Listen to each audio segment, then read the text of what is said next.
Whakataka te hau ki te uru, whakataka te hau ki te tonga.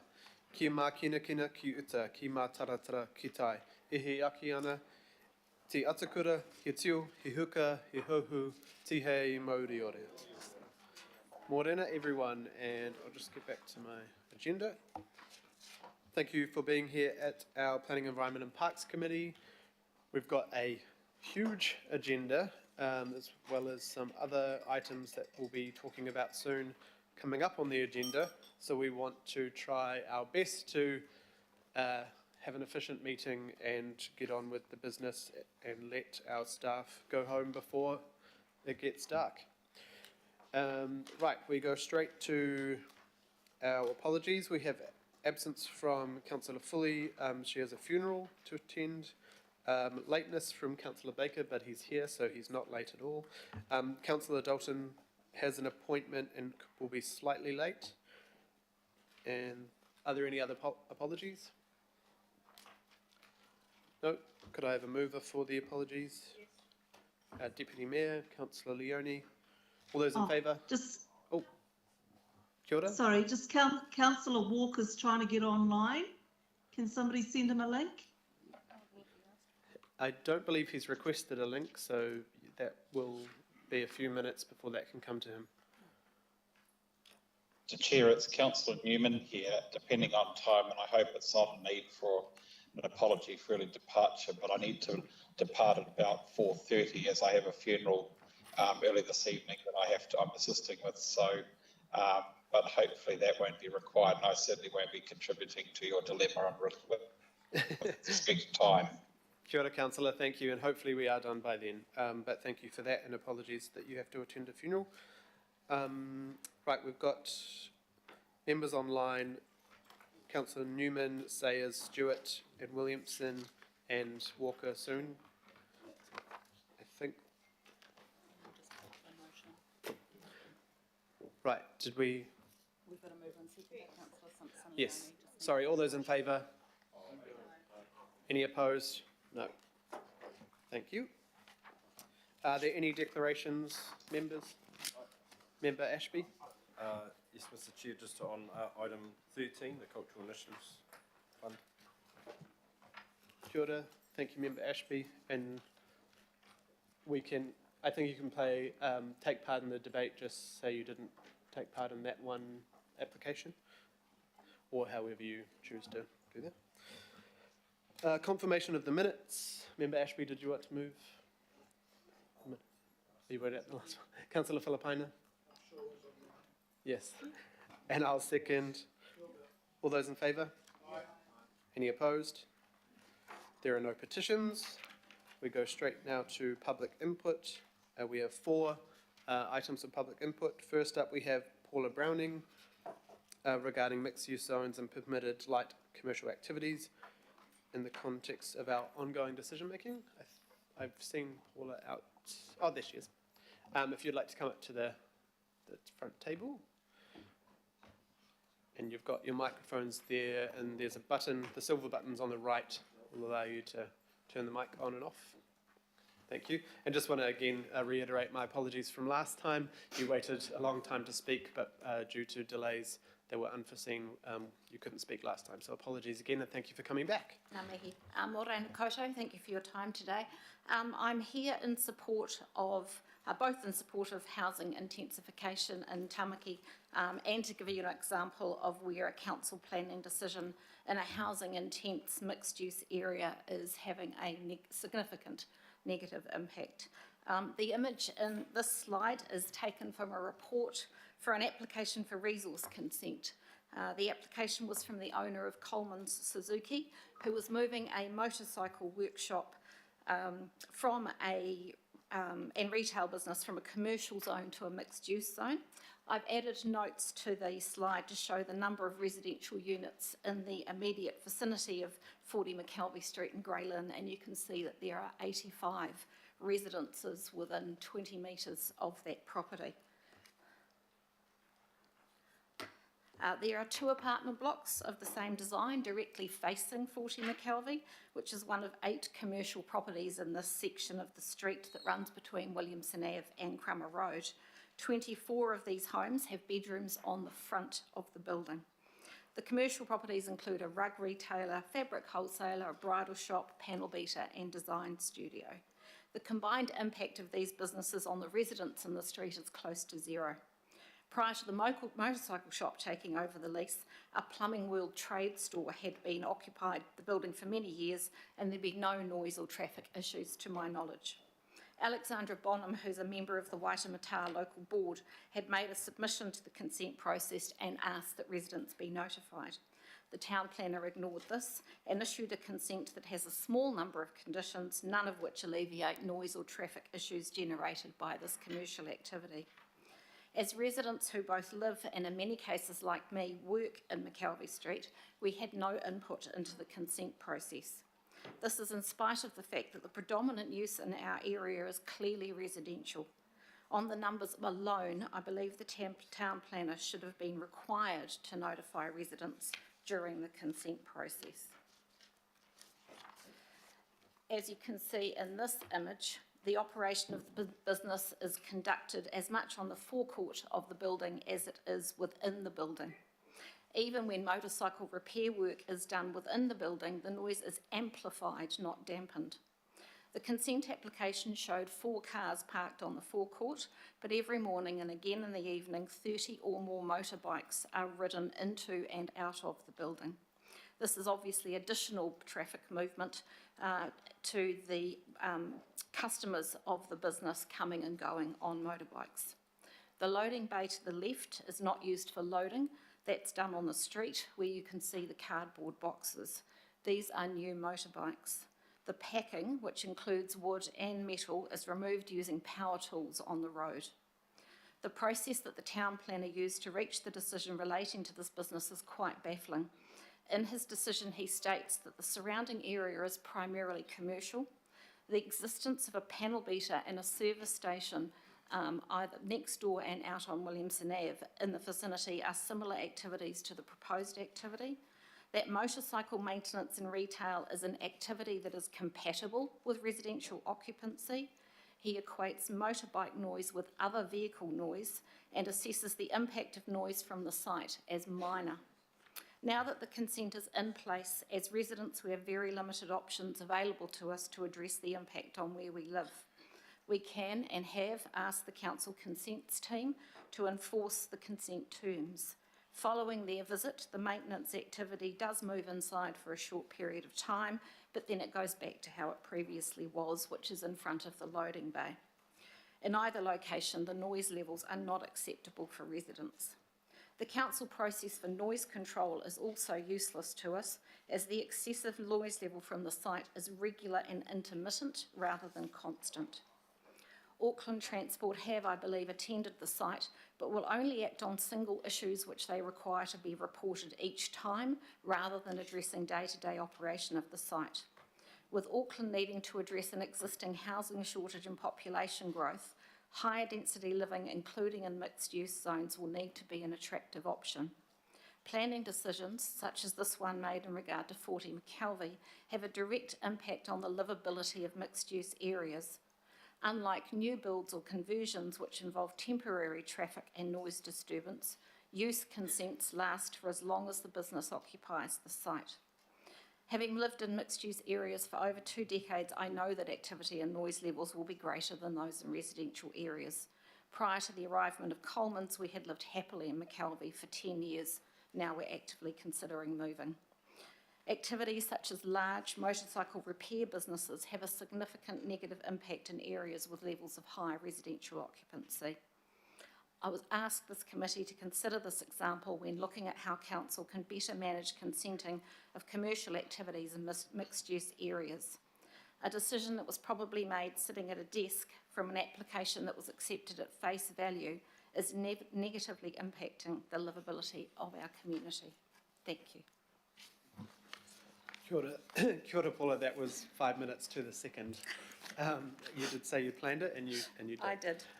Thank you. That's very crucial information, and I think very important. We're just discussing if there is a short response at the moment. I'll just see if there's any questions right now. It's pretty straight. Oh, Councillor Ferry.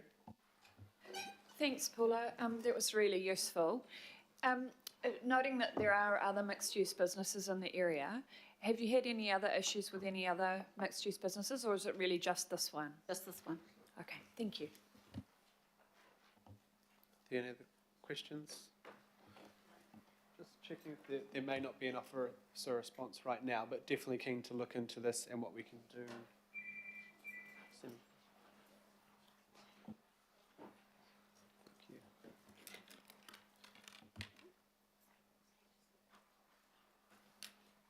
Cool. So we're just going to ask we might not need to do a resolution, but I'm just going to request staff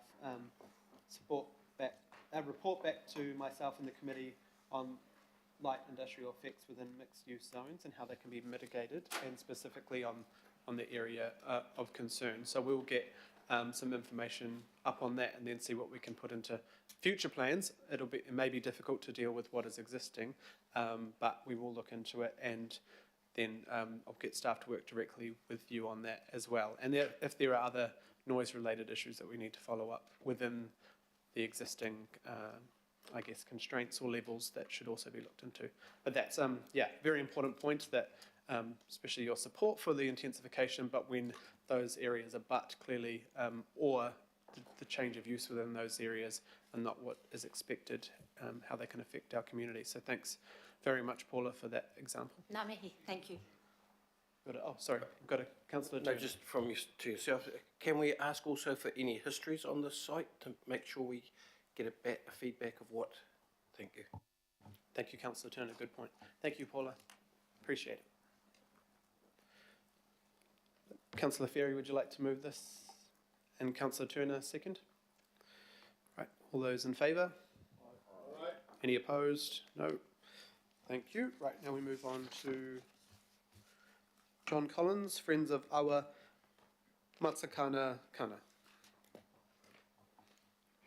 And John, sorry, I didn't have the other person. Martin Evans. Martin Evans, sorry. Martin Evans. Tēnā koutou katoa. Thank you for the opportunity to present to you today. I'm the chair of the Friends of Awa Matakana Kana.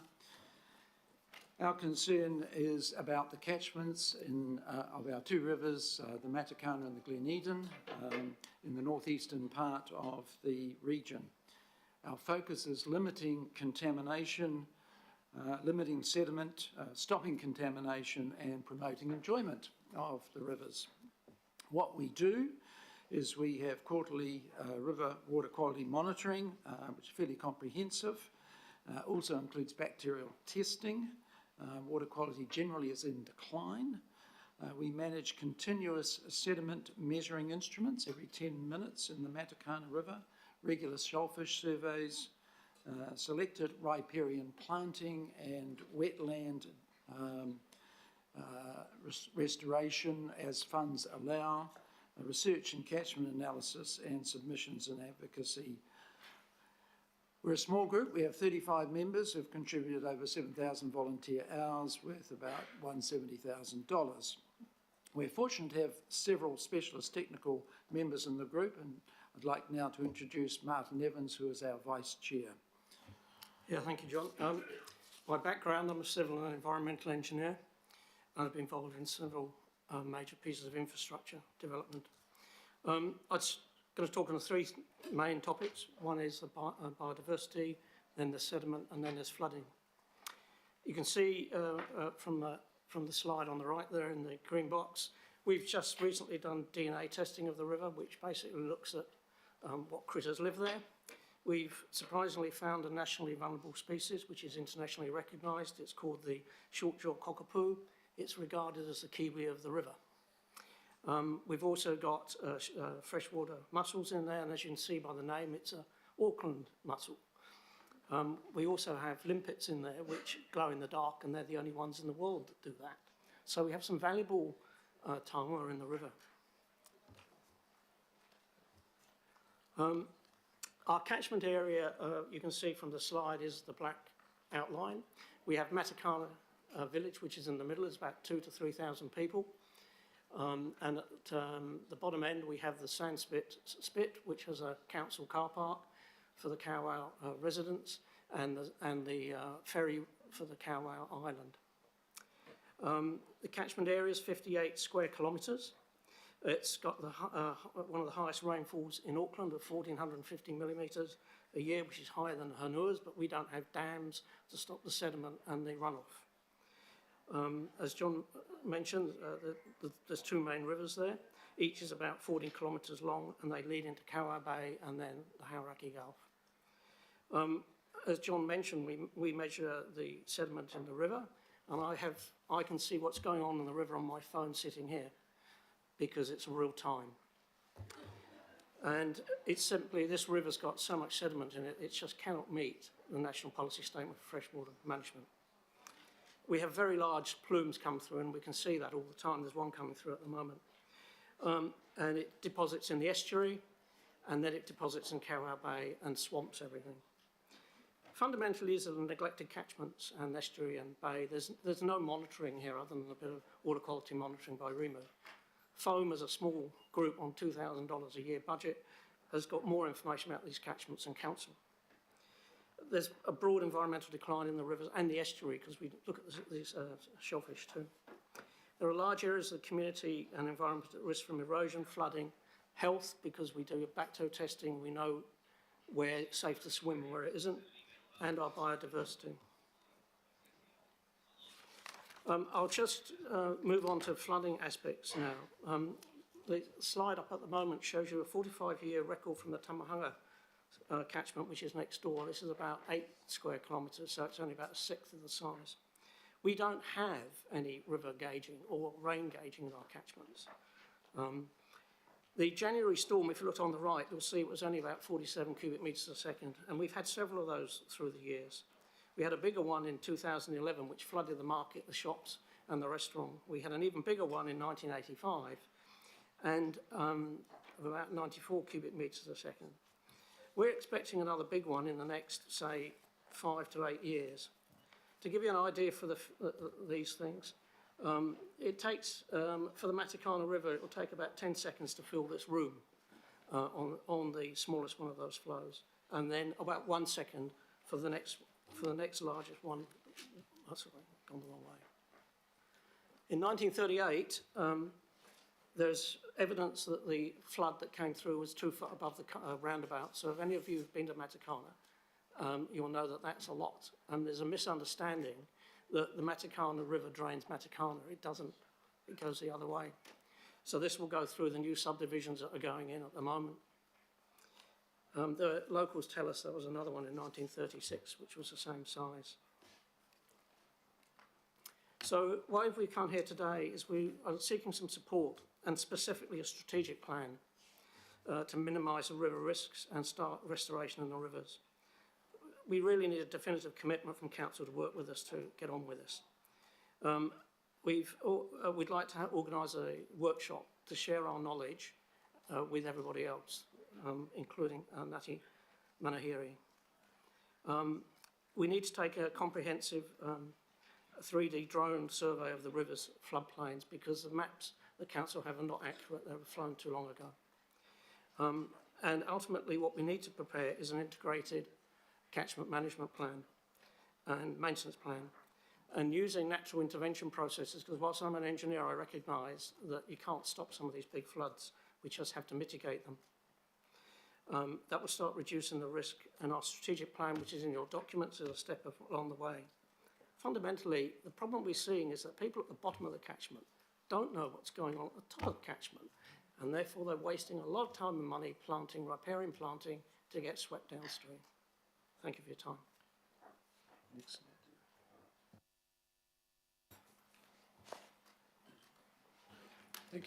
Thank you very much, John and Martin. Do we have any questions? Councillor Baker.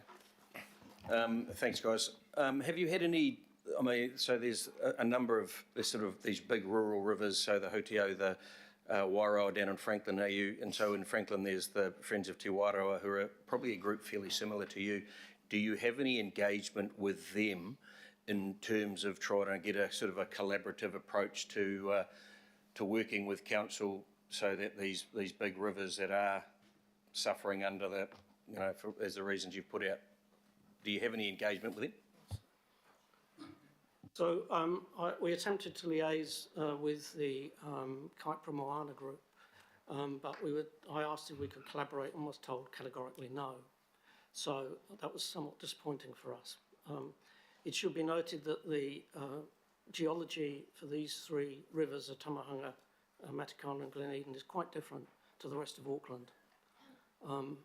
And therefore you can't necessarily take one thing in one catchment and apply it to another. It's catchment specific. Councillor Say is online. You have a question? Thank you, Richard. Thank you, Martin and John, for coming in today. It's just through the chair, I really support the work that this group's doing. They've obviously got a short time to present to us today, but they have a very strong working relationships with the Rodney Local Board, with the community, with wider community groups. They're always in contact with, with the whole district in terms of the work they're doing, and they have very strong support from the wider Warkworth area. So I think that's just important for my colleagues to know. But the question is, I know that you have had a working relationship, or you do have a working relationship that's been quite strong with Auckland Council in certain areas, but you've come to us today to seek help to open some doors so you can share your information. Is that with, do you think that's with the REMU, or is that with Healthy Waters or some other group? Because we can't make any decisions for you today, but we perhaps can a minute, the ability for you to at least have a meeting with the correct group that you're seeking to engage more closely with, and that may be helpful for you. Yeah, thank you, Greg. It's a holistic. If you see the word at the start, it starts with the word holistic, and that's because we have to cover all the bases, which includes REMU, which is a monitoring and data gathering group, as well as Healthy Waters. And we're talking to Healthy Waters, and I'm talking to the operations manager for Healthy Waters on a regular basis to try and fix the log jams that are currently sitting in the Matakana River. So it's across the whole. It's the whole package that you have to look at. You can't look at one thing in isolation.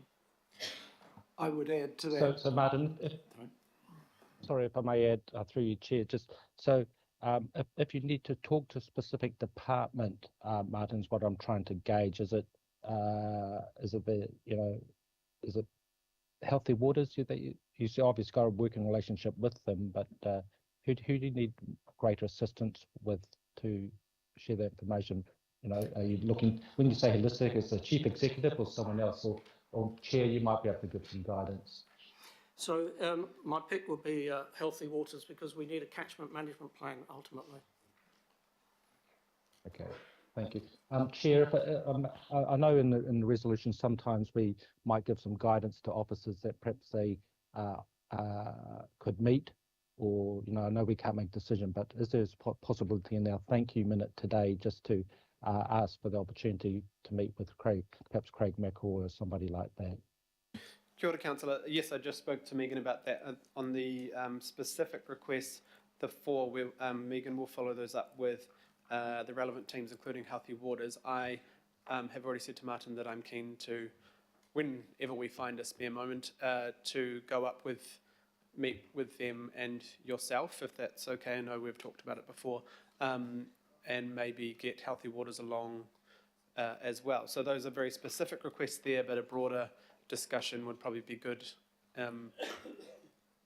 outside the city centre, and actually where the awa is would be a good idea. So we'll look to put that in my diary and your diary, Councillor, and see if Healthy Waters can join us.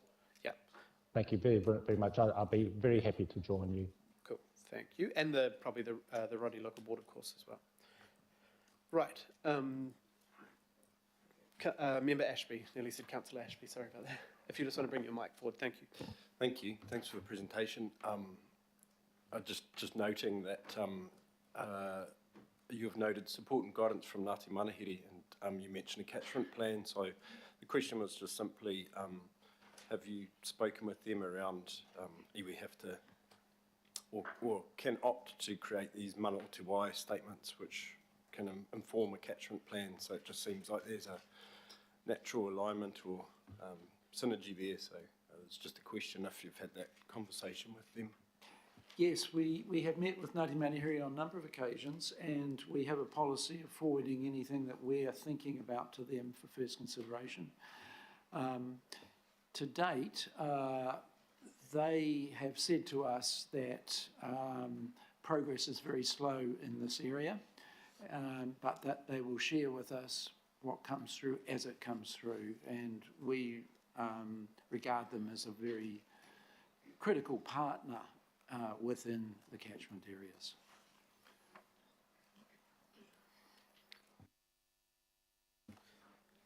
Thank you. Any other questions? Right.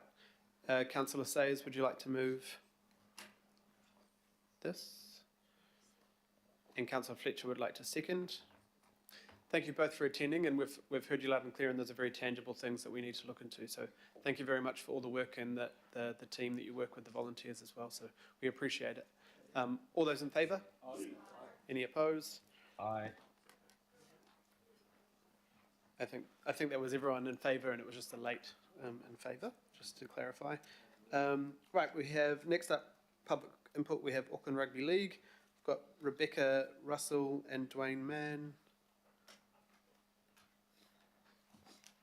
Just want to introduce yourselves when you come up to the mic, and the button on the right is the microphone. Kia ora, welcome. And I think you've been told the drill. It's about a 5-minute presentation, and there'll be some questions within after that, hopefully. Thank you very much. I just want to click your microphone. It's just the button on the right. Sorry. Cool. Kia ora, thanks. All sorted. I am Rebecca Russell. I'm the CEO of Auckland Rugby League. With me today I've got Dwayne Mann, who probably most of you recognise, a bit of a rock star in the rugby league space. Dwayne is our General Manager of Clubs and Partnerships. We're here today to talk about our strategy. Rugby league is growing. ARL was formed in 1909. Next year we will be celebrating 115 years of rugby league in Auckland. We've defined our game plan out to 2030, and it is all about growth. We believe we can become the greatest league region in the world, and we believe this because we have such a rich history and such a legacy that this game holds, not just within Auckland, but also within New Zealand. And we are leveraging this to become much more accessible and much more relevant to many more people. Our strategy is anchored by 4 strategic pillars. The first one is all about player participation, creating new forms of the game, widening our market, and making sure that we retain that real love and passion of rugby league. We're focusing on our clubs. A thriving club plays a significant role in our community. We're improving their capacity and also their capability. We're also looking at our commercial value. We think we are sitting on a significant asset in the game of rugby league, and we are improving the brand perception, as well as looking at how we can really change the brand image of not just rugby league, but Auckland Rugby League. And leading facilities. This is a really big area, as you can appreciate. We have an ambition to have world-class facilities. We see no reason why we can't have centres of excellence across Auckland that are multi-sport, that can really deliver everything that we need in a modern game today. ARL is about great communities, great teamwork, and great humans. We know that being part of our game means being part of a very special community. We know the value of coaches who can help guide our rangatahi, our supporters who are the lifeblood of our clubs, and our volunteers who are selfless and put the community first. We believe that rugby league grows great humans. And our reach is significant because Aucklanders love league. They might not all want to play league, but they certainly want to watch it. And this is based on a lot of research that we've done recently. Hundreds of thousands of Aucklanders see league as their top passion. Our focus is on engaging with these people and bringing them closer to our game and our clubs. Our footprint is vast. We reach as far north as Rodney and as far south as Tuakau. It makes us one of the most widespread RSOs in Auckland. With population growth, our goal is to grow in line with the spread of our community and ensure that rugby league is accessible for all. And we're growing. We're on our target to hit 10,500 players this year, which is 15% up on last year. More than half of our clubs have more than 600 members. 81% of our players are Māori Pacifica, and we have deep reach and influence into this community. We see this as a huge community. We recently launched the ARL Aunties, and really looking at how we can positively reinforce sideline behaviour and the game of rugby league. Our clubs serve as hubs for the community, not only with the game, but for social connection, services, events, and to support initiatives that can help improve outcomes for our community. But we need your help. Our facilities need focus. 7 of our clubs need immediate focus because they've got issues relating to flood damage, repairs, and some of our clubs, like East Coast Bays, were demolished maybe around 5 years ago. Pakuranga, who is impacted by the Eastern Busway project. 17 of our clubs have short-term needs. Fields in South Auckland are poorly maintained, which means with extreme weather events, we've struggled to run our competition fully. And that creates a lot of frustration within our community, and we lose some credibility. And we also lose that opportunity to connect with our communities. We need to modernise our facilities to make way for our girls and women who are growing at an incredible rate and provide them with appropriate areas to shower and change. We really appreciate all the work that Council does with us currently. We work really hard together, and often we are very successful in delivering the game each weekend because we kind of put it all together as one. What we would like is to know how we can work together to really grow greatness and to grow our game.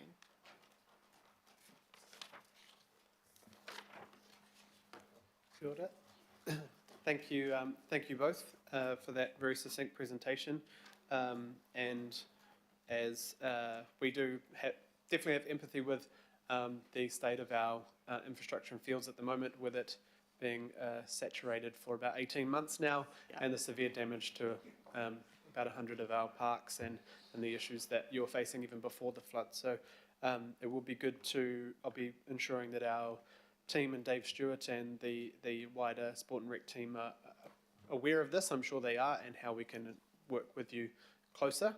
And on league in general, it is a growing huge sport across Tamaki Makaurau, but on the shore, not myself as a player, but I think my whānau my parents have had season tickets since I was about 10 years old to the Warriors through the really good times like at the moment, and even the slightly less good times. But I hope that's helping bring some more interest and kids through at the moment. I'm sure it will. And I've got a number of questions here, and I was wondering which wing would go first of the two of the biggest leagueies here. Councillor Watson first. Yeah, thanks for your really good presentation and for the work Auckland Rugby League has been doing for many years now. And you're absolutely right. The league clubs are often, the hub of communities. It's not just a sport, and you see that in places like Northcote Tigers and the Raiders up on the Hibiscus Coast.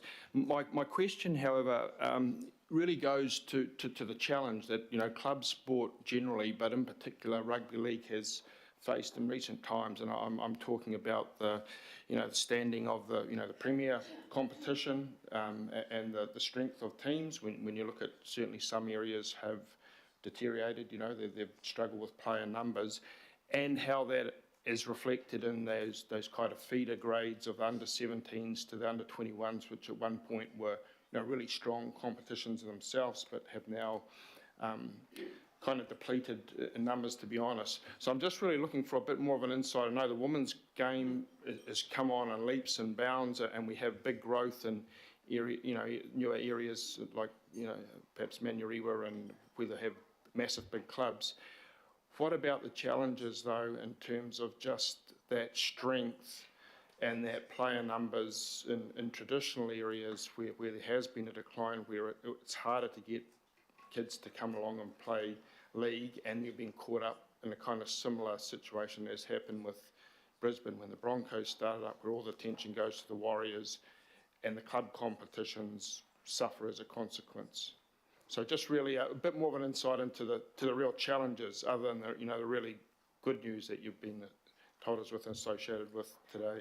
Yeah, so we do have challenges. The North Shore, Hibiscus Coast, Glenfield, Northcote have been traditionally strong in previous years, and we're doing a few things there. We are creating different forms of the game, so we've got Kiwi Tag, and we're introducing a new product called League Tag. We're also bringing back our open age restricted grades, which have fallen off. So we've kicked that off this season. We've seen a lot of interest, so by doing that, we're able to open up our game to a wider demographic. The challenges that we have within particularly the teenage years relate to, firstly, we get NRL clubs love coming to Auckland and taking our players, and they take them way too early. And we are working on how do we retain our players here, keep them in a strong competition. We're setting up an ARL academy in order to do that, to develop our players and retain them. We're working with the Warriors on development, and we're working with other NRL clubs on getting coaches developed in the right way, referees developed in the right way, all of the support services that go around the team. If they're not strong, the team won't be strong and people won't want to play. So we are looking at that full ecosystem. We do have a challenge with high schools. Often it's dictated to by the principal as to what sport they offer, and often rugby league. When I talk about the perception of rugby league, that's really what I'm talking about. How do we change that perception and really show all the positive things about league, that it's not just big hit-ups, and that there's so much more richness to that. So that strategy goes a lot deeper. It's we've really kind of thought about all of those aspects. Thanks, Councillor. And yes, the game has changed a lot since those perceptions were around. Councillor Henderson. Thank you, Chair. And before I begin, I have to say go the mighty Te Aratu Roosters, of course. Hoping for a good season next year. Look, I've got two questions. First and foremost, how are we looking to up the governance space for individual clubs? Because obviously that's kind of a good starting point to try and get some of the stuff that you're planning to do forward. So how are we working with clubs and governance? Yeah, that's such a great question, and that's exactly what we are doing. So we understand you might join a club and you might end up being a chair of a committee because you started coaching your kids' team 5 years ago. So you don't necessarily come to the table with all of the skills and capability you need. So we are first of all working on our own constitution and our own governance, and that will flow down into clubs and setting that a new standard, as well as working with them. A big part of what Dwayne does is working with the clubs, defining their strategy, their business plan, their funding plan, putting all of that rigour in to help the clubs so that they don't need to just sit there on their own and try and work it out. We're also developing a shared service model, so ARL will provide financial accounting, monthly accounting, we'll do their audits, we will provide procurement opportunities which clubs can tap into. So we're really looking at how do we take that burden away from the clubs, let them do what they do best, which is deliver the game and work within our community, so that we can really get it very, very strong. That's fantastic. Just one more, if I may, Chair. Can you tell us more about the Centres of Excellence that you mentioned and what that might kind of look like? It's a long-term dream. Yeah. I guess when we look at what has made clubs in Australia really successful, it has been that significant investment in facilities. Is one aspect of it. I think what we see is multi-sport complexes that we might have 4 of them across Auckland, which we can kind of bring rugby league into and deliver the game there. So, but with all the facilities that we need, the right changing rooms for for women as well as men, the wrestling mats and all of the things that you need to really develop and grow talent. Thank you. Thanks. Thank you, Councillor. We have 5 more questioners, so I'm going to cut that off there and just stick with the 5 we have. Yeah, everyone loves league. I told you. Good interest. Might get some sign-ups here. Member Henare. Kia ora, Rebecca, Dwayne. Given the run that the Warriors have had this year, I hear there's talk about another team from Auckland, or from New Zealand, but it would have to be Auckland. How does that impact on where you are going as Auckland Rugby League? I mean, what's the synergy between what we see week in, week out, and your organisation? We are really clear about what we do as a community grassroots sport. We are all about participation, so ours is very much around volume. How do we bring as many players as we can to our game?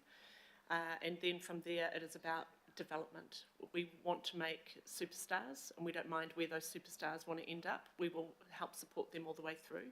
What we don't do is recruitment, and what we don't do is elite pathways. So at that point, if you are, really excelling, we would expect that you will soon get noticed by an NRL club, whether that's the Warriors or someone else. And I think our role is to make that transition.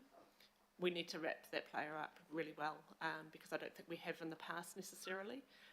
They need to have a driver's license, they need to know how to cook, they need to have career prospects outside of the game of league. That's what I see our role as. If that answers your question? Yeah, given that the majority are Pacific Māori backgrounds, well, actually I won't answer that question, I'll ask you this question. If you know what you want from Auckland Council, is there a documented plan that says, "Dear Council, can we have the following"? You know, and I mean, I'm speaking in my Otara language now. Yeah. But you know what I mean? I mean, is there a plan that somebody can read and say, okay, this is their plan, this is what they want, step by step? You know, in terms of fields, in terms of facilities, blah, blah, blah. Yes, we have been developing that over the last sort of 12, 18 months, and we are getting close to probably finalising that to be able to really articulate that clearly. And just in response to Councillor Henderson, go the Scorpions.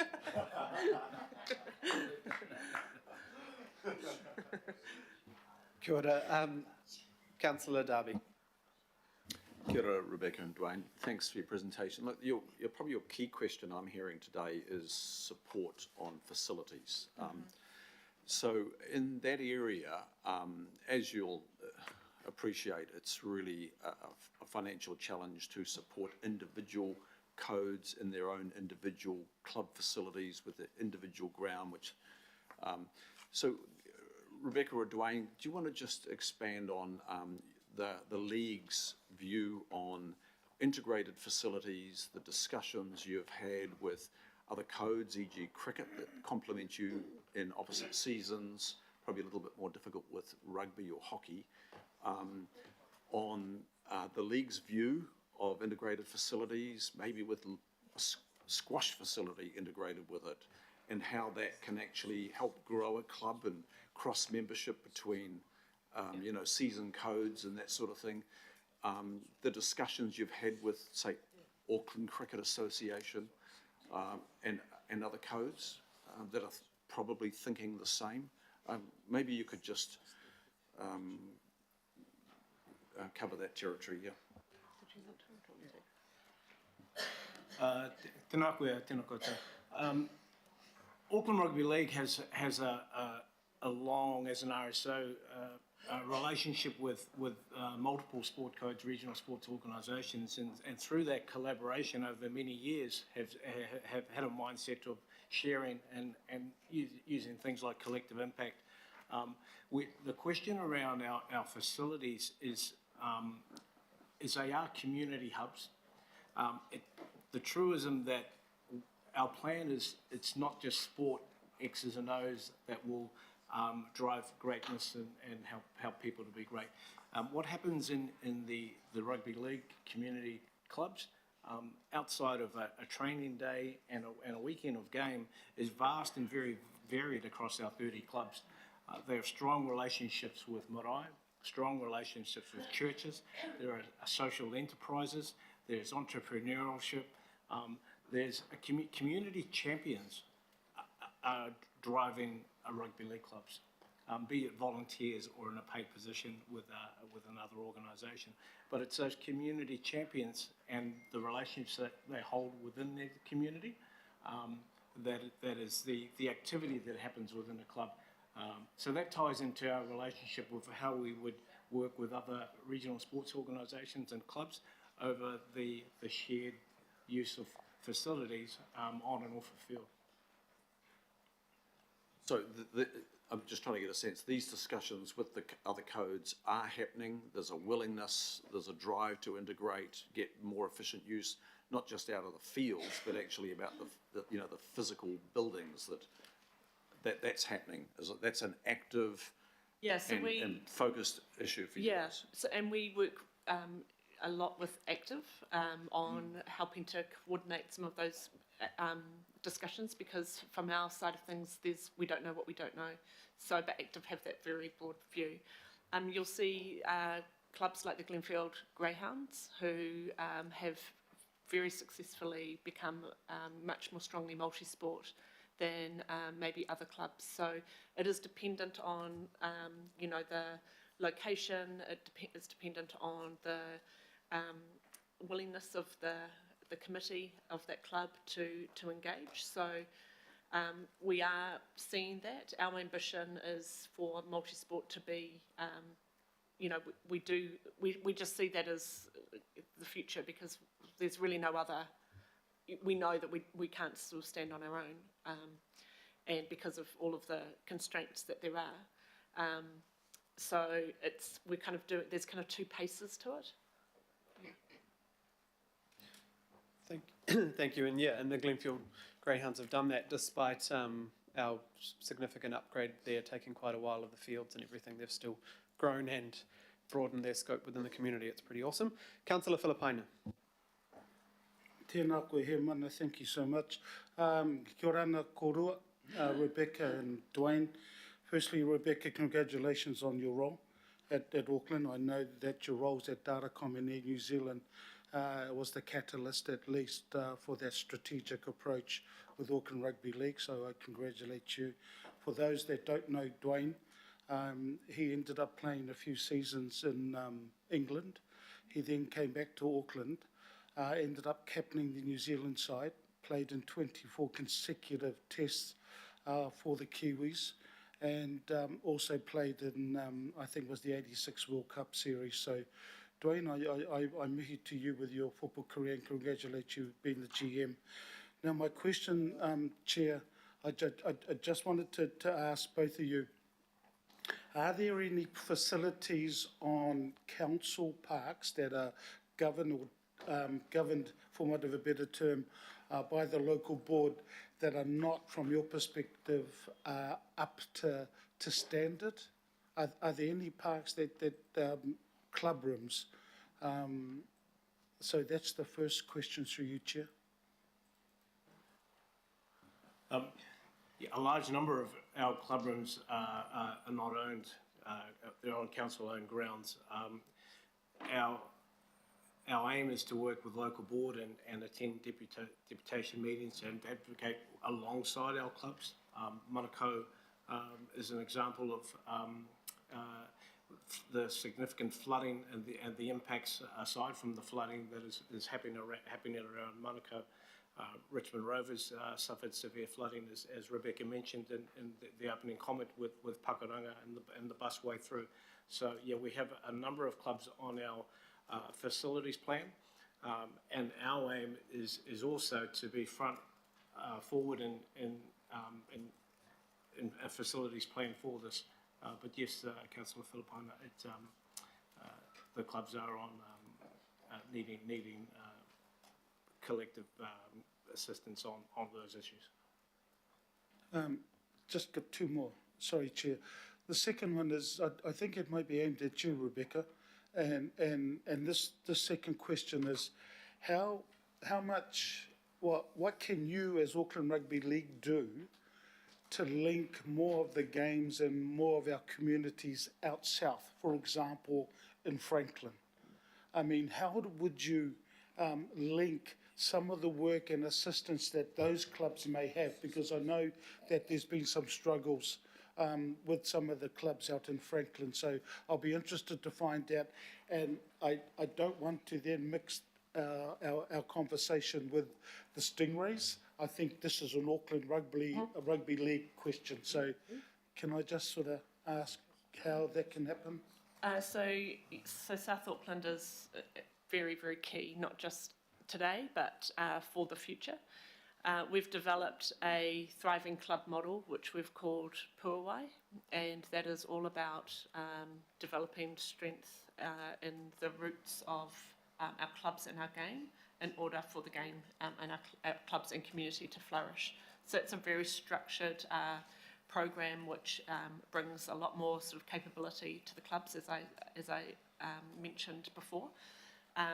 I think we need to do a lot more in schools out south. I think there's massive opportunity. I think potentially the structure of the game in Auckland has been a little bit maybe muddled with the structure of the zones that exist. My philosophy is that we should all be working together and we should all be collaborating to do the right thing. So that is something that we will definitely see more of in South Auckland. I struggle to understand why a club like Papakura or Pukekohe are not stronger than what they are. Those clubs will get specific focus to better understand how we can really target participation and our communities in those areas.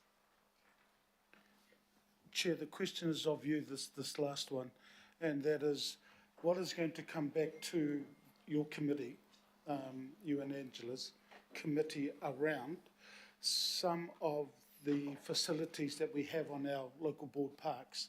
And I know that local boards are so crucial in this. And the reason I say that is because Manukau, that's the example that Dwayne gave, Manukau thought they were insured, that Auckland Council had the insurance, but as a result they found out that they hadn't for one reason or another, and now they've got no money at all to end up fixing the damage that was caused by the flood. It'll be good for a piece of work to come back with all our facilities. So the question is, will there be something coming back to us, Chair? Kia ora, Councillor. I probably can't comment on off the top of my head, the form or kind of report or something that would come back on that. But there are a myriad of issues that Auckland Rugby League are facing, but I think a lot of our clubs are facing. At the Sports New Zealand conference last week, a number of clubs and organisations were talking about things like insurance, things like being underinsured, not having the access to funding, and a lot of issues that we're facing. So I think there's a broader issue for clubs and groups generally, but I think on many of the issues you've brought up, I think it's keen for yourself. Councillor Henderson's messaged me and said he's keen. Myself, if there's a small group of us, we can't obviously move that today, but a small group of us that might want to meet with staff and then maybe get you around the table just to go through. There might be some really easy wins, the type of maintenance that you're expecting that you're not getting, different relationships, and then look longer at like the sports investment fund and different ways that you may or may not be tapping into or missing out on, and how we can ensure that we've got a big long list of funding investments going into parks and centres later on in this agenda.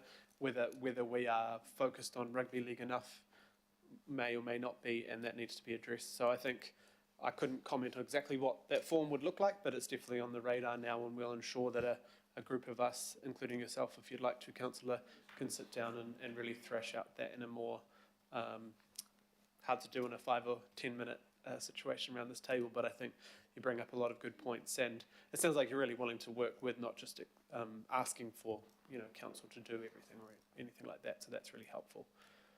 Thank you, Chair. And contrary to what Councillor Baker said, Dwayne didn't run over me. or through me, contrary to what he said. So, but look, thank you, Chair. And Scorpions, I just want to mention the Scorpions at this stage because, and the reason I want to acknowledge the governing body members in 2012 that ended up getting 4.2 million, and that club now is a beacon in Otara.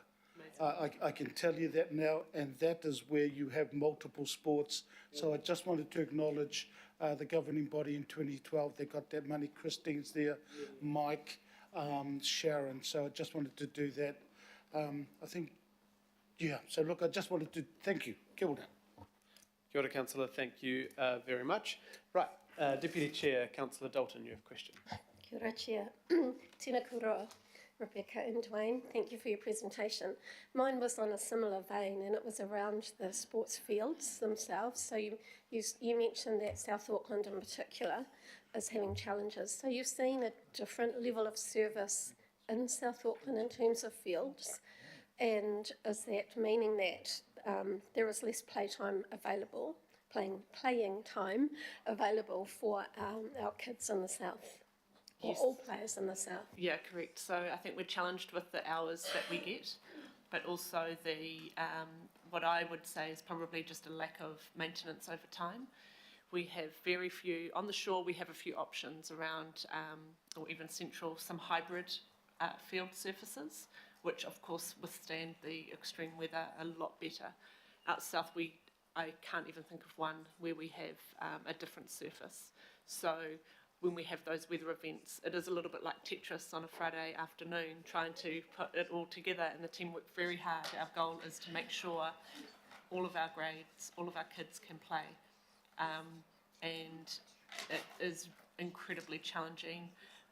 And even though they can play, they are wallowing in water and mud, and it's not a great experience. So that is particularly in South Auckland. Thank you for that. And isn't that such a shame that again we perpetuate this inequity, and it's always in the south, our poor kids. So I would really like to be part of the conversations too. I think the chair has recommended a way forward informally. We'll do something informal about it, but thank you for bringing that to our attention. Yeah, if I could just say too, it's certainly the south and also the west, but as Rebecca mentioned at the beginning, our geographical spread from Rodney to Franklin, it's difficult and complex and complicated for us to see the service and the investment, and to know where the leverage points are to generate change in a timely and effective manner. So the support and the ask is there for that. We know from our surveys and our data, and also tying into the sports sector data, our point of difference is our rugby league people are transient, and they will work and move and play across Greater Auckland, across Tamaki Makaurau, not just because of its generational ties, but because of just current day choice and other factors. So that's a partner as well. The point too around the South Auckland and our clubs are shared with softball, that bit about other sports codes, softball, wakaama, and so the facilities are shared extensively with other regional sports codes. Kia ora, thank you. And Councillor Dalton and I, as the Deputy Chair of the committee, will be asking for as much of the data as we can, the data for the use, to see, because obviously that data is there on the hours of use that will show that discrepancy between south and west, and we do hear the same stories forever, and just because other areas may have had sand carpets, it means we need to pick up the pace in other areas if there's not, because during the drought there was people breaking their ankles on the massive holes in the ground, and then we get the opposite issue in the wet if those fields aren't to a standard to start with. So we will make sure that that is put into the long-term plan around that focus. So thank you. Last, well, it was one. Now it's I will allow Councillor Bartley to be added to the list, but that is it. Councillor Leone. Kia ora. Thank you very much for coming in and having a kōrero with us today. Mine's just more about Amity and the relationship that you've got with them, with the new, with obviously the grounds being impacted. So I just wanted to ask, are they actually supporting you with retaining your members and access to the fields? Eastern Busway.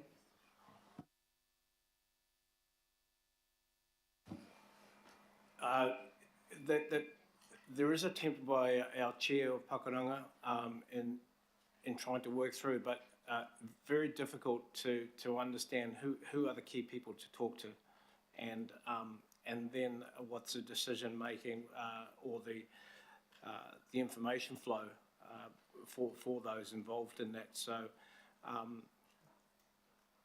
there is. I just wanted to say, so you've presented already to the Howick Local Board? Not to the Howick Local Board, no. Okay.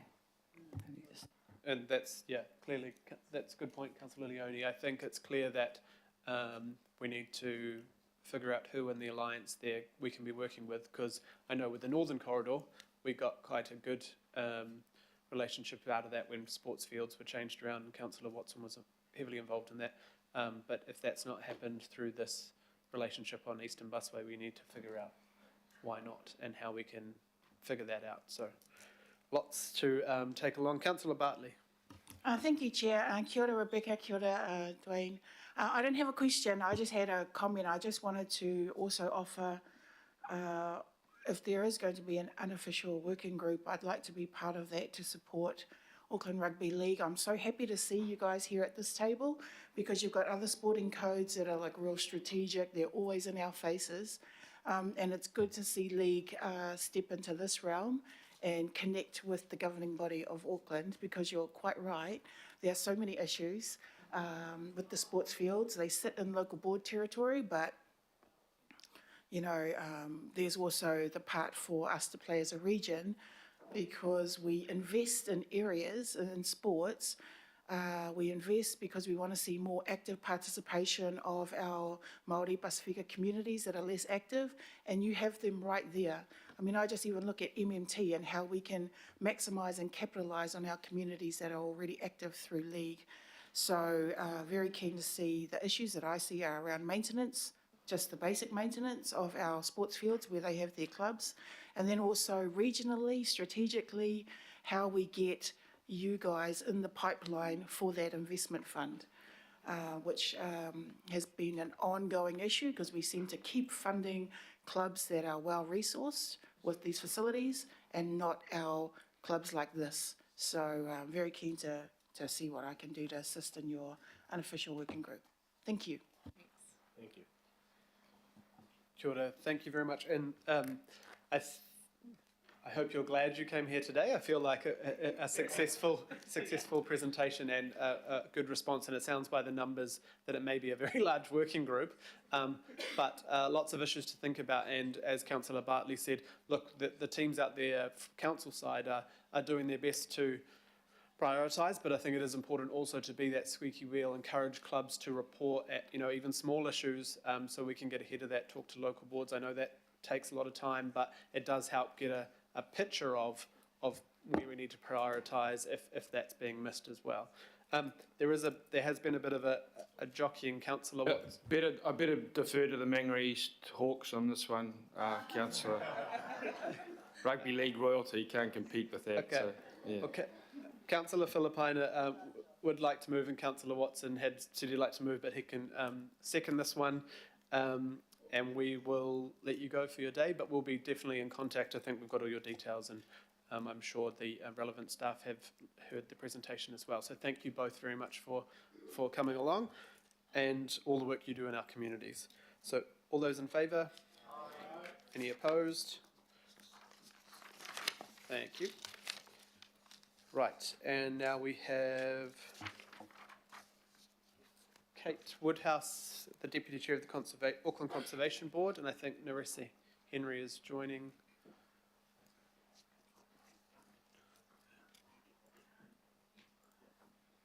Cool.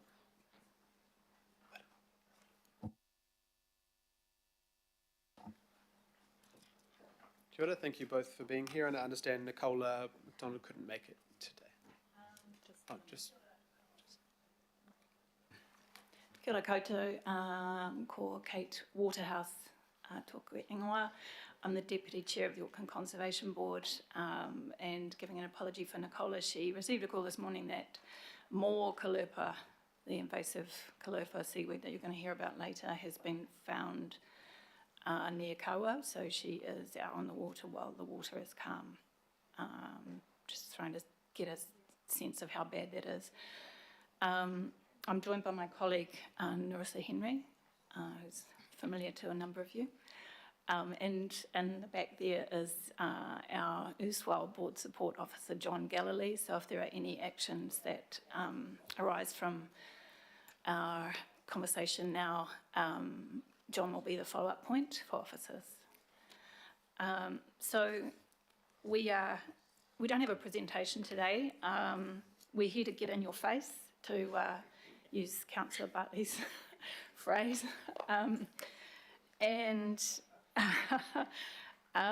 We last presented to you during the annual budget when we were very alarmed at the reduction, the unintentional reduction in environmental spend that had been generated by those initial proposals, and we thank Council for the changes that occurred that reinforce some of that spending, especially at the local level.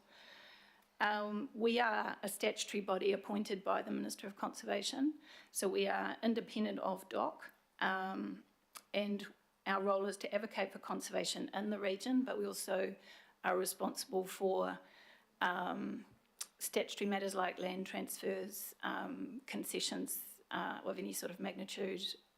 We have 3 seats, one each for the Tamaki Rōpū, the settlement Rōpū, and we have other mana whenua members and members of the public with a broad range of skills and backgrounds that relate to conservation.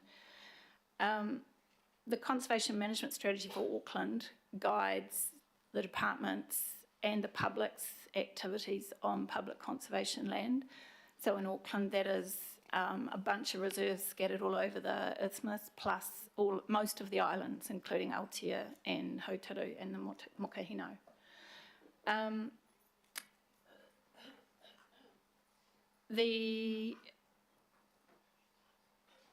really here to ensure that we have formally introduced ourselves to Council and to ensure that you have awareness of our role and our intention to advocate for biodiversity in Auckland, and particularly today to advocate to you as a regional authority to give effect to the RMA and the treaty and use the powers available to you to address the biodiversity crisis in instruments such as the long-term plan and the coastal plan. But I'm going to add to that after the presentation of the Matakaona, our catchment group, catchment management plans. So, you know, if protecting biodiversity was a sport, we would get more attention, absolutely. And it is a sport. Hundreds of thousands of Aucklanders this weekend will get out there and do things like pull weeds, plant trees, get out into the bush, get out onto the water, because they are doing work like that Matakaona group that you saw and heard from today. There are, I believe, according to even Council's own numbers, more than 2,000 different projects and groups doing that work every weekend and week in Auckland. So you are, as the regional authority, whether you know this or not, you are the Auckland Rugby League of biodiversity in this region, whether it's on the ground, on the land, in freshwater, or in the coastal zone. That's your role. And we are quite concerned that post-amalgamation focus on, in particular, the marine and the freshwater spheres and Council's legislative obligations to maintain Indigenous biodiversity in the region have not been met.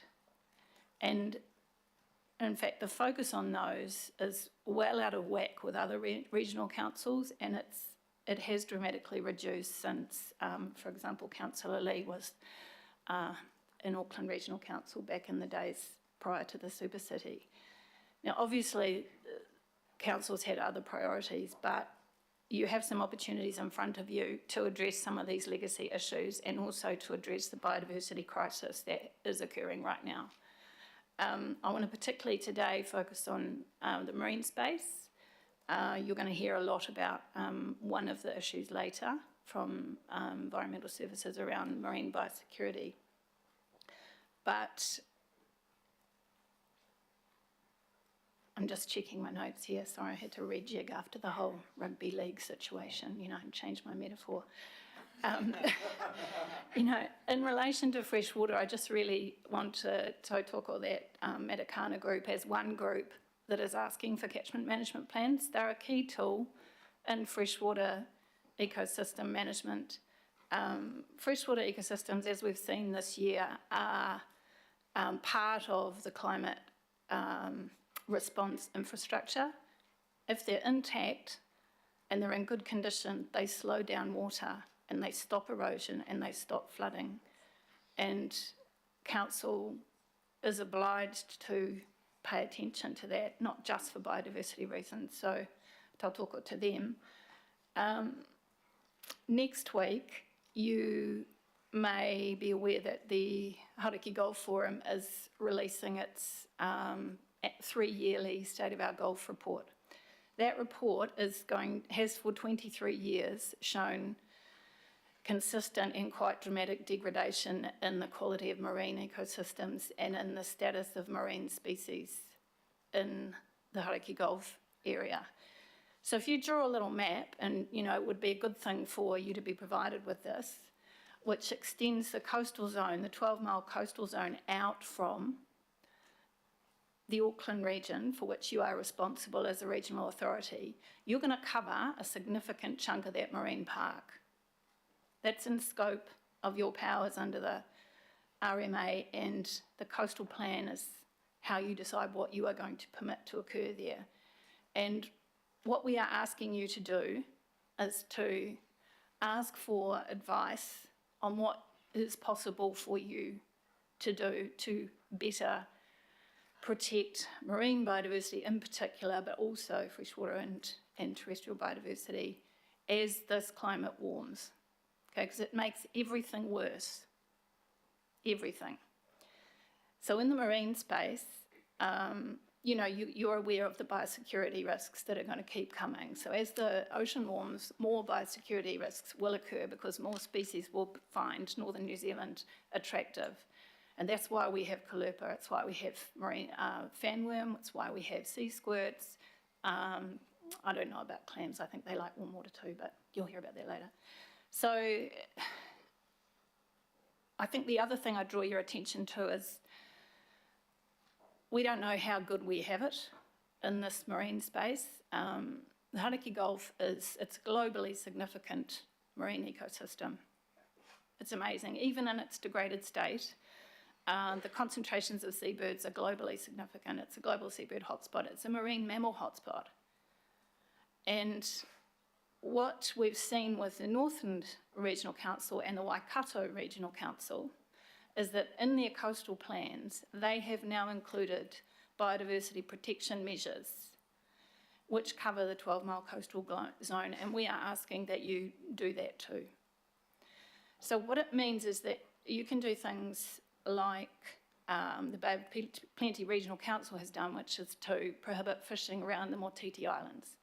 And they were taken to the High Court by the iwi there, the hapu there, sorry, to uphold Council's responsibilities under the RMA to protect Indigenous biodiversity and to stop fishing around those islands because they were being stripped. Now that's one example of a council taking advantage of its powers under legislation, but there are others. So I'm really urging you to seek advice on this, what is possible, and I'm urging you to seek advice on the risks in particular. So you're going to hear all about the biosecurity risks later today, or some of the current ones. There are others like the Niagara, which is the wreck that's leaking oil and could generate a huge oil spill bigger than the Rena all over our East Coast beaches. That is inside the 12-mile coastal zone. I urge you to take a field trip. So, after you go and see the grounds in the north, keep going and go to Lee, and then get on a boat and go out to the Mokahino and you know, drive on through a couple of workups where, you know, whales come up and push fish to the surface, and the kingfish are there and the dolphins are there, and you've got, you know, 7 or 8 varieties of seabirds feeding on that. That is what should be happening in the waters just off Milford, but it's not. And you guys have got the power to ensure that some of the pressures in that marine ecosystem can be reduced. You can, for example, limit fishing. You can limit other activities. It's just a question of political will. So I really urge you to seek advice on that, on your role, especially in the marine space. Do come along on the 11th of August to the yacht squadron and just see how bad it really is out there under the sea.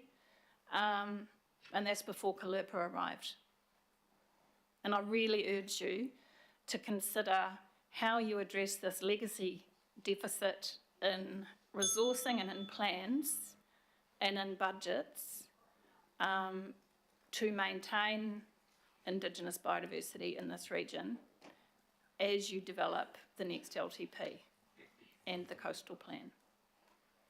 Kia ora.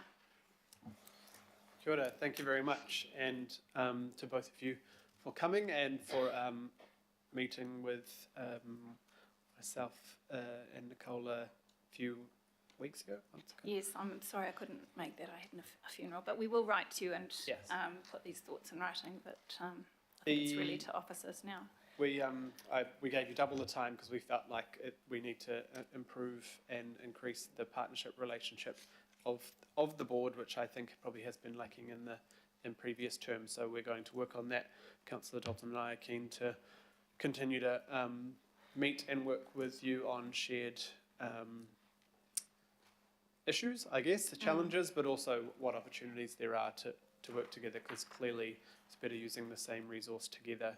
Yeah. I mean, the two lots of resources together and advocating in one way and back to us as well. So you've given us a lot of food for thought as well. Councillor Fletcher has a question first. Oh, thank you. I've got a few questions, actually, if I may, Morena.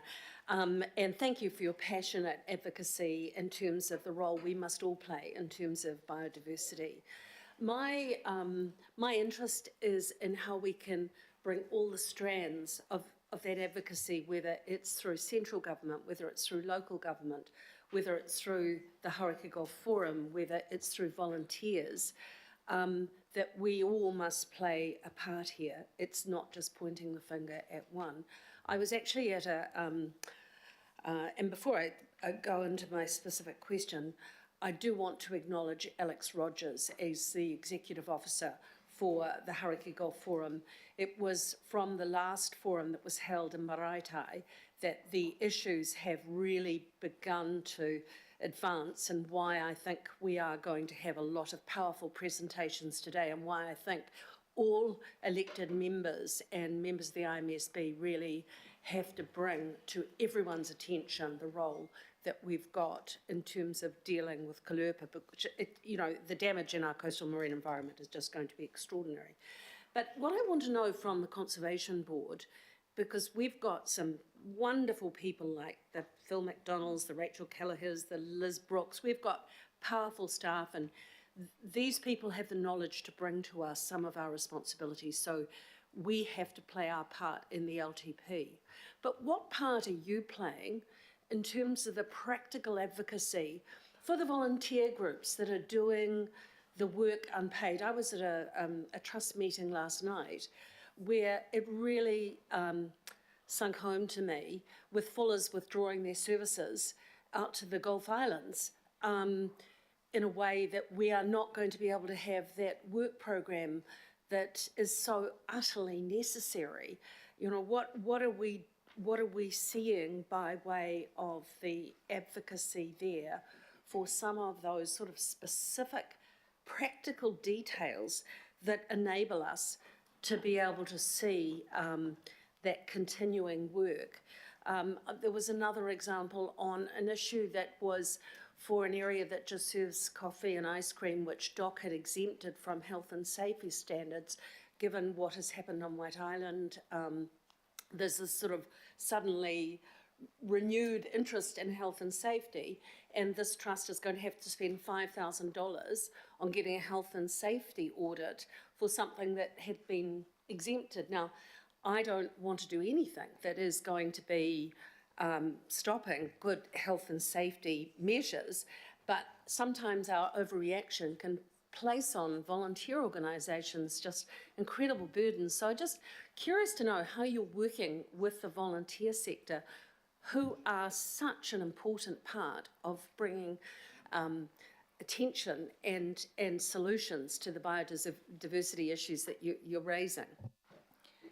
I think that was why we came to the annual budget hearing, because we saw that inadvertently council was defunding that sector through the various threads that it is supported by. That's the first thing I'd say. Second thing is regarding the motu, that is subject to a conservation management plan, which is a post-settlement instrument, and so issues like facilities on those motu would be covered by that, and that is currently with the department to sort through with the relevant hapu and iwi. But in terms of that general point about supporting the community and conservation, obviously it's a key objective of the board to do that, but that would be an entirely other meeting, and today we really wanted to focus on the marine domain and that opportunity with the coastal plan and the LTP to really address that legacy funding gap and the resourcing gap and what's under the water. Thank you for that answer. And I guess one of the concerns I've had for quite a while is that the Department of Conservation has really struggled with insufficient funding and a very wide mandate. Is there a similar stream of advocacy that you are doing to central government to try and see this being addressed? Because it can't all just be the responsibility of the Auckland Council. I think central government have to play their role in this. Yes. We, I think I can think of several examples where it's beneficial to have council at the table when those discussions occur. That's what I would say. Conservation is chronically underfunded in New Zealand and unfortunately in Auckland, because Auckland has, even though it has nationally significant biodiversity assets in those offshore islands in Hauturu, Little Barrier, for example, Aotea, Mokahino, and the Haraki Gulf Marine Park, the region is chronically underfunded. You know, it's DOC's regional budget in Auckland is embarrassing. I think it was $7 million the last time I looked. And they are maintaining a massive amount of visitor infrastructure.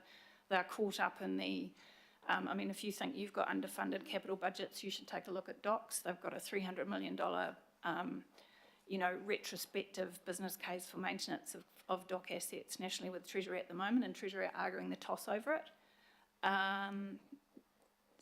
In terms of visitor access, you know, you all know the benefits of access to nature for the well-being of communities, and you all know the benefits of blue and green infrastructure.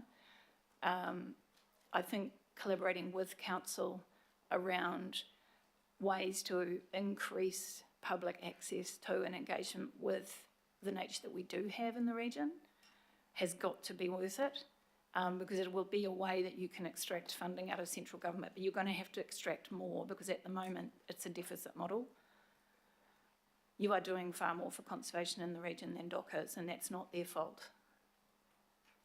I think that's a really interesting insight, and I'm hoping that our mayor is listening, because while the public are very vocal about what they want in an environmental sense, they're probably unaware of that current deficit, and I hope that going into central government elections across political parties there can be a much greater awareness of what this deficit means going into the future. Kia ora, Councillor Thatcher. Very good point. I think it is a bit depressing that conservation doesn't seem to rate highly in election campaigns. It seems to be more about arguing over roads. But Doc has had some raises in income in the last few years, but not much. And whether that's going to continue is up to all of us to That's to right. put the pressure on. And look, you raised a really good point. So think of DOC funding in three buckets. There's that $300 million capital deficit where it's just unbudgeted, unfunded, respective maintenance of most of the huts in the country and tracks and bridges. So that's one bucket. The second bucket is their current operational budget, which, as you know, just gets shaved and shaved and shaved. It's a soft target. And then the third one is the new bucket that came with COVID. There's not many things that were good that came with COVID, but one of them was Jobs for Nature. And what that was a way to fund a huge increase in the hectares under management, and at the same time provide employment, and I will say a significant amount of Māori employment in those big Jobs for Nature projects. And Auckland did do well there. The one that I'm on the steering committee for, Tū Mai Taonga on Aotea, is going to eradicate feral cats and rodents from Aotea. And there are others on the mainland. That is going to finish between 2024, 26, depending on the project, and it should not finish, because what it's doing is what you do. It's enabling capacity that's in the community and in hapu to do the work that needs to be done and that they want to do. Yes, yeah, they're the three buckets. I remember through the lockdown, our staff doing phenomenal work in short amount of time on that Yes. Jobs for Nature program, and Which part was of our greatly feedback appreciated, to by the Minister- way, greatly appreciated. to Minister Sage was because all the shovel-ready projects were mostly concrete focused, and there was such an Right. opportunity for broader set of skills and outcomes being brought in, and Yeah. it did get a minor amount of funding compared to those other things. But There's a mystifying Yeah. contrast between the concrete funding and the natural environment funding Yeah. in central government. Who knows why? we have a number of questions again, but I'll try and cut them off now. We've got 5. Mayor Brown first. Thanks for an excellent presentation. I'm encouraged by quite a lot of what you're saying and frightened by the results. And I am part of a group that gets out there in the weekend, sea cleaners. And Oh, good on you. but you asked us to get advice. Who from? Probably the lady sitting to your right would be the best place to answer that. Ian? Megan. Through the chair, if you did want some particular advice, we can certainly provide that. The council across, certainly my division as well as others have a role, both regulatory role, but also working with the board and other organisations in this area. So whatever you might need to know, just let me know and we'll provide that. Well, a lot of the things you suggested, about stopping fishing, other present items. Boat cleaning is an issue here because we've somehow or other managed to get rid of our areas to clean boats. Hauraki local board convinced themselves it was a good idea not to clean boats there. I don't know quite what thinking there was going on there, if any. So I need some advice on what we can do. You've told us the direction, but I will get advice on what we can. The long-term plan, what you've raised several times, is something which I'm hoping you'll make some sort of contribution to yourself. The 12-mile zone is another thing about which I don't know what we can and can't do there, but I'd like to look into that. You mentioned something at the Yacht Squad on 11th of August. What was that exactly? It's the presentation of the State of our Golf Report. So it's a quick, short education with drinks and networking. So I recommend that one. Yeah, I'm pretty sure because I'll It's the same night as the soccer at Eden Park, though, so, tricky. Yeah. Yeah, well, it sounds like there's also perhaps a general knowledge kind of piece that might be missing for councillors around those obligations and what instruments you have available. Yes. Yeah, I before think you get into the tactics. what strengths, what powers do we have, Mayor, just on a number of those questions, I've already messaged my councillor support advisor, Rachel, to organise a meeting with Alex, who is online, for Councillor Dalton and I, maybe you could come into that just on, because he's got a clear understanding of a lot of the things we can, can't do, could do now if we had money, or and then there's the advocacy points, and a lot of it is through the amazing work Alex and team are doing to support the Hauraki But Golf just consider the same questions for fresh water. So, for example, what is the pipeline of catchment management plans that are in progress?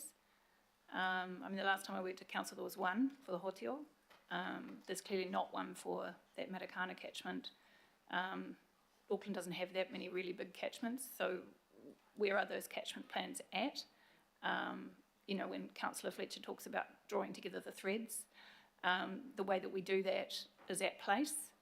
There's been lots of work done through the Options Development Group that reported to DOC on the management of conservation in Aotearoa, New Zealand 2 years ago around the importance of conservation at place. Catchment management plans are a really important tool because they're spatial. You may find that there's some marine versions of that you can work with different hapu on in their rohe. I think it just needs a bit of creative thought. But don't just think about the marine. Please do think about freshwater, because our freshwater deficit is horrendous in the Auckland region. The biodiversity loss there has been dreadful, and the wetland loss as well. Thanks very much for that. I think Blair Tuke's on to me about going to that thing at the squadron, so... Oh, good on you. Yeah, well, I'll see you there. Well, he's a good mate of mine. He gives me health food for...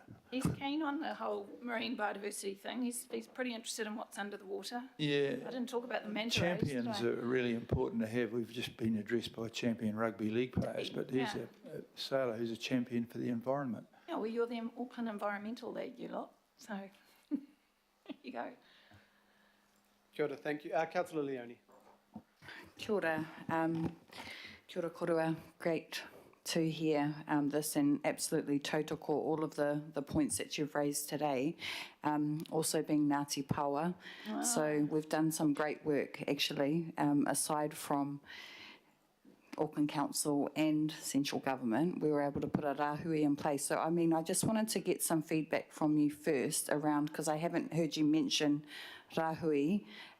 We know that actually was actioned a lot faster than what Auckland Council and central government do. So have you looked at that in your recommendations going forward?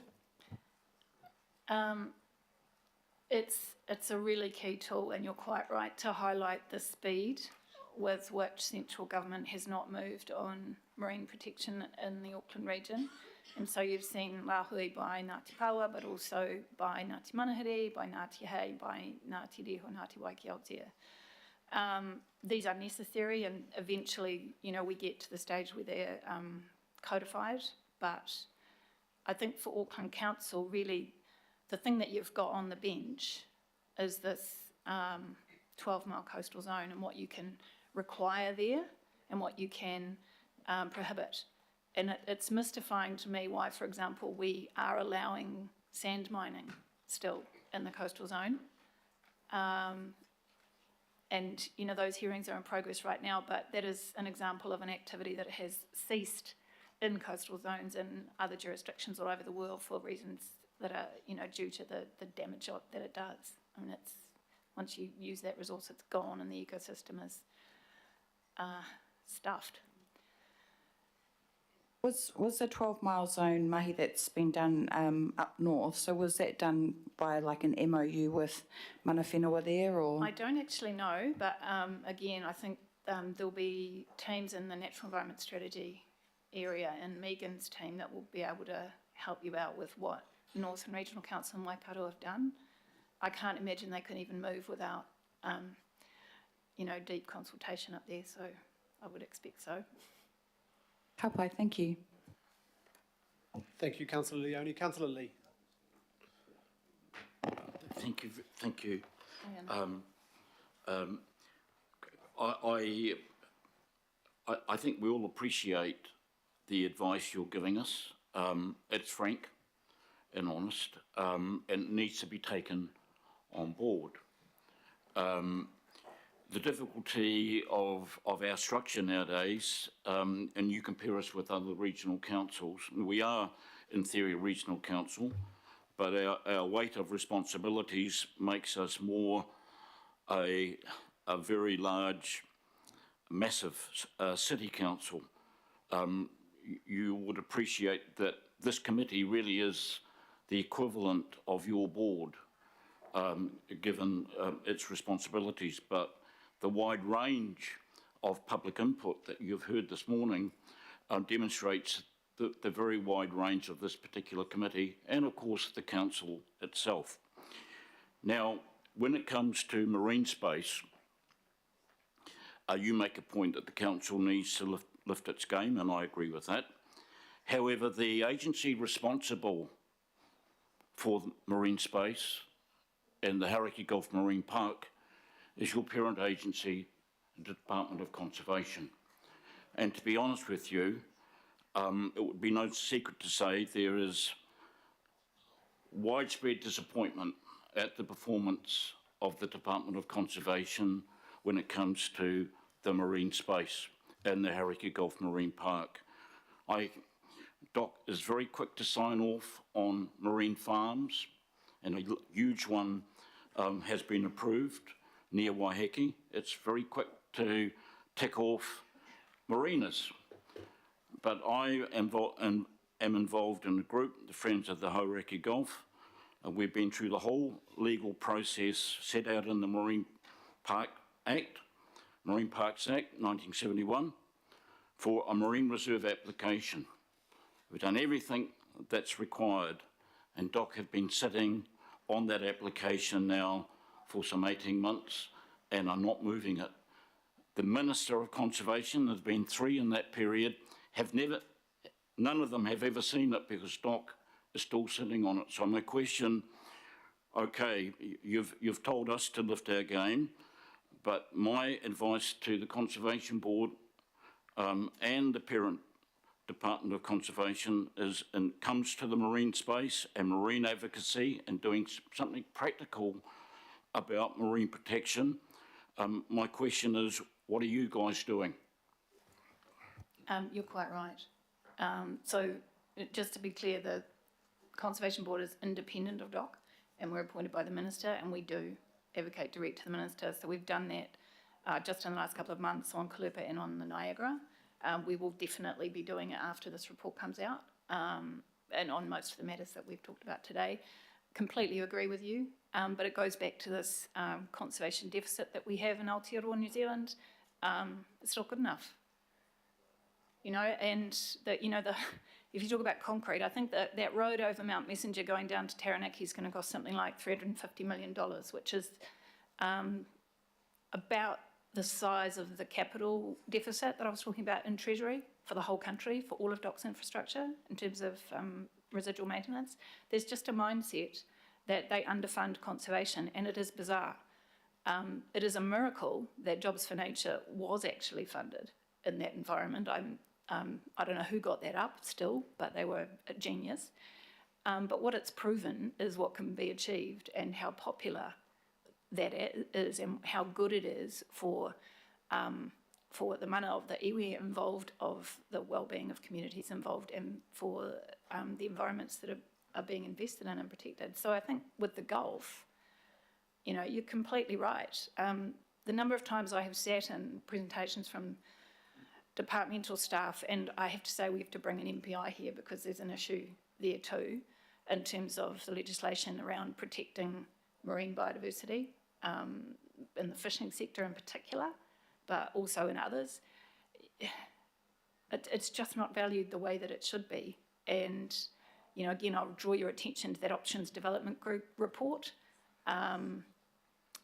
that went into this in great detail and outlined what the deficit was, and that model of expecting DOC to deliver so much with so little has got to change. Can I just say, it's not just about money, it's about culture and either can do or no can do. And I think, to be fair, DOC is leaning towards the latter in recent years. There's not a can-do attitude compared to the Department of Conservation when it started out. That's my observation. Thank you. Kia ora, thank you, Councillor Lee. Member Ashby. Thank you for the presentation. Obviously, the issues you've talked about in biodiversity in general are highly important to mana whenua. Also just wanting to really support a lot of your comments today and agree that I think the council has a role. I also support Councillor Lee's comments around the broader system, but I do think council can play a broader role. With that being said, I also want to acknowledge the council staff who play a good game of whack-a-mole with different biosecurity threats that pop up. Not an easy job. My question is really, in terms of just to focus on the marine environment and the Hauraki Gulf specifically, although I also care about other harbours and waterways, but the recent UN framework on biodiversity advocated for increase in protected areas. Different definitions of what that is, but obviously marine reserves is one, and there's only a couple in the Hauraki Gulf. There's been talks of others over the years. So it's just really a question of has the Conservation Board looked at the current offering of that as one mechanism of upping the protected area, and if so, what does that look like? Is it a percentage? I know that 30%'s been thrown around. Is that something to be collaborated on with all of the parties in the room, I imagine? The other thing, and I totally agree with you on the catchment plans, in terms of overfishing, sediment and climate change as a changing baseline. The importance of those catchment plans is going to increase. So I'm quite interested in those two mechanisms, because you can throw money at it and probably not move it too far, but some of the policy mechanisms, I imagine, are going to be what starts to shift it. The only other question I have is just to turn briefly to the terrestrial sort of environment. I'm really interested in, we have a whole bunch of wonderful volunteers who put their time into weed and pest eradication, probably equivalent of billions a year in that, in terms of labour. And then at the same time we have these, what I call retail weeds, where you pull out the jasmine, and then the neighbour goes down to the Bunnings and buys some more and plants it in the backyard. It reinfects the ECA or the conservation land, and on it goes, which is probably a definition of madness. So I'm also interested just to see if you guys have done any work in terms of some of the costs and in terms of money or labour, but also biodiversity burden for the conservation estate in terms of those retail weeds that might be reinfesting those lands from neighbouring properties. Thank you. Just to take that last point first. So one of the really excellent things that staff have worked on in the last decade or so has been the RPMP, which does cover what you're talking about, even on conservation land.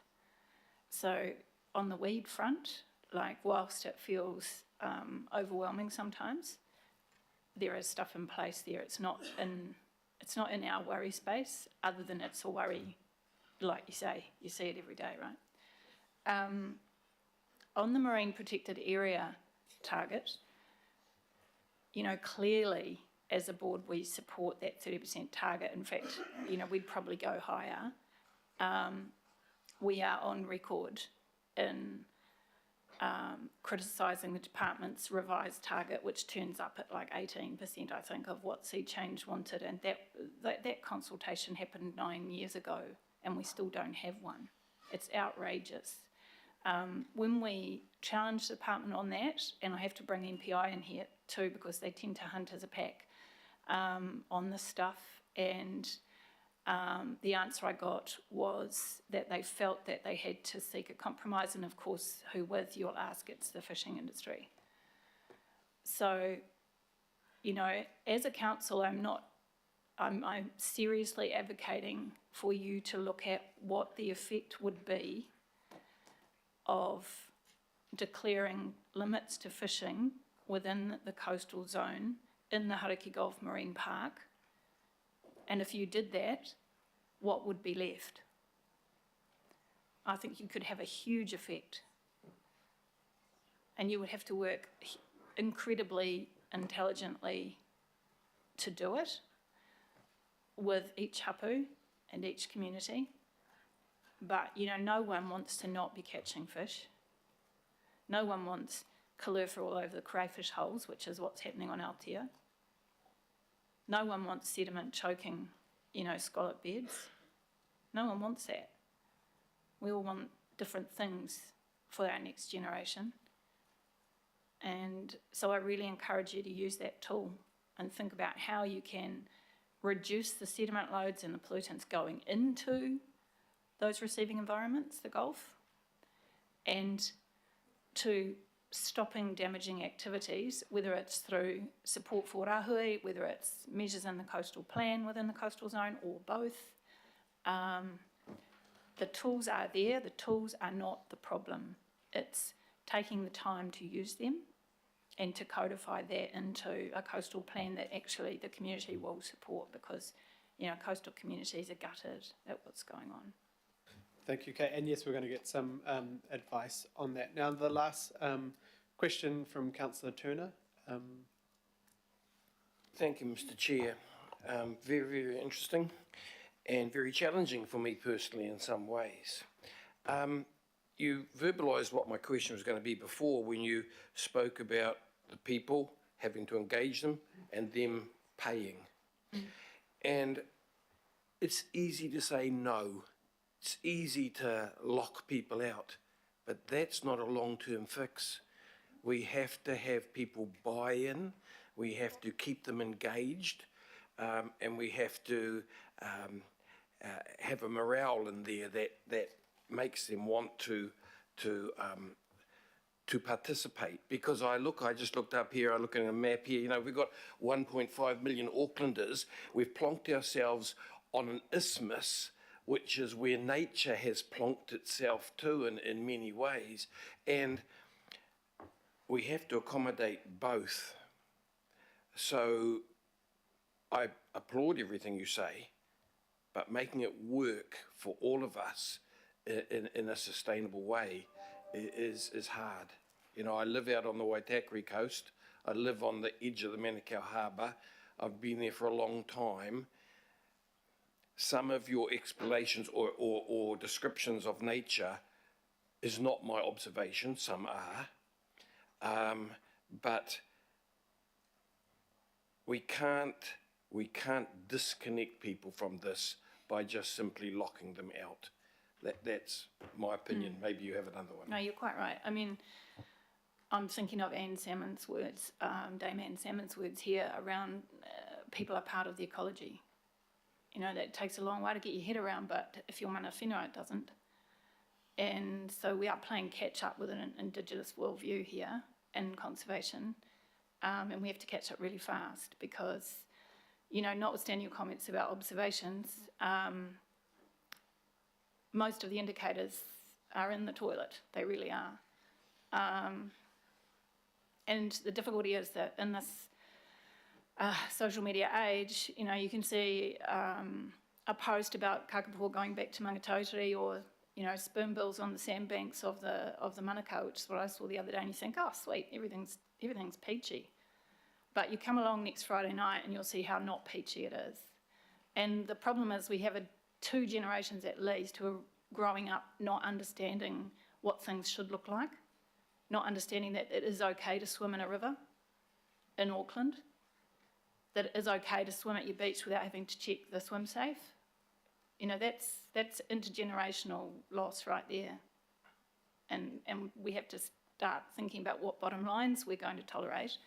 And one of the things that's missing from your the information that you receive as a committee And I appreciate Councillor Lee's comments about the breadth of this committee being too broad to have planning, environment and leisure in the one committee, but leaving that aside, you don't have a dashboard to look at. You don't have indicators for freshwater, marine and terrestrial biodiversity to say what's happening. So you're flying blind, you're Auckland Rugby League for the environment, and you've got no data. Thank you. We are going to have to leave it there, Councillor Turner. We have public forum for half an hour and we're at 2 hours now and we have a huge agenda. Go the public. It's been fantastic and really, really important, but I think there's a number of issues we need to get advice on, and we are already doing some of this work and have already been in discussions with staff around marine, pests and biodiversity and what we need to add into the long-term plan. There's a huge amount of work to do, and granted that we have been trying to increase with the water quality targeted rate, natural environment targeted rate and others, significant increase over the last few years, but we're not there yet at all, and it, as you say, does drag us back when government doesn't meet us even close, and unfortunately those budgets, those jobs for nature budgets disappearing is not going to be very good one either, but good food for thought for the Mayor as he's writing to parties on what Auckland needs as well through the election campaign. Councillor Fletcher has asked us to also, as part of your concerns and request the Mayor to write to the Minister of Conservation outlining the committee's concern about the department's lack of priority and resourcing, particularly OPEX for conservation work in Tamaki Makaurau, including the marine environment, which I think is very important. So Councillor Fletcher will move the overall acknowledgement of your public forum as well as the addition. And would Councillor Lee, did you want to second? Councillor Lee? Did you want to second? In moving this, and I'm sure Councillor Lee will be happy to second, may I acknowledge your chair, and may I acknowledge also our former colleague Gail Ogilvie, and suggest it doesn't need to be documented that we have regular briefings from the Conservation Board, because I think it's really helpful in terms of progressing our own responsibilities and programme. Yes, kia ora, Councillor Fletcher, when I met with the team, Nicola and Gail and others, my hope is that this would be a start of a new relationship where we can work together more often and probably in a less formal way too, so we can have that more meaty conversation we want to have, and then, you know, potentially figure out for whatever the government looks like after October, that we have some clear goals or challenges, opportunities to send together, so the messages are louder. That would be helpful. So, Team Auckland. Yeah, thank you very much. Were you happy to second, Councillor Lee? Yes, happy. Yes, very much so. Kia ora, thank you. Thank you very much to the both of you for attending today. All those in favour? Aye. Now, I was going to try and have Kath speak now. Do you have to go? Okay, right. Yes, so we're going to have Chair Hanley to speak now, and I'll just tell you, then we're going to have a break. Then we are going to have the shoreline adaptation plan items. Then we're going to have the incursions paper, and then we're going to bring Hunua forward as well to ensure that our other local board chair, Angela, doesn't have to stay the whole day as well. So we'll try and combine the two presentations she's very interested in and part of as well. So we'll go to Kath now. Thank you. Kia ora. Nice to see you. Tēnā koutou katoa, talofa lava, and tēnā kōrua chair and mayor. This is timely. The last presentation was so important, and I entirely tautoko that. And I guess that this fits exactly with the ask. I do have with me Alex Rogers from the Hauraki Gulf Forum, so if there were technical questions that I'm unable to answer, then Alex can do that. And I'm also our Deputy Chair, Bianca Ranson, who is on the Hauraki Gulf Forum, is attending this as well. I do have an apology from Chair Izzy Fordham, who would be presenting with me right now. And I'll draw your attention to attachment, which is the attachment with all the support documents from other boards? It is on Nexus for everyone to see. Yeah, there is a file on Nexus which shows the support I have. I'm sitting here surrounded by 20 other local boards. Every local board has endorsed this presentation. Good on, and Angela's here because she did also, like all other boards, they either wrote letters of endorsement because of the time pressure or they've taken this right through.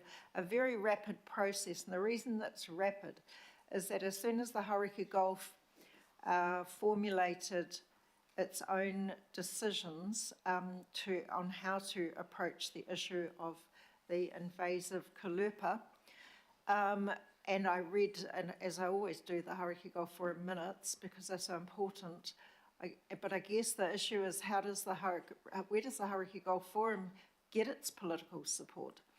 That people sit on it, but you know it's so important that Tamaki Makaurau backs the Hauriki Gulf Forum to the hilt. In this instance, they have asked that the central government's approach to the invasive kalupa, which of course has been one of containment, and that clearly hasn't worked. So we've had it now, this is so invasive, a tiny piece of kalupa can start to form its own colony on the seabed and smother it hectares and hectares at a time. So while boaties haven't been able to anchor off Aotea Great Barrier where kalupa is, we are going to increasingly have whole areas where boaties can't anchor. But that's not the only way that kalupa travels. So containment hasn't worked and we need an elimination policy. So we've got it off the Mercury Islands, we've got it off Kawau, and yesterday it was announced as being off Waiheke. Now we knew about that last Friday, but it had to be identified. We knew about it because we have the Hauraki Marine Project, the Waiheke Marine Project, which is a voluntary organisation formed. It's right across sectors. It's a very large group and it has a deep relationship with Ngāti Paoa. And they have been diving to monitor the seabed around Waiheke at their cost. So they haven't been able to be funded, and this also, our motion, does seek funding and support for these citizen science groups and for iwi and for others who are needing to protect, they are the front line. So they've been diving and late last week discovered what is a juvenile in terms of its formation, a very early detection of kalupa. So this is the first time kalupa's been detected at this small scale. So today, I think NIWA diving there and, they will be looking for ways to eliminate it. I do want to acknowledge Nicola MacDonald, who wasn't presenting for the Conservation Board, because she actually just got on a plane to the States where they are doing the same work to eliminate kalupa. So kalupa is deeply invasive. What I would like, I did bring the last marine issue that I brought was to the last governing body, and the governing body unanimously supported that, and that was to get behind the rāhui that member Leone mentioned with Ngāti Paoa's rāhui on 4 species around the coast of Waiheke. And the governing body unanimously supported that. And that gave strength to the ministry's, proposition to the minister, because it ultimately had to be supported by fisheries to actually get in place as, legally enforceable and having whatever resources, which is never very much, put towards monitoring and compliance and regulating. So the request here, our request is entirely based on the Hauraki Gulf Forum's motion. and it is to give the political clout to support the Hauraki Gulf Forum in getting the government agencies, biodiversity and conservation, behind elimination of kalupa. So that's it. I know that you're also looking forward to lunch, so mine's short and sweet, I hope. Thank you, Mr. Chair. Kia ora, Kath. And no, I wasn't planning on going for lunch, but I just thought a 5-minute break. But I was happy for you to go first because I appreciate you being here and the long way you've travelled. And I think Bianca is online too, and I see Kylie in the back as well. Kylie's here and Alex is here. If there are questions, because you are dealing with this later as a paper, and I appreciate, Mr. Chair, that you have asked for that, because I think the difficulty here is that these environments are working way faster than we do, and we are politicians. We should be able to move very fast. Staff and officers can't work as fast because they're bound by process. But you would say kalupa is moving incredibly fast, and it is going to destroy whole aspects of our marine ecology in the Gulf and around other parts of Aotearoa, New Zealand.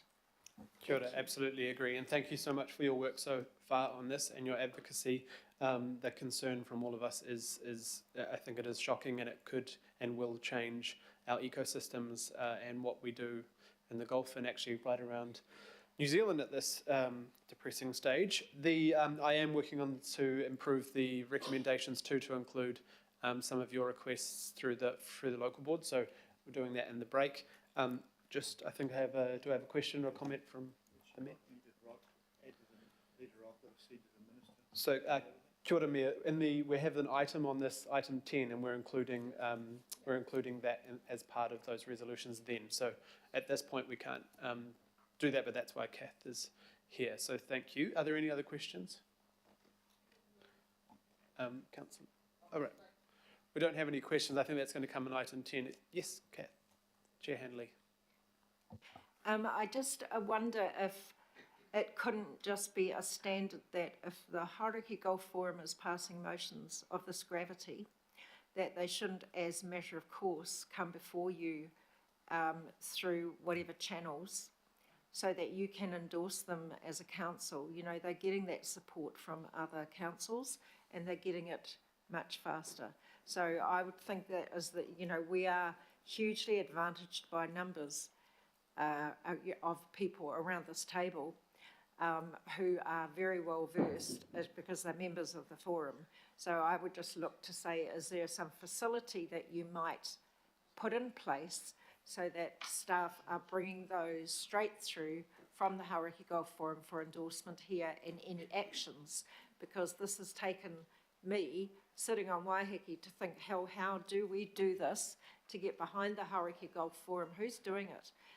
So I'm not a member of that forum now, but it did. So I've had to go right through the whole, build a notice of motion, get it unanimously supported, put it out to my peers through the Chairs Forum, and they've been brilliant, but many, they've had to herd this behind the scenes to get it here. But it should have just come. It should just be immediate, that the Hauraki Gulf Forum feeds this committee with some meat that enables it. So talking about the political, our political environment and the strength that we have in the site because of our scale, we should be able to do this stuff pretty well straight away, right? So we're not waiting for people to do the processes behind the scenes. And I guess some of the update, and we'll be asking Rachel those questions, but there has been, staff have been working obviously with MPR now. This from the beginning. We didn't need those resolutions obviously at that point, but it is, we are hoping, I would hope that we treat this the government is treating this the same as the Mycoplasma bovis on farms. Like this is a eradication aim, not just a oops, it's gone too far, because if we don't do that on farms or with the fruit fly a number of years ago, so this is the same sort of action we need directly at this incursion stage. Well, I guess we needed it 2 years ago. Yes. So, yeah, anything we can do that this governing body can do would be appreciated. Thanks. Kia ora, Chair Hanley, thank you very much. And I think there was a mover of Councillor Fletcher, a seconder, Councillor Leone. And we will, if you're not able to stay, we'll update you on the resolutions that are passed at item 10. And we thank you, and thank you for Angelis for sitting alongside you and all the other chairs who have supported you as well. So thank you. Kia ora. Thank you very much. All those in favour? Aye. Any opposed?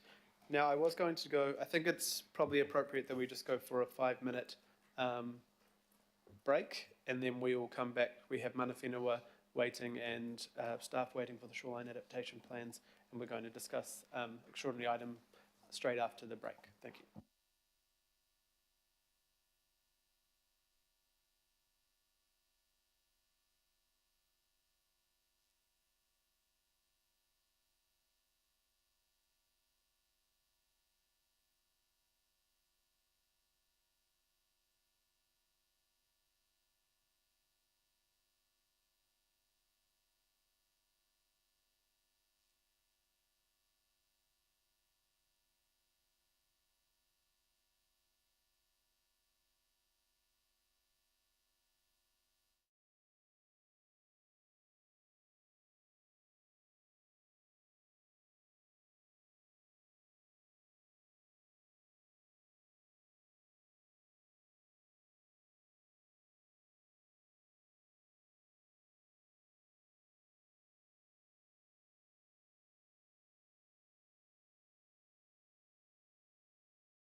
You're in the room.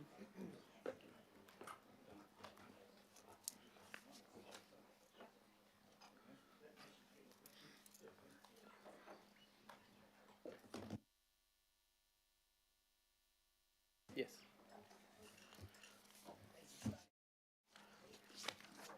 Right, so first up, you should have been sent from Stu this morning the details we've been working on the last day or two, an extraordinary item that the Mayor will move and Deputy Mayor will second. You got it up there. So what's going to happen here, this is not the item, we're not debating the item right now, we are debating if we will debate an item. So we're just going to have the Mayor briefly talk about what this is, but this will be debated at the end of our open business before we go into confidential, not to delay the rest of the day further, but this will be very brief and we don't need to debate this point. Yeah, thanks very much for that, Chairperson.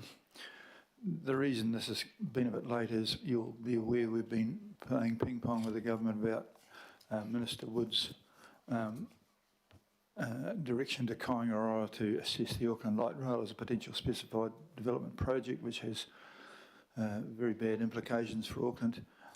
We sent her, at your request, I sent a letter saying please withdraw it, and on Friday night I got a letter back saying she won't, and so I want to have that debated at the end of the day. The response and why it can be delayed is because we want to get our response back in before the House of Representatives rises this month with the election coming up. So I'm just going to move that we can debate it, and the Deputy Mayor will second this. So this is, can we debate this later in the day or not, that's all. Right, any brief questions or? Just no, thank you.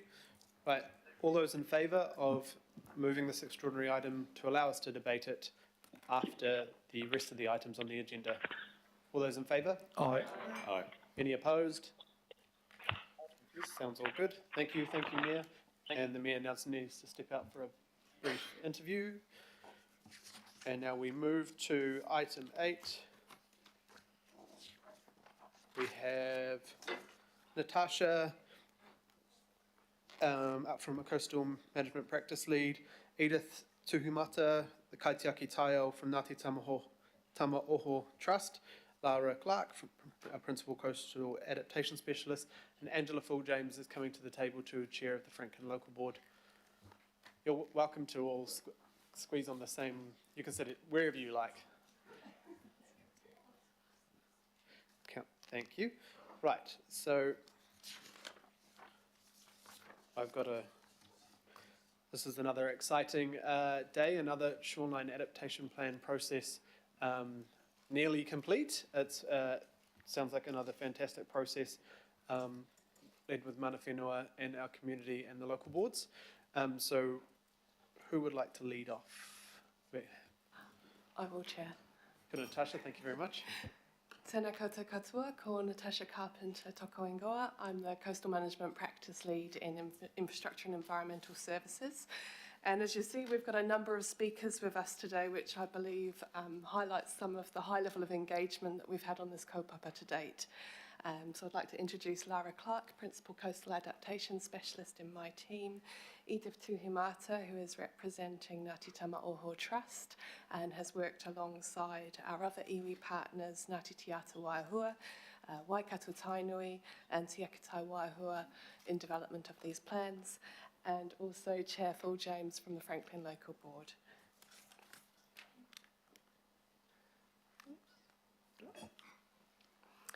So I know that many of you in the room are very familiar with the Shoreline Adaptation Plan programme, with this being the fourth and the fifth plans that we've brought to you seeking approval.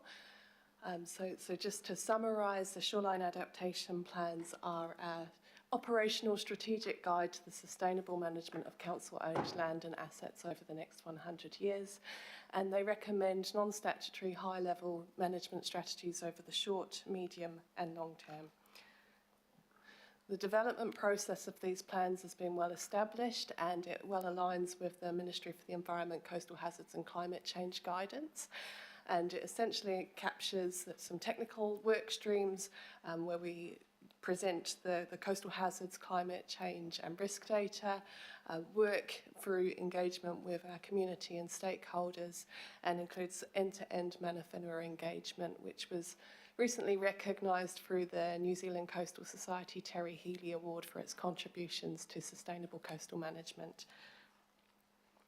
And as you can see from the bubble here, the Shoreline Adaptation Plan programme is part of a wider ecosystem of council projects, including Te Taruki Atawhiri, Auckland's climate plan, where under the resilient communities and coasts theme, this really contributes strongly to some of the implementation of the plan. Obviously, recent storm events have really heightened some of the awareness of natural hazards and climate change. And the Shoreline Adaptation Plan programme is well versed in communicating coastal hazard and climate change risk to communities and engaging with them regarding the role of council, and council really putting the best foot forward in terms of how we manage some of our own public land and assets. And recognising this, we've received additional funding through the annual budget Storm Recovery Fund to accelerate the remainder of the work programme. So today you're seeing us for the first time bringing to you 2 plans that have been developed and presented in parallel. From this point forward, you'll be seeing us coming more frequently with tranches of plans as we cover off the remainder of the region, with the intention to complete all plans on an accelerated programme by mid-2025. And this will enable us to move on to really the pointy end of the discussion, which is really the implementation of the plans.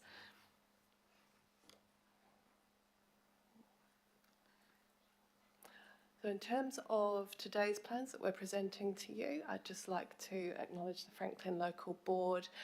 Both plans have been endorsed by the Franklin Local Board, but I would like to draw your attention to the resolution for the Manukau South, which includes a number of clarifications for specific stretches.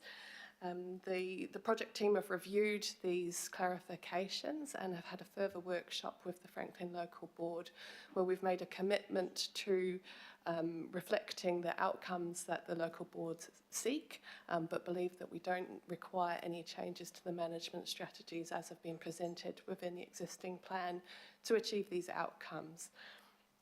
I think it's also important to note that these are non-statutory high-level plans, so there are multiple sort of mechanisms in place in terms of their implementation, and also an acknowledgement that these are really the first generation of shoreline adaptation plans for Auckland, so there will be and need to be further opportunities to review and refresh this information as we get new coastal hazards data, changes in legislation, for example. So before I hand over to Edith, I would just like to acknowledge Carl Flavel from Ngāti Te Ata Waihua, who unfortunately sends his apologies and was not able to be here today, but has provided us with a letter of endorsement, which I understand will be included within the minutes of this meeting, just acknowledging the mahi that he has contributed to alongside the Shoreline Adaptation Plan project team. And we have a number of other members of our team that hold a lot of those relationships and partnerships with us today. And yes, and with that, if you would like to, Edith, then I'd like to hand over to you through the chair. Morena koutou, tēnā tātou. I ngā mana, i ngā reo, i ngā karanga maha me ngā rangatira, tēnā tātou katoa. Kia tau te rangi Māria, kia toi te mana, kia tau te mauri, I rungi a tātou katoa. Kia ora. My name is Edith Tūmata. I am the kaitaki taiao mō Ngāti Tamoho. I am the manager of the environmental unit for Ngāti Tamoho, and I am here to endorse the shoreline adaptation plans for the Manukau Harbour. For a long time now, we know that I am uri o Waiohua. Waiohua has been occupying the Manukau Harbour for over 1,000 years now, so we have a huge knowledge base around this particular area. We find that we're the poor cousins on the Manukau Harbour side. The Waioa has been in play for many, many, many years, but we still haven't been able to sort of talk about restoration and looking after our harbour. This is one of the only sort of projects that we've had that are looking towards restoring and trying maintain some lines of defence when it comes to our cultural heritage around the Manukau Harbour. So that is why we have been working with the Coastal Adaptation team to input our mātauranga Māori in this particular aspect, because we have relevant traditional resource methodologies that we can use to help us restore our harbour and do something for our harbour. It is culturally significant to us. As I said, we've been there for 1,000 years, but we have watched over a long period of time huge infrastructure and huge amounts of money going into infrastructure within the Manukau Harbour, but we haven't actually had any funding ourselves to be able to do our work. When we're talking about that sort of funding, we see huge amounts of money going into the central interceptor. We see huge amounts of money going from water care to the infrastructure for water care, healthy waters. But none of those funds actually come down to us. So this is why we're here to endorse the shoreline adaptation plans, because a lot of the time it comes down to the funding and we don't get it. So this is the reason why Ngāti Tamaoho is here today to endorse these shoreline adaptation plans, and we're hoping that we can all work together to have a good outcome on the Manukau Harbour. Nō reira, tēnā koutou, tēnā koutou, tēnā koutou katoa. Kia ora. Kia ora, Edith. And through the chair, if I can invite Chair Phil James to speak.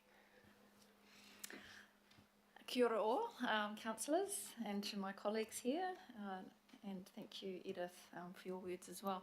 So we're very fortunate, Franklin, this is our third shoreline adaptation plan, so we're very grateful that Franklin has enjoyed being able to have these plans put in place. And I do remember once upon a time sitting around this table saying it's time we need to start having this somewhat difficult conversation with Aucklanders about our shoreline, coastal erosion, etc. So I'm pleased to be able to be sitting back here now, having been through those.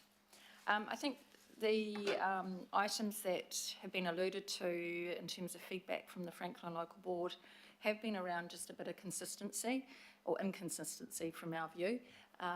And because we are responsible to convey the views of our community, that is our role. I just feel I must draw attention to that we have some sites that do have infrastructure, such as wastewater, public toilets, some car parking, those sorts of things, that do have a different classification than what we have on other sites that have the same sorts of things but have a differing classification. So I just feel it's important I draw your attention to those, and perhaps that might be something that could be reflective in your final resolution, that the assurances that we have been given will be taken on board, because we do have a community that is, I would say, somewhat upset. Last night I attended a meeting for our local board plan, and it sort of evolved into the shoreline adaptation plan meeting in the end. We've got residents, and this is happening all across Auckland, where residents who can afford it are protecting the Esplanade Reserve in front of them at a substantial cost, and they're willing to pay. And then we have parts of the Esplanade, of course, that's public, that isn't being protected, like Hold the Line. So there might be some things that I'd really be keen to discuss going forward as to how we can make processes and maybe even costs more palatable and easier for people to take charge and be able to do more of this protection of the Esplanade Reserve going forward, and maybe do it in sort of sections. Now that we have this plan, we understand where the areas are that our communities most value, so we can use the plan perhaps in that way as well.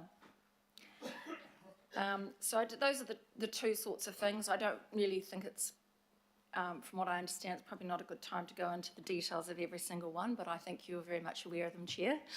And, I think if we can reflect that in the resolutions, and that there is a return to the community It's particularly the Clark's Beach community, a return to that community to further engage on the outcomes of the plan and what they actually mean, and to give some assurances of what the community is going to be able to engage, do in the future to protect the things that are important to them. Thank you. Kia ora, Chair Paul James. Thank you very much, and thanks for our discussions. Prior to this, Councillor Baker is keen to move both of these, and I'm keen to second that, if that's okay. And he has a resolution in there that we'll discuss with staff that does, it doesn't say anything either way, but it acknowledges the feedback from the board and says, and asks for the staff to continue to engage with communities to understand changes in the future or no changes in the future, which is, or in my opinion, but Natasha might be able to clarify, but that is the expectation from these plans. It is a living document, it's high level, and then when we get back down into those individual assets, individual reserves, that there will be engagement, especially if there's significant change or a move away from a reserve, or the need to purchase another reserve inland because of letting significant changes happen. Or as we've seen this year, those changes happen without consultation because nature takes over. So it's understanding how that all works together. Kia ora. So maybe that might lead to, Councillor Baker, did you have a question on that, or are you happy to speak at the time? I'll speak at the time. I don't have any questions. It's been answered what I was going to ask. Kia ora. Member Ashby. Kia ora. First, just to acknowledge you, Edith, and the mana whenua of the manukau that have worked and clearly strongly support the plan, which is great to see. So good job to the council team as well for getting that partnership working. I just have, two very short questions. The first is there's a couple of sites, cultural sites, that have been flagged up as high risk. So I was just wanting to understand, and I appreciate the detail might not be there yet, but in terms of what are the active steps to work with mana whenua leading that, to actually do something about that, whatever that is that the kind of detail that's in this plan, or is that something that follows on, I guess, out of it? And I suppose that is just a lead into, I guess, what does implementation look like with mana whenua? Thank you. Kia ora, Member Ashby. If I may address that question through the chair, I've got a couple of slides here, so I'm just going to quickly pop through, bear with me, to our slide which speaks to implementation, so that I may refer to that. So implementation for the shoreline adaptation plans is certainly an evolving space.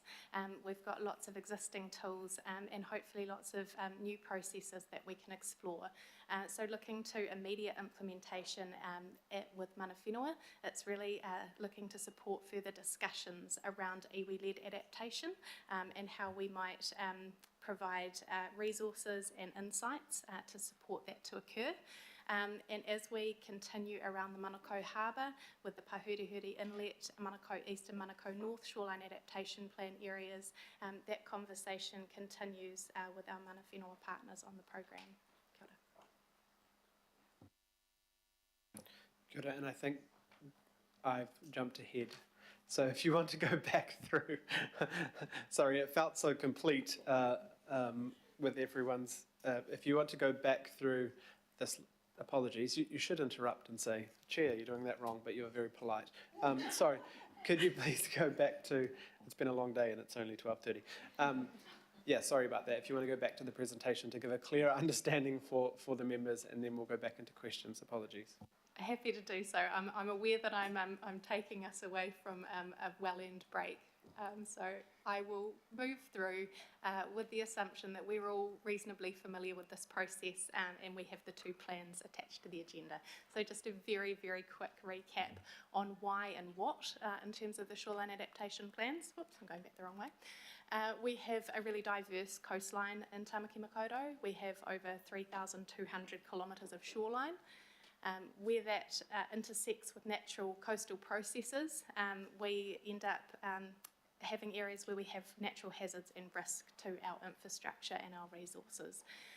Cue climate change and increasing sea levels, that risk is changing over time. So we need to adapt. We need to think about how we manage our coastal areas into the future and take a risk-based approach to that. And in response, we're developing the 20 individual shoreline adaptation plans across Tāmaki Makaurau. So in terms of informing these adaptive pathways, as Natasha has already spoken to, we utilise a lot of technical specialist information around risk assessment, policy analysis and advice, and looking at the ecological context of our areas as well. We endeavour to work really closely with mana whenua to understand values, principles and objectives, the areas and sites of significance, and we welcome and are very thankful for the mātauranga and advice that's provided to us by mana whenua. We also want to reflect in the plans who we are providing this infrastructure for, and so look to identify the use and values of our communities, the issues and the aspirations, and also start conversations around risk and risk perceptions and what the aspirations are for the future.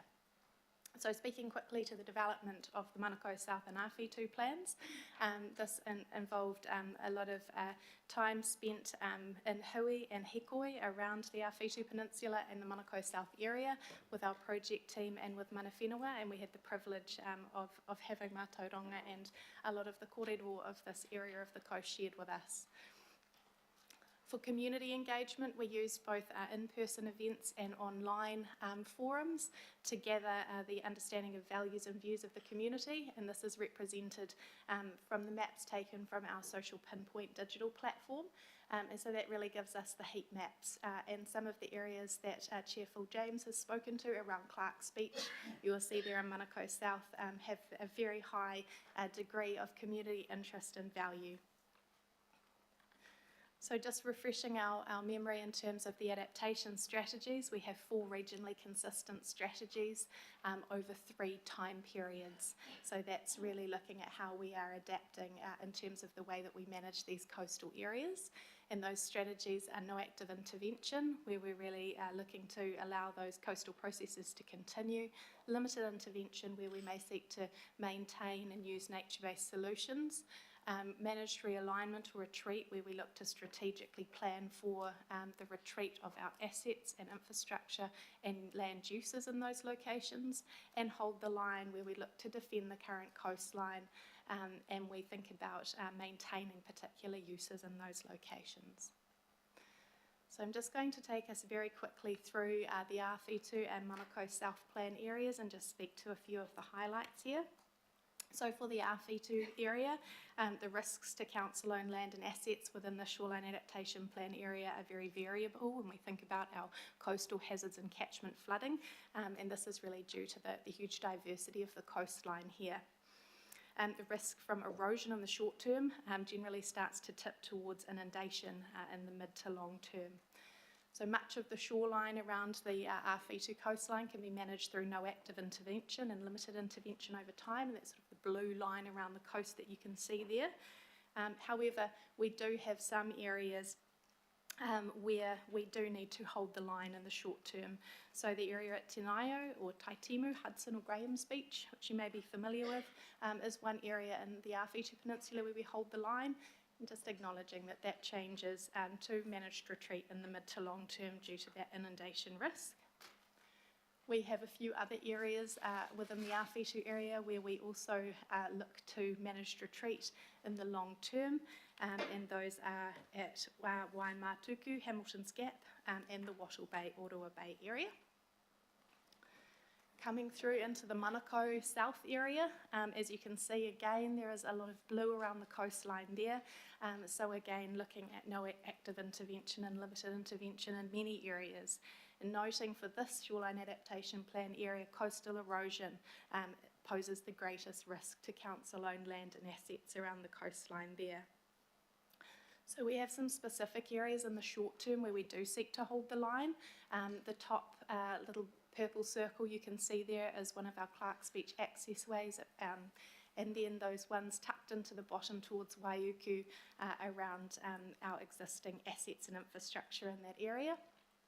We also look to hold the line at Glenbrook Beach, but noting that that changes to managed retreat in the mid to long term.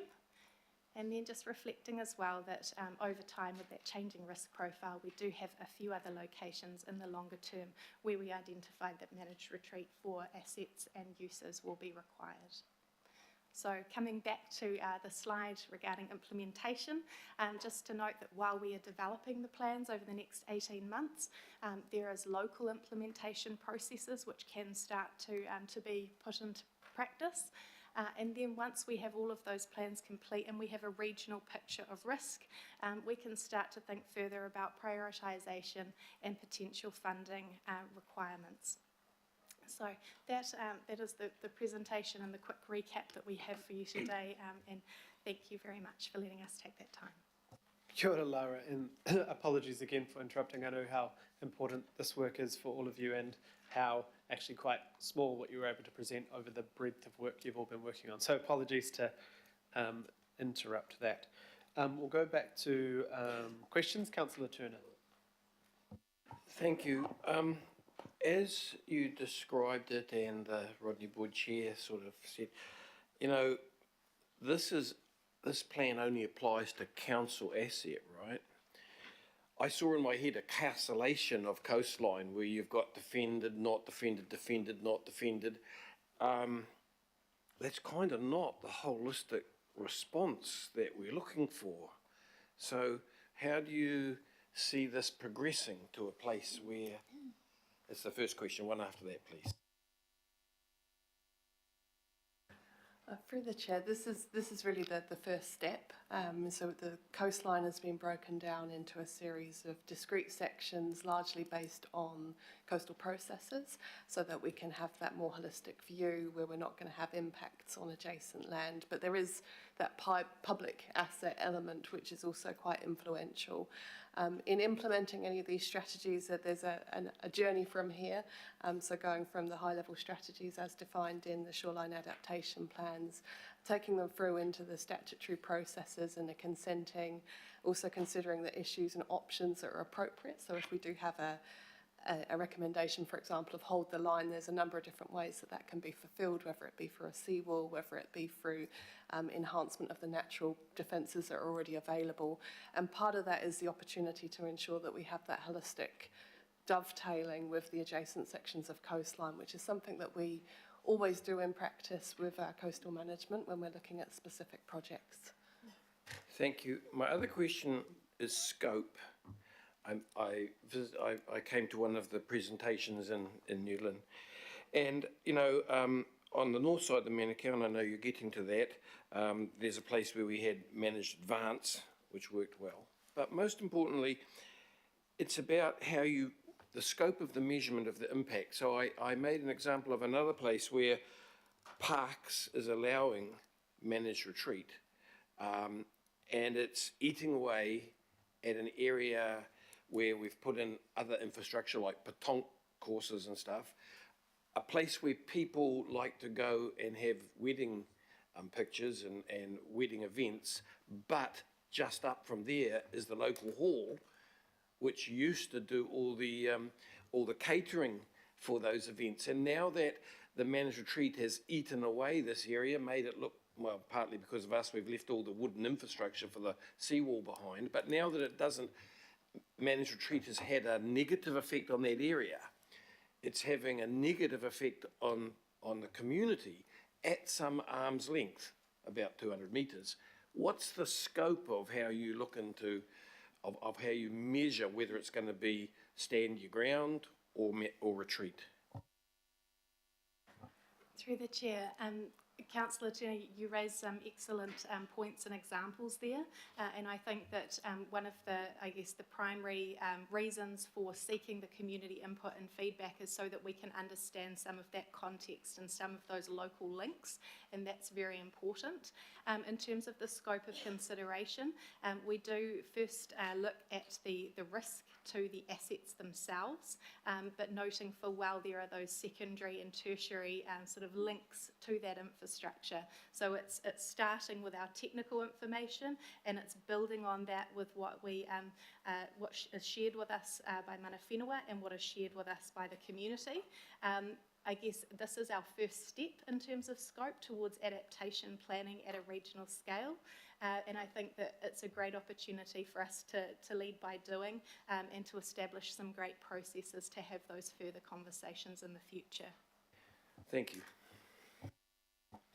Kia ora, thank you, Councillor Turner. Councillor Filipaina. Tēnā koe Iretha ngā mihi ki a koe, and tēnā koutou katoa. Look, the question is going to be on the third slide of your presentation. It's got shoreline adaptation plans, why and what. So I see diverse coastline plus natural coastal processes plus climate change, winds, tides, waves, storms. My question is, would the shoreline adaptation plan, in our agenda, has got plans consider 3 timescales. Do you think the 1 to 20 is realistic and appropriate, knowing what we're seeing overseas, knowing what we're seeing here? And it's 1 to 20. You know, and this is why I've asked, is there any need for us, because it's in there, to consider the timescale, is to actually put it within 1 to 10, 1 to 15. I'm just throwing it out there because, yeah, look, that's my apartheid, because it's interesting, it's 1 to 20, and with so much happening, is it realistic?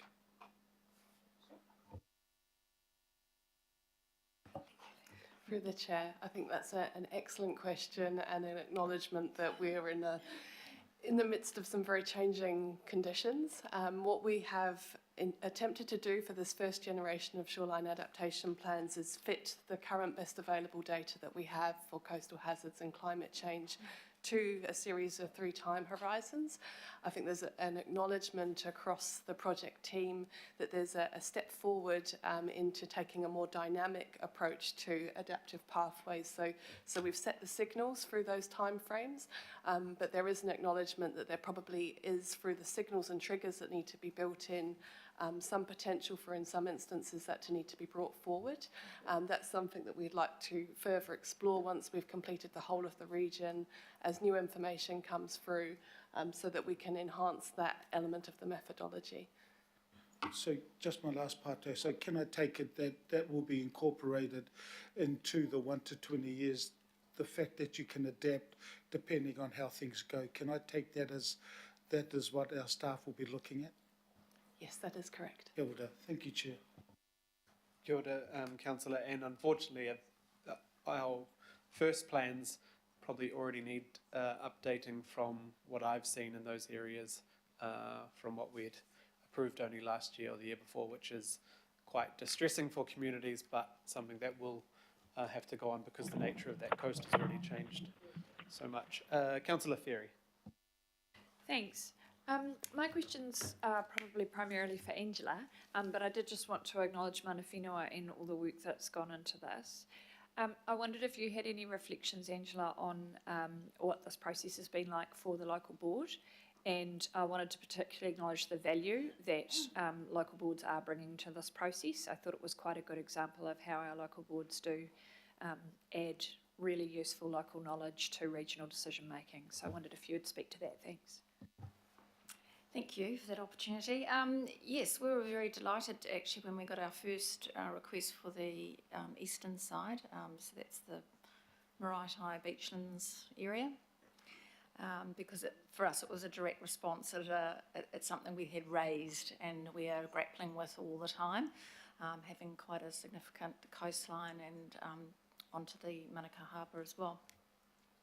So we've supported those engagement sessions. A few members would participate in those and encourage people to have their say on in the heat map and things like that. I suppose, you know, on reflection, maybe some of the terminology might change. You know, hold the line is a very strong term, and you know, it kind of means hold the line at any cost. You know, we know it's, you know, if you take it from a military perspective.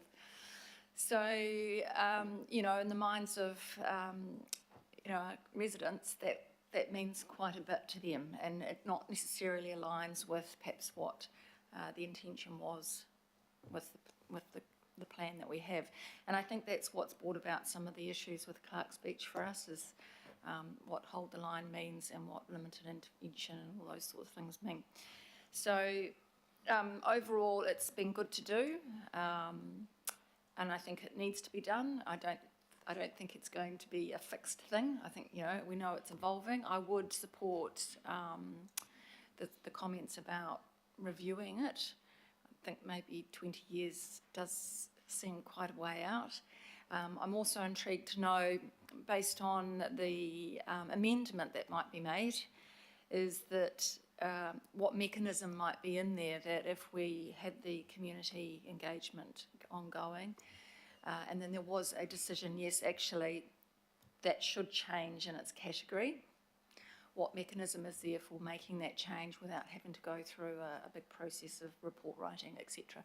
So if that could be thought about, that would be great, because I think then it keeps the momentum going. We don't have to wait till the sort of next review cycle before we can make any changes. Yeah. Thank you. I know that when I was in local boardland, we sometimes used to do a refresh, which was considered a lower level from a review. You know, for example, a park concept plan where we delivered half the projects and we needed to update things, and there would be a short line out, if you like, in terms of the community engagement. Do you think that's something that might address that need?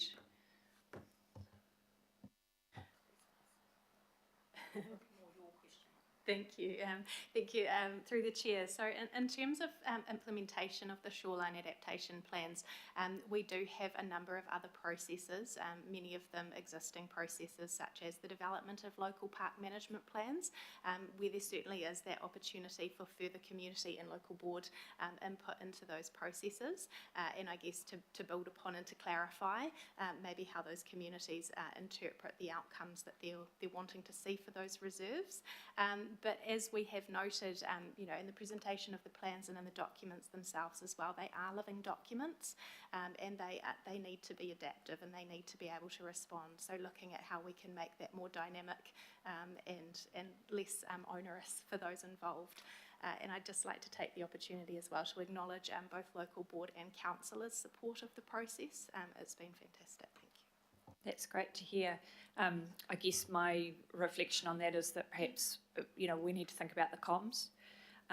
That's actually, you know, like we often say these are living documents, but then we don't communicate that we are actually, yes, we did that in 2019, but actually this is the work that's happened since. So that might be something for us to reflect on more broadly around the role of comms in this kind of space. Thank you.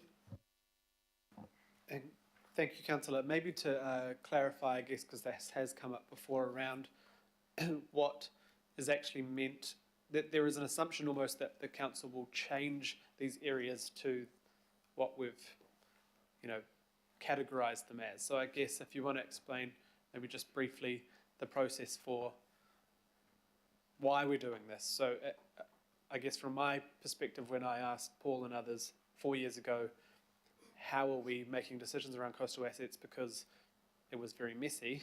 No offence to anyone, it was just hard. There wasn't really any money to do this, and that's why we secured the budget through the long-term plan. So I guess what was happening before, and why is this a little bit of a reaction to the way we used to fund coastal assets before, if you can clarify? Sorry, I probably asked that round the wrong way, but I think it's quite an important story to tell why we're doing this work. Yes, absolutely. So back in 2017, we developed and published the Coastal Management Framework, which was an acknowledgement that since the Auckland Council had come together into a unitary authority, there was still some inconsistency in the coastal management practices that were implemented across the Auckland region. an acknowledgement that we have a very extensive coastline of 3,200 kilometres, and the need for us to do better and lead the way in that space, and we get looked at quite closely across the rest of New Zealand. So that was really where we presented the need for shoreline adaptation plans, and closely looking at some of our counterparts overseas, such as the UK shoreline management planning approach for some of the best practice examples available there. And that was how this work programme was founded. And it's really a first opportunity to take that consistent and holistic view across the whole of the region, and when all of the plans are completed, that will inform a lot of the key decisions and information at the moment we don't fully understand regarding what are the future costs to implement these different strategies. Where are the higher priority areas, or how do we equitably address some of these coastal management decisions going forward, because we cannot afford to hold the line everywhere, and we can't always maintain the status quo. So that was really where these sort of were born from. I hope that answers your question. It was a perfect answer. Thank you, Natasha. Councillor Fletcher. Oh, Councillor Ferry must have been reading my mind. The reflections that she sought from Chair Full-James.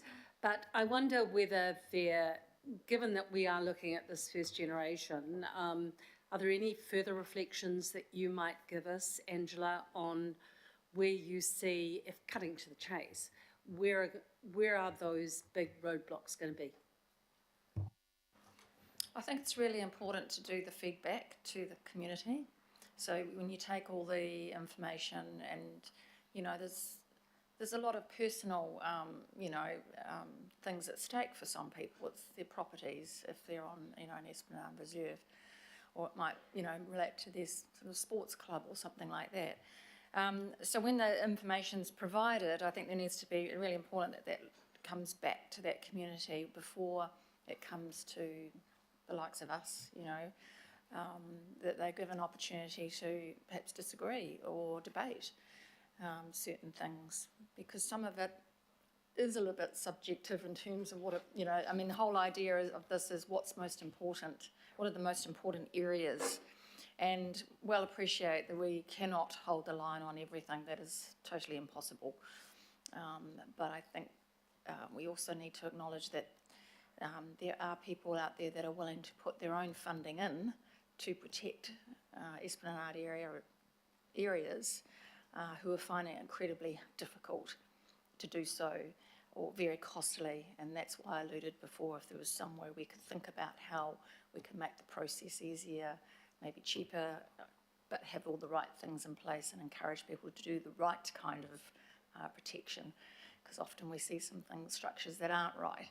So, I think constant community engagement, I think, will be necessary, because they're living it and witnessing it. We aren't so much. Respectful process, yeah. Kia ora, Councillor. Thank you. Councillor Bartley. Oh, thank you, Chair. Kia ora, thank you, officers. Kia ora, Edith and Chair Full-James.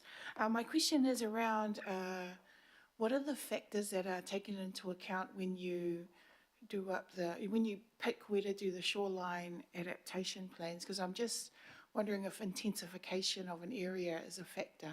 And I ask this because in my area in Tamaki, we have 20,000 people expected to move in, and our only nature reserve is Waiotaiki Bay, and the walkways there are falling into the ocean. So the local board, the residents, they keep constantly advocating, and it seems to be the answer is waiting for a shoreline adaptation plan. So that's the thrust of my questions, please. Kia ora, Councillor. Through the Chair, in terms of understanding those future development pressures and the anticipation of growth, but also the importance at a regional scale often of many of those coastal walkways, that is something that we look to identify through our sort of scoping phase with the shoreline adaptation plans, and document that and make sure that we're understanding where those areas are and both the regional and local significance of those. With respect to the sequence of the shoreline adaptation plans, we're actively looking at that along with the accelerated program and how we can make our way around the diverse coast of the region more quickly. But it is a case of looking at a regional risk assessment and prioritising those areas feeding into that, and also some of those pressures from the sort of social and land use side of things. So I hope that sort of starts to address the question, and we do have some further information we could share on that with you if that would be of use. Thank you. Kia ora. I guess a question for Edith, and I know you don't speak for all mana whenua, but you can speak from your own perspective. But if you, I guess this is still quite a westernised process that we're trying to kind of get mātauranga Māori processes into. But how can we do better as a council on things like the coast and protecting, I guess, the ecosystem that Māori have loved for 1,000 years in this area? What are the better ways? You've obviously said this is a good way, but I guess from the feedback, I want to see how we can replicate that into the actions going forward from here. I guess what are your expectations or the expectations from your iwi hapu? Kia ora, Chairperson. The thing is about, you know, it sort of comes back to what Councillor Ashby was talking about on the cultural landscape, and that is we're so aware of everything that's going on there. The decisions that were made around about the Manukau, around the Awhitu Peninsula, was made largely by myself and my cousin Carl, because we're driving this particular process. But when we looked at all those areas, because I walked that whole coastline from Urua Bay all the way through to Clark's Beach as a young archaeologist when I graduated. That was 27 years ago. And then you've got Carl's expertise in environmental planning. He's got 30 years worth of experience in that too. So we just sat down and we looked at priority areas that needed to hold the line, or places that we could do further restoration in this particular process, or, you know, or those priority areas. I have a couple of examples of the priority areas. I mean, Waititi Pa is one that Angela was just referring to in Clark's Beach and everything like that. It's sitting right there on the coastline and everything like that, but with the inundation and everything coming up, is it wise for us to put trails around that particular aspect? So this is why further conversation has to be had. If you wanted an example of the managed retreat stuff, well, that would be Whātāpaka, our marae there, in the extreme weather events that have just happened. We've had our urupa has had a slip. We've had houses lost down there, and because of the neighbouring farmer doing his adaptation on his land, the water came straight through our Whātāpaka marae, and it's been, we have to practice a managed retreat for our Whātāpaka marae. The thing is that it's a huge cost to our people. So how are we going to manage it when we know that we've got to do that? Those are the sorts of ways for funding for priority areas that you guys could help us in this aspect and everything like that. To us, it's not just about the council assets, it's cultural assets that are situated all the way around the Manukau Harbour, you know. And we've been saying this for a long time, probably for the last 8 or 9 years, how we are effectively going to address what happens to our cultural assets should this happen. And so, you know, just with this last extreme events, we saw it just absolutely blitz our marae and our urupa and everything like that. Listen to what the mana whenua are asking for and actually saying, because we've been reiterating this for so many years now. Help us with this stuff. Help us with the funding, you know. Those are ways that the council could help us in this particular aspect. You know, and there's nothing that we don't know about our coastal areas and stuff like that. So the mātauranga Māori component between Ngāti Tiata and Ngāti Tamaoho is what is driving this shoreline adaptation plan, because we know that there's stuff to do. For years I've been saying, you know, we need more funding around looking at the erosional processes, because we know that happens.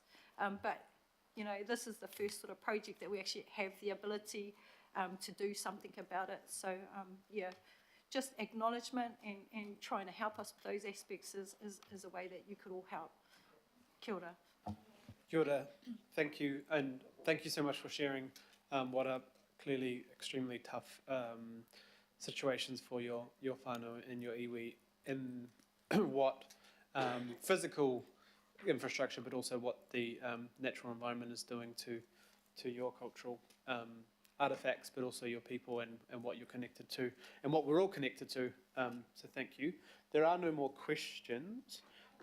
Oh, kia ora, Councillor Bartley, yes? Oh, kia ora, Chair. I just wanted to know how our resolutions up there can reflect the support from a change in how we're going to implement this that backs up what Edith was requesting from us. So is it a partnership with mana whenua? I mean, in my personal view, I feel like this process is in partnership. I think it is one of our better processes, but I trust the team are working that through. Paul, if you did you want to maybe, or Natasha, did you want to confirm that is the intention already? I don't necessarily know if we need a resolution, but Through the chair, absolutely it is the intention, and perhaps Part D up there is a signal towards that through the Coastal Renewals Work Programme, be that just one specific element of implementing the shoreline adaptation plans, but that recognition of the need for ongoing partnership as we work to implement the plans, I would say sort of a signal to that commitment. Perhaps I would like to see the words prioritising, what you get from that ongoing engagement. Prioritising that perspective, because it's the only perspective.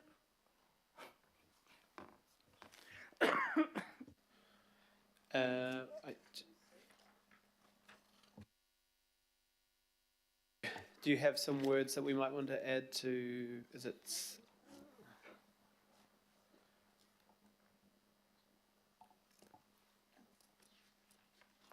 That will be prioritised.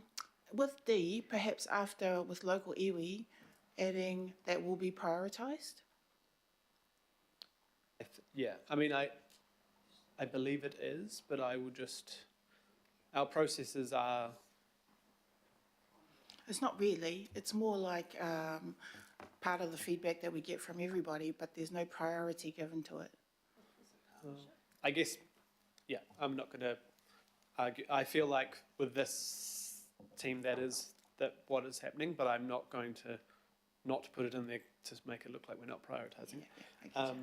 Through the chair, if we might suggest in relation to line D, that the inclusion of the Coastal Renewals Work Programme is one of the sort of the local or the now implementation actions.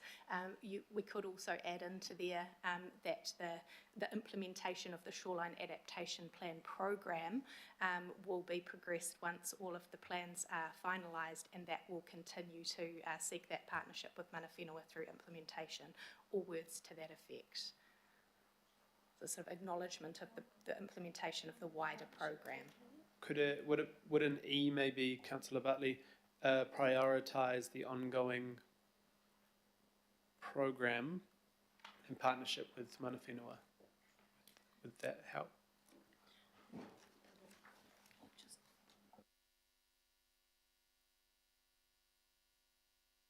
I think that, sorry, Megan, I think they're two different things. So that the D is an example of the program, like a very tangible one, but I think E is the ongoing overall program.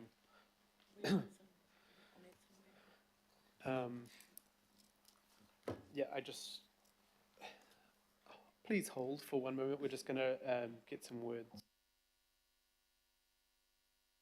I guess my concern is we're making it look like it's just part of this one plan where it's actually across the whole shoreline adaptation. This is not, we're not, yeah.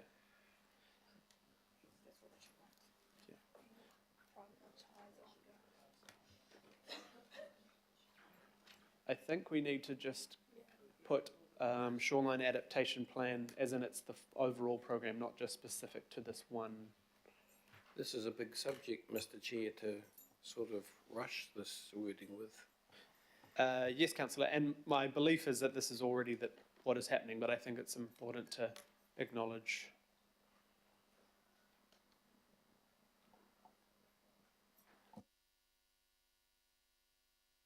I guess what I'm trying to say, and this is not really within standing orders that I'm talking back with you, Councillor Bartley, but I'm happy to have it in there, but this is, I don't want to minimise what the team is doing in partnership with Mana Whenua on this full program, because this is the way it is happening. That is not, we don't need to ask, because it is the approach from the beginning, which I think has been.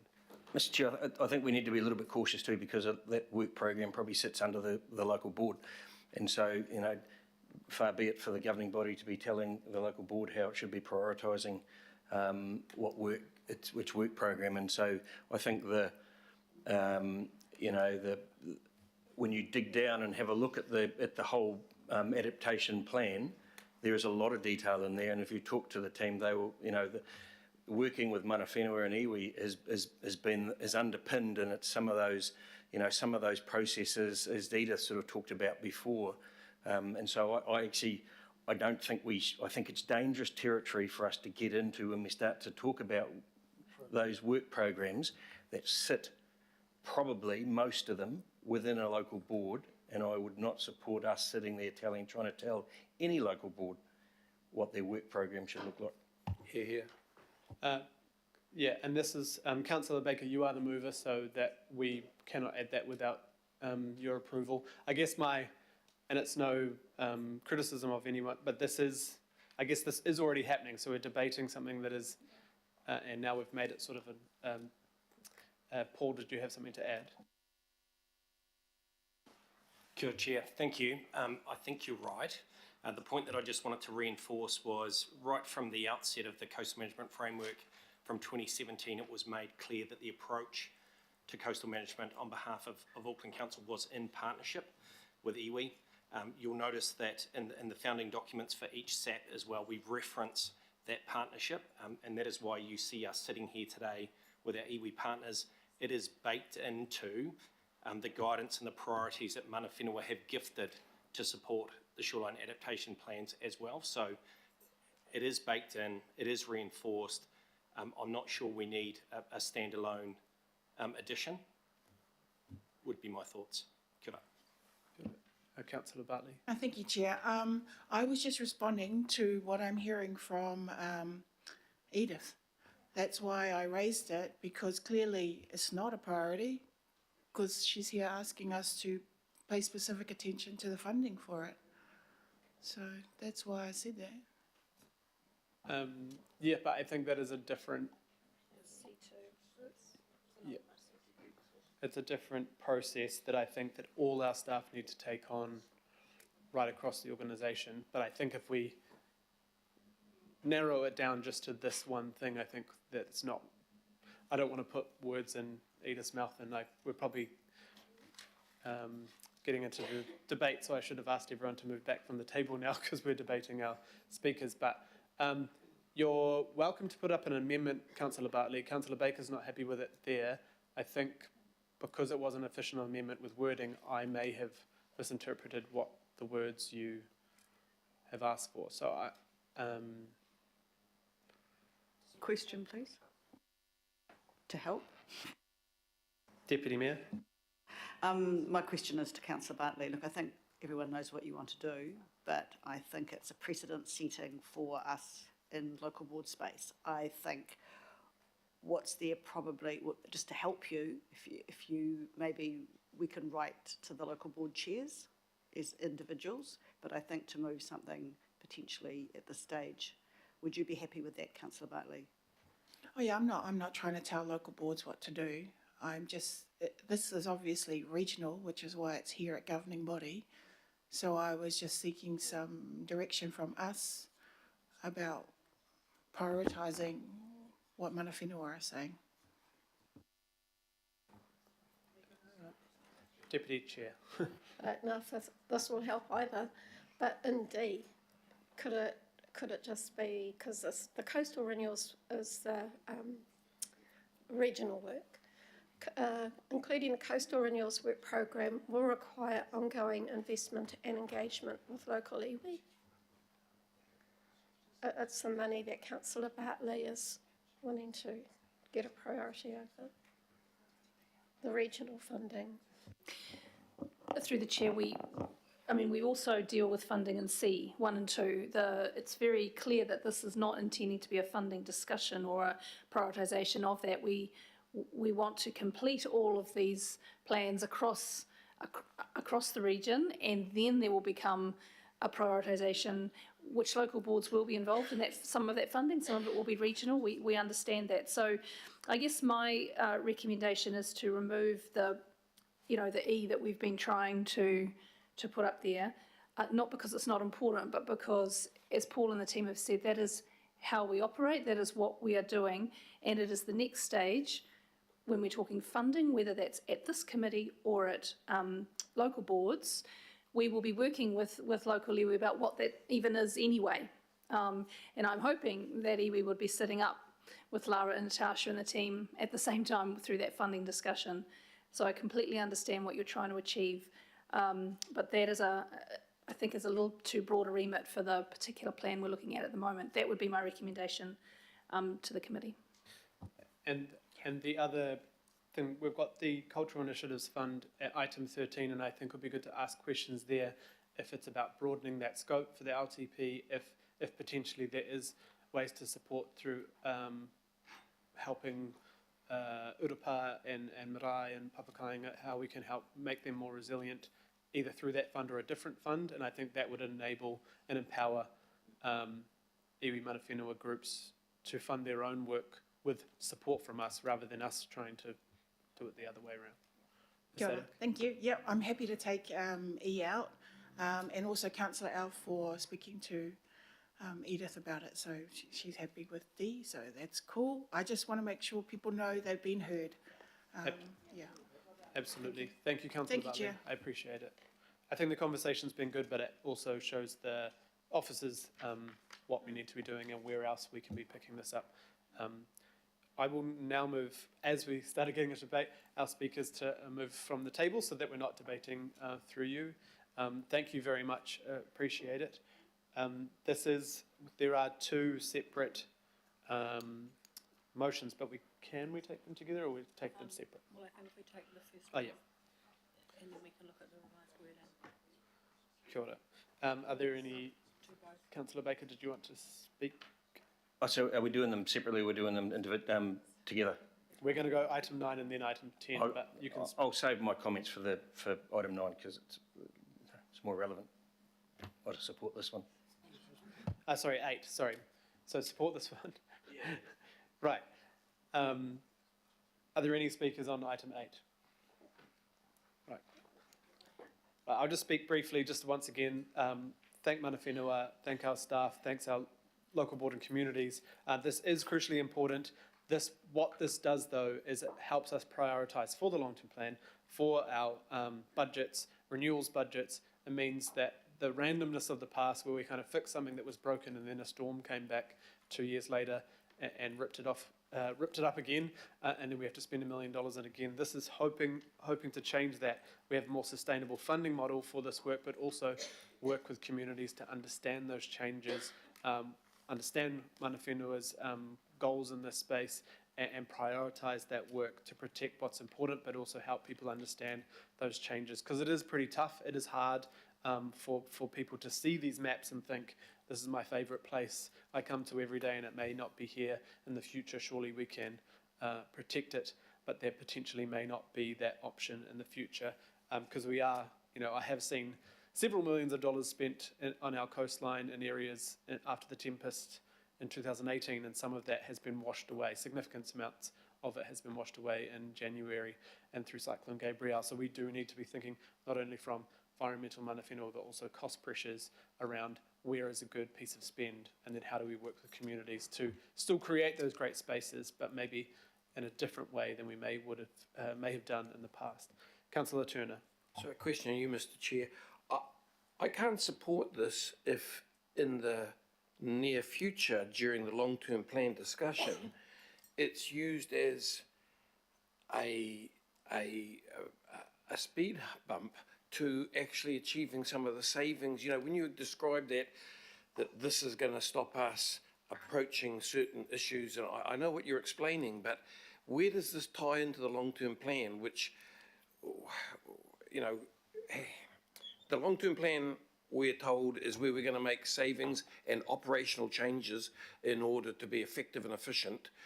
Is this in some way going to hamper that? Councillor Chair, we're in debate for this one. Might answer that question in item 9. So we'll just pass this one and then we can revert back to questions. Are there any other debating points for item 8? Right, all those in favour? Any opposed? Abstention from Councillor Turner. Would you like that recorded? Right. So quickly we'll move to item 9, and because maybe we'll have a... Is it, Megan, were you wanting to answer Councillor Turner's question on that? Through the chair again, the idea behind these plans is for us to complete them across the region and then be able to take a more holistic look. So we know that we're perhaps a couple of years away or so from completing all of those plans. So, but as part of a service or a function that we have, and whatever kind of decisions we make, whether that's at a regional level or at a local board level, on particularly CapEx, that will have a budgetary impact, of course. So I don't think this will necessarily have direct discussions happening as part of the long-term plan, but in some, certainly some years, 2 or 3 years' time, there will need to be an acknowledgement that this is, or an agreement that this is a function that we have and that we've put some money towards it, and we need to make a prioritisation, have prioritisation discussions about what comes first. I won't imagine that everything will be able to be afforded to happen at the same time. So it will be a prioritisation, and it will be a function conversation if you agree that this is a function that council holds and should continue to do into the future. Can I just ask a little? So I'm understanding that, I think, but channeling Councillor Newman's words, are we heading down an unfunded mandate path? Because this thing is just about council land only. It's not about the entire coastline. And as I described before, the scope of its effects, especially in cost, is not measured. So that's what we've tried to be very clear about in D, is that we won't know all the costs of this. The costs might change depending on how quickly you do things and how kind of hard you want to work on it. So yes, in that sense, it's unfunded, but we've been really clear and upfront right from the beginning, is you kind of need to know what the challenges are or the future could be sometimes before you can cost them. So yes, in that sense, you're right, but we have a plan for it, and we have a clear understanding that there'll need to be prioritisation, and things may not happen as quickly as they need to do, and so that's where prioritisation and trade-offs come in. Thank you. Thank you. And Councillor Baker, you'd like to speak at this? Yeah, I don't know if Alf's got a question. Yeah. Philip. Megan, just a question to you in regards to any prioritisation of budgets, is that when we end up getting the information that it forms the budget request, it'll come through, obviously the budget committee, I think, is the new one that we've got. So is that the process that will happen with any prioritised project? Is that the information is then put in front of the relevant committee to make a decision? Yes, that's right. And of course, it could be local boards as we talked around the table today. So yes, there will be a political discussion around the prioritisation of these things. Yeah. Thank you. Kia ora. Thank you, Councillor.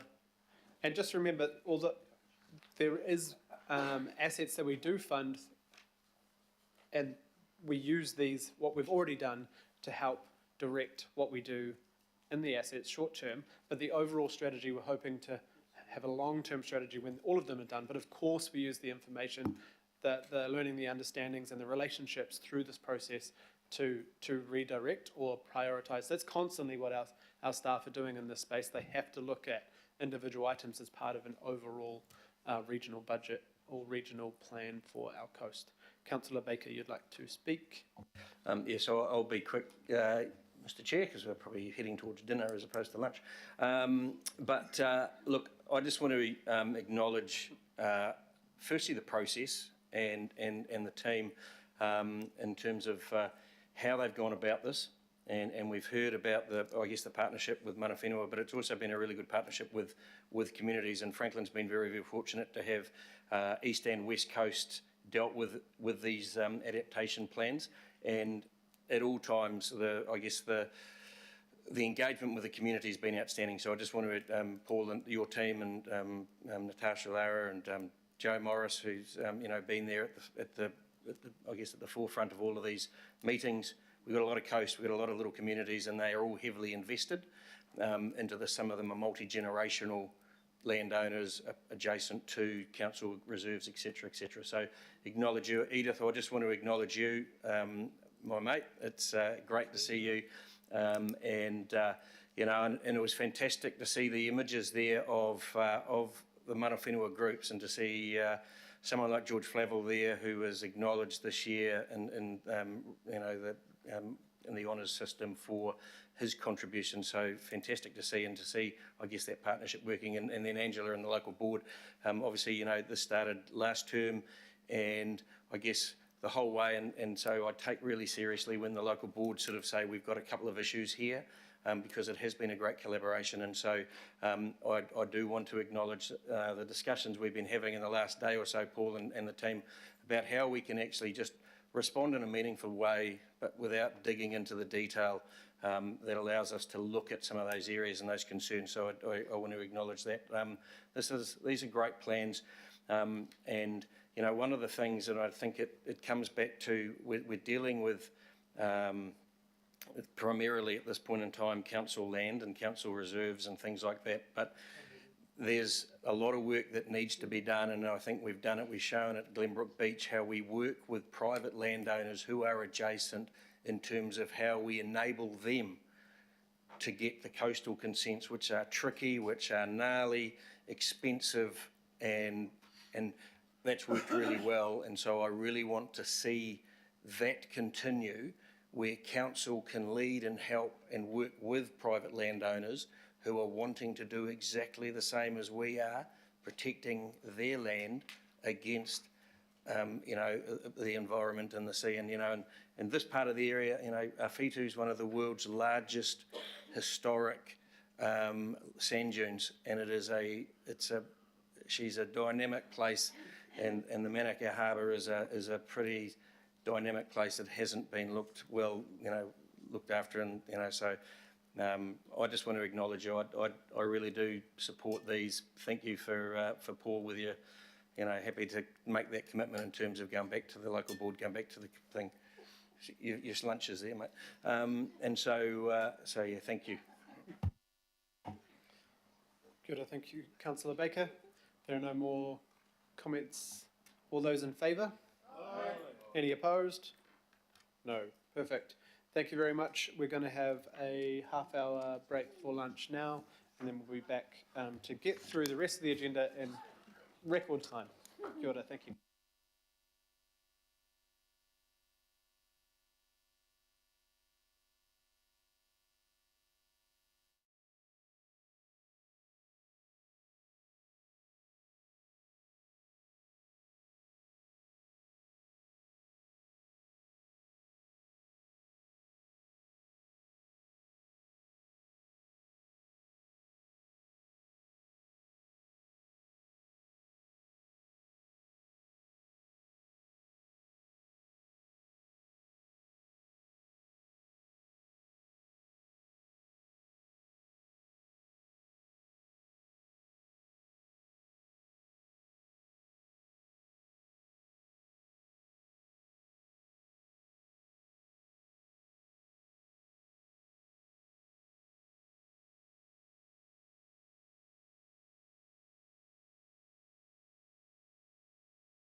Yes, neither of these are in our regional pest management plan because they're new.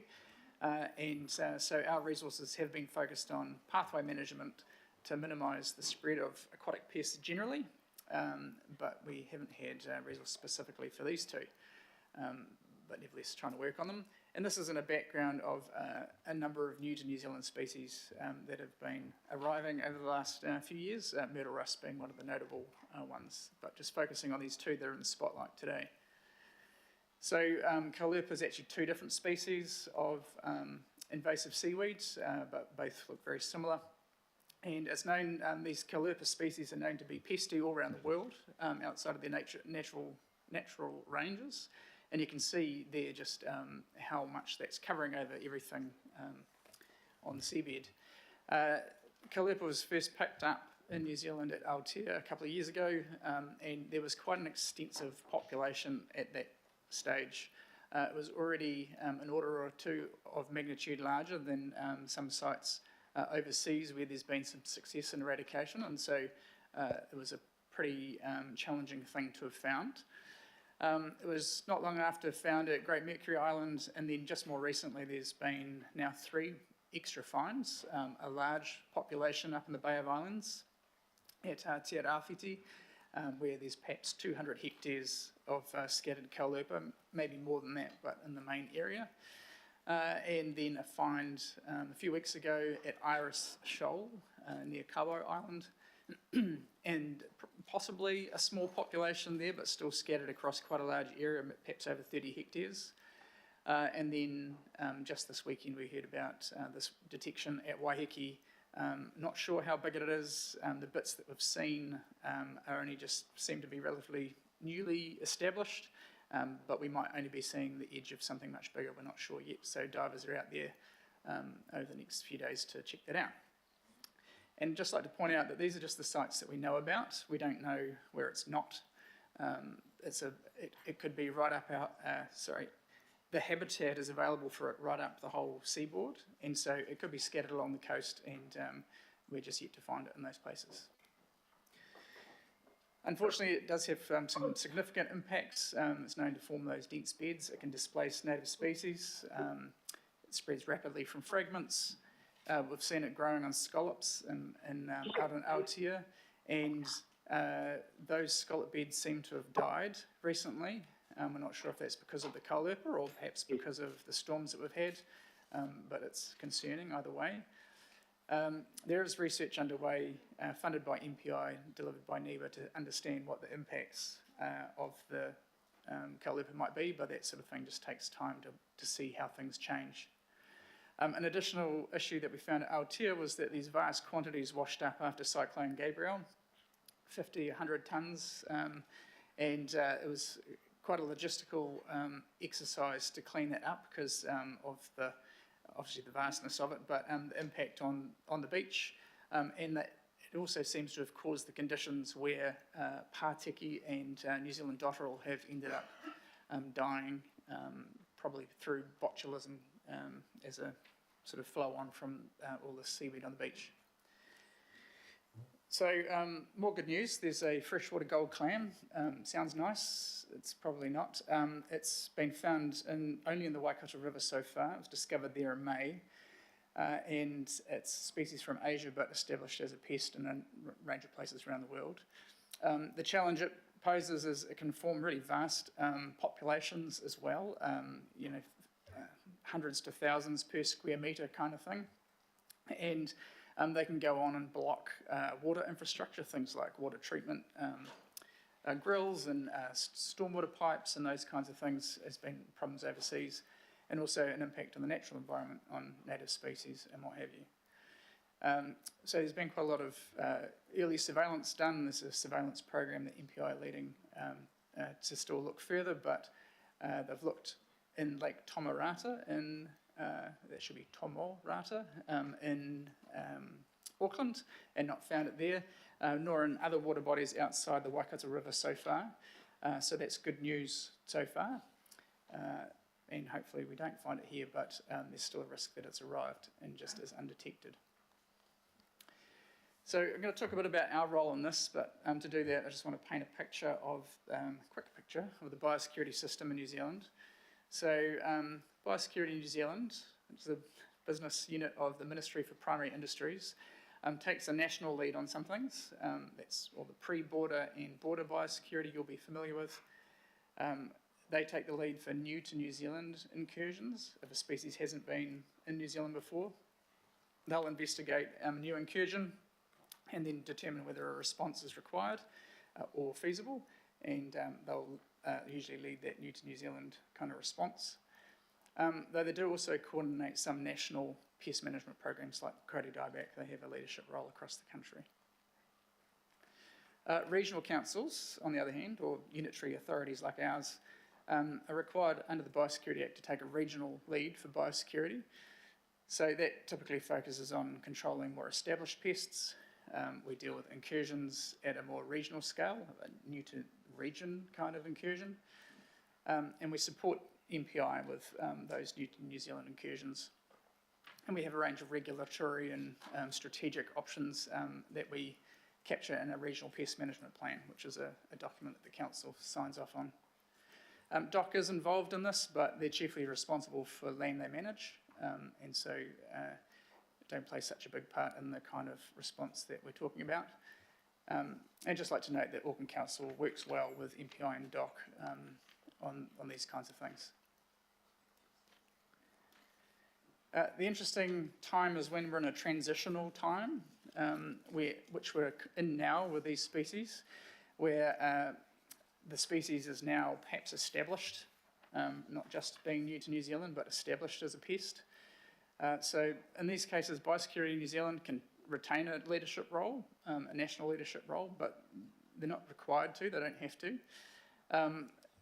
But regional councils and DOC and the community, mana whenua, they have to decide what role they want to take when something's becoming established. And those decisions are captured in the regional pest management plan every 10 years or so, but obviously we have to make decisions in between times. So with that background, our role in these incursions has been making sure that MPI is taking that national leadership role with our support. And so we've had staff involved in both of these responses, particularly in the Kaulerpa one, which has been running a bit longer, and that it is actually in our region. So we've been on the governance and technical advisory groups and providing support to MPI, mana whenua and the community, providing some logistical support, focusing on our role in community outreach, making sure that people understand that how not to spread the pests. We call those our pathway programs, and providing input into some of the surveillance work.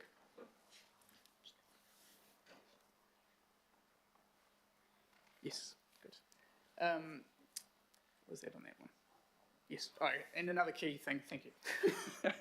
Another key element that we've been doing is pushing the Clean Hull plan as a national plan that we've previously talked to the council about to try and reduce the risk of spread of marine pests through national legislation. And so we've been taking a leadership role in advocating for that legislation. In terms of next steps for both of these incursions, we'd like to note that just eradication tools for anything under the water are really limited and often experimental. So that makes it quite challenging. The species that we're dealing with are really difficult to prevent the spread of. They spread from fragments, or in the case of the clams, with larvae, which can just spread around on currents or on anchors, as we've heard, or in recreational equipment. For example, boats going from Karapiro to Lake Pupuki in Auckland is a really high-risk pathway. Bringing just wet gear and water is the sort of way that clam can spread. So we're looking to increase our focus on that pathway management, try to intervene to stop it, reduce the amount of spread. MPI are planning some removal trials for Kaulerpa, so they'll be trialling suction dredging, hand pulling and chlorine pellets. And we heard earlier today that Ngāti Manahiri are directly involved in the hand pulling out at Iris Shoal at Kawa. and there'll be some more surveillance and delimitation underway. Beyond that, I just wanted to focus a bit more in on our next steps and some of the actions. So we've been looking at what Auckland Council's role should be, and we're intending to increase our marine biosecurity efforts. This year we're looking to do some reprioritisation within NETA as a one-off while we're working out what the scale of this problem is. That's equivalent of about doubling this year's OPEX budget, so not including staff time, but doubling our OPEX budget about $250,000 more. And that's not funded in the long term, but something we can do for this year. We'll focus on that pathway management, support ambassador programs. We're trialling some towed cameras for surveillance this week, and we'll use our remote underwater vehicle as well for that.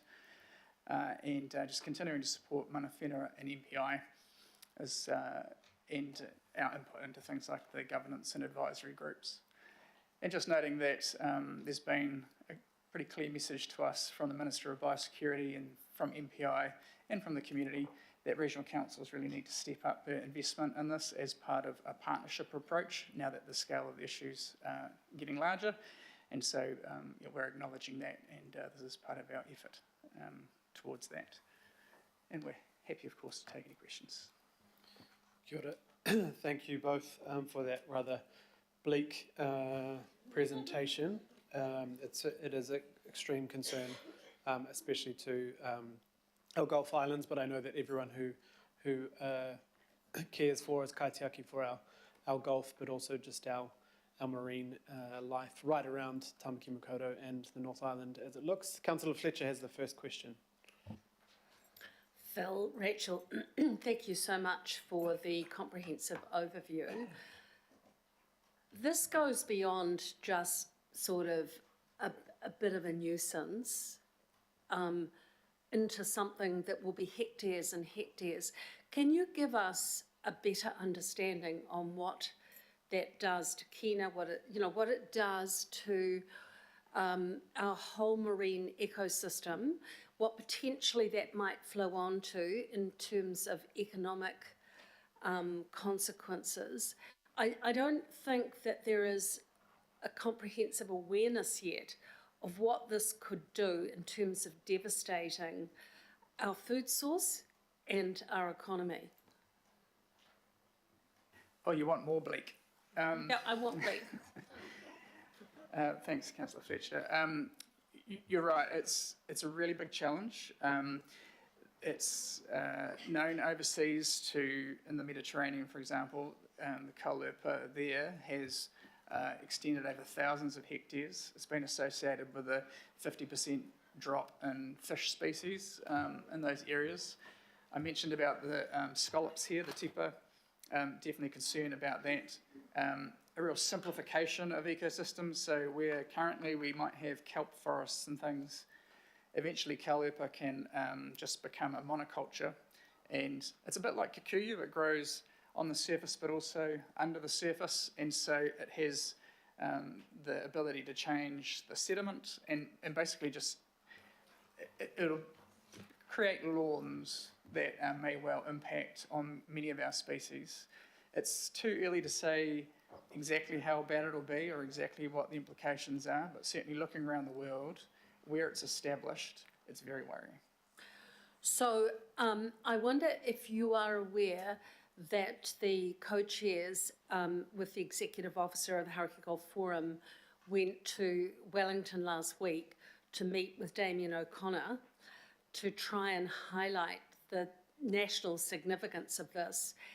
And his question was to the Hauraki Gulf Forum is what's Auckland Council's thinking? So they're obviously thinking about us taking a leadership role on it. And I think, what do you feel we need to do by way of showing, hopefully, unanimous support for some actions that Wellington might be taking? So it's really important to me, but I'm curious from an officer perspective how important it is that we can go beyond just tabling this report today, which I think is quite an inadequate response given the gravity of the situation. through the chair, and thank you for that, I guess, question and challenge, Councillor Fletcher. You're right, I mean, it is a significant issue, and I think the approach that we've taken to date has been to let the respective roles of MPI leading a New Zealand response with our support in the first instance. We have been involved in the response at Aotea right from the outset, in both the capacity of supporting on the ground work but also the technical advisory work. I think one of the challenges with this species is that we don't have comparable examples overseas where there's been successful eradication of infestations of the nature that we have here on around the parts of New Zealand where it's been found, although noting that in some places it is more sparse, and that might be something that we are able to achieve. This is a top of the North Island wide issue, so I think it's appropriate that that leadership comes from central government, but as Phil mentioned, we play an important role in that regional biosecurity space, and so we are looking to reprioritise some of our targeted rate investment to support the response activities, including additional staff capacity, but also on the ground support. We did stand up an ambassador program last year in partnership with Mana Whenua on Aotea to help with the outreach program, and we're looking at other physical ways we can support the current response at various locations, so surveillance, tow cameras, lending some of our marine expertise. But we're mindful that you know, this is a national issue, and we need to work within that national system. So what can we take from what is happening in Northland, because it will just be devastating for Northland, and I know that one of our former colleagues, Jack Crawer, is based and involved in that. Is the leadership coming from these other councils?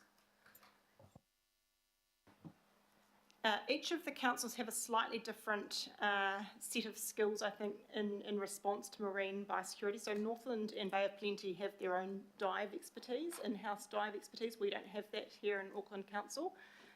So I know that they're heavily involved in supporting MPI, working with MPI to get into the water, literally, physically.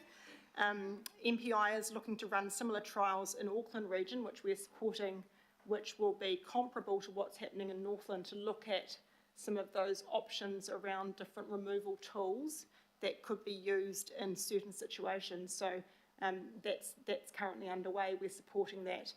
We're not supporting it in the same way in that we don't have the dive expertise, but we are supporting that work to happen. Given the devastating consequences that could flow out of this, do you feel the recommendations that are being put up now are sufficient to meet the concerns and the resources that you're going to require?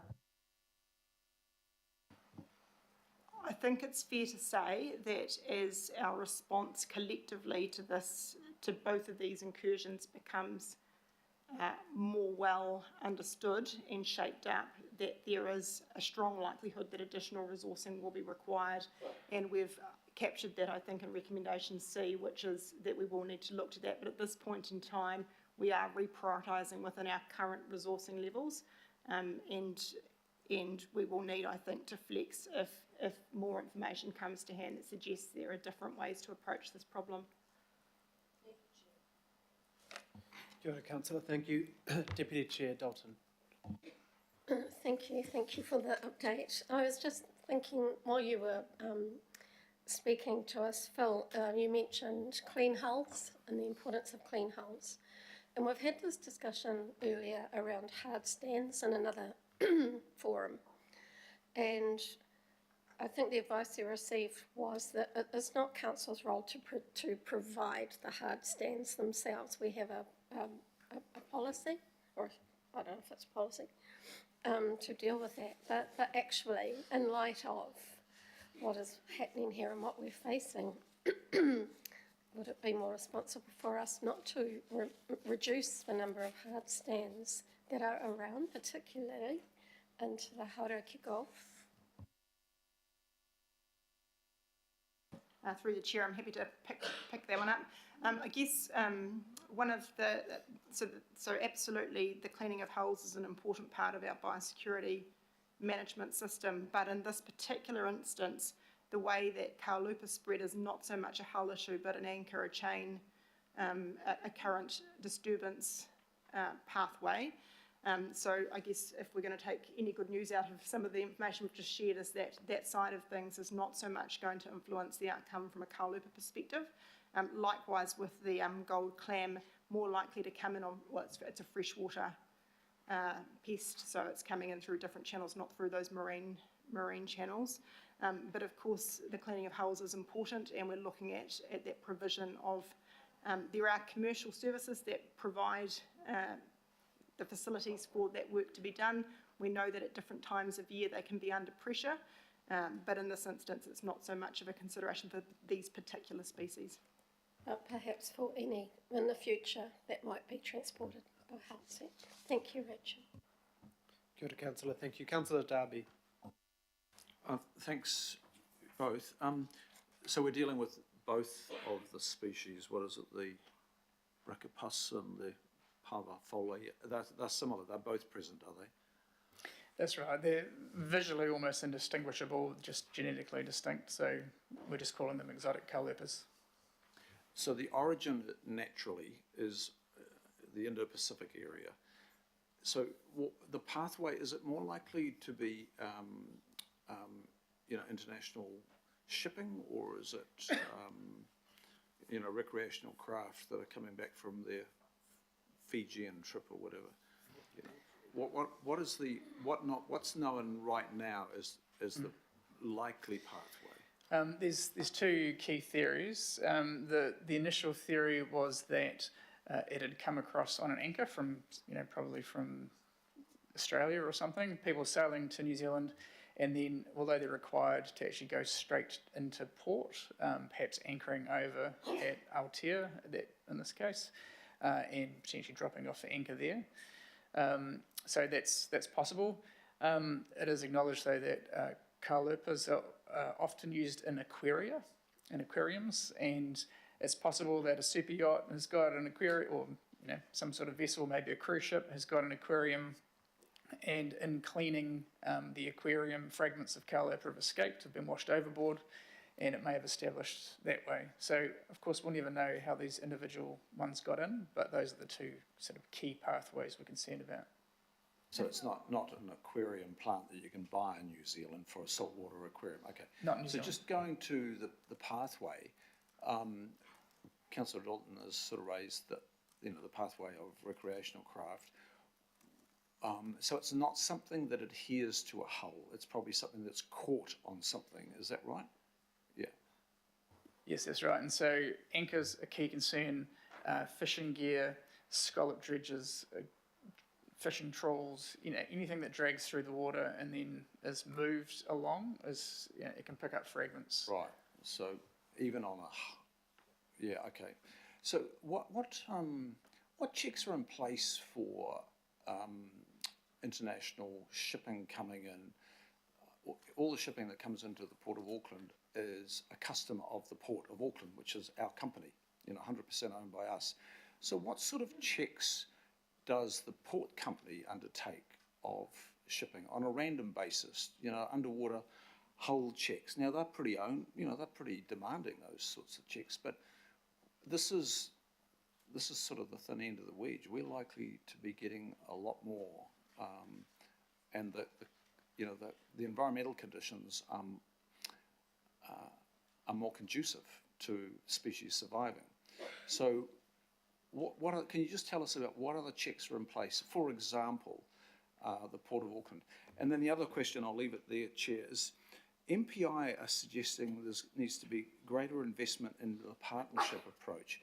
But is not MPI the primary responsible body because of the national impact? And I'm pretty keen to know that they are resourced and asking their ministers for more investment before they actually say, hey, it's partnership and we need to co-invest.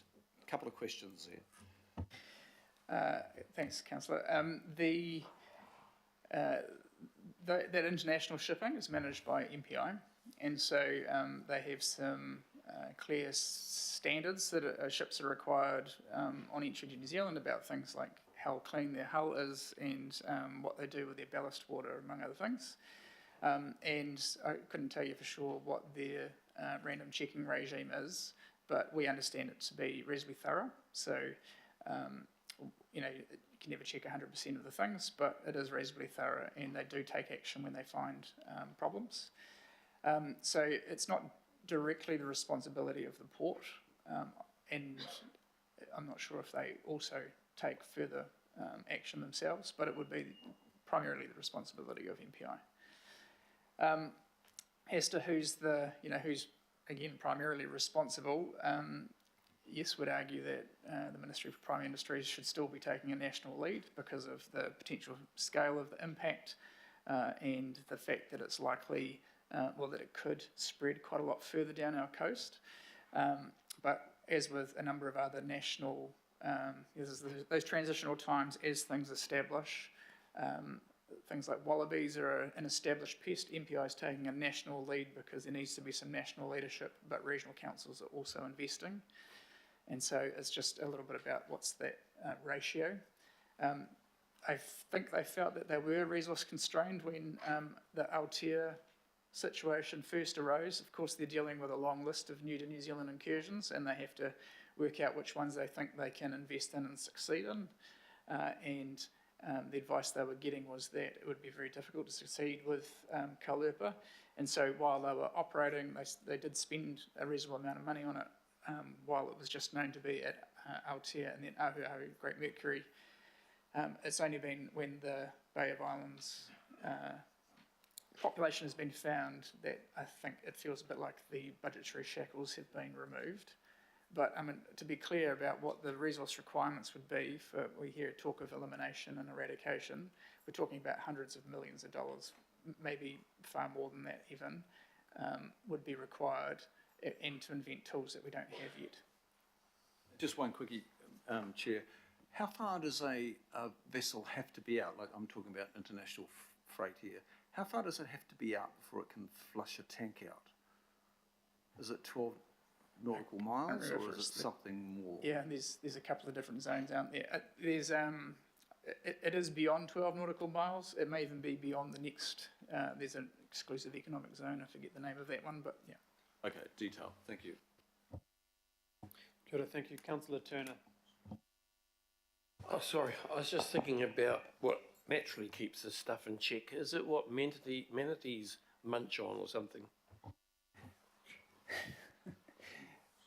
Yes, there is a slug, not nearly as exciting as manatees. Overseas, there are slugs that do eat it.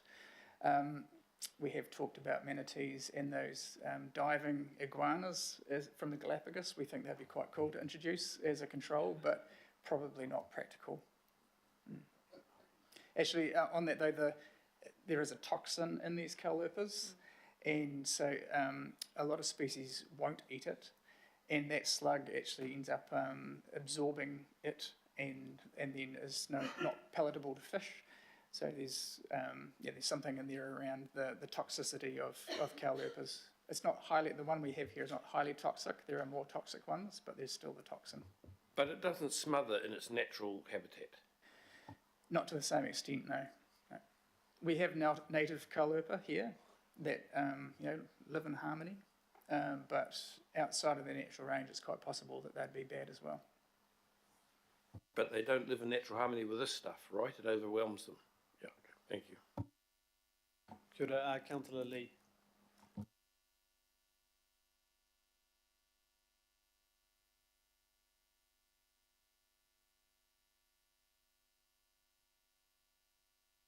Just your mic, please, Mike. In terms of its impact on the marine ecology, what data do we have? We know that it's expanding, that it's been present on Aotea for several years. It's in Rāwhiti in the Bay of Islands. It's apparently off Waiheke, though I haven't been told exactly where, but in terms of its ecological impact, and I make the point that our native kelp beds, Eclonia, Carpophyllum, rocky reefs are badly depleted, so-called kinnibarrens, indirectly because of human impacts. Now, is this incursion, is it spreading onto the habitat, which would normally be preferred by native kelps, or is it spreading in other areas, mud, sand and so on? Because that's quite important, I think. Yes, thanks, Councillor. At Aotea, where it's been established for some time, and particularly in Okupu Blind Bay, where it's well established, it's present from pretty much the low tide mark down to 38 metres, and it is right across sandbeds and all over cobbles and boulders. So it is, and it's forming kind of 95% cover in those areas. So it is, yeah. So it's just a solid meadow, not across the entire bay, hope yet, but certainly across large areas, like we're talking about hectares and hectares of just 95% cover. And so it is very much going over the habitat of some of those other species, and it has an extraordinary broad range. Not many species can live from low tide all the way down to that kind of depth, and possibly deeper. So its preferences are pretty broad in terms of substrate, so rocky reefs and mudflats and so on. It seems to be, yes. And NIWA are doing some work on behalf of MPI looking at the likely ecological impacts. So they've set up some permanent transects in a range of places at Aotea. And they've got there's a report on their initial observations, but they obviously need to be going back to see the change. So obviously, negative impacts. Are there any positive impacts?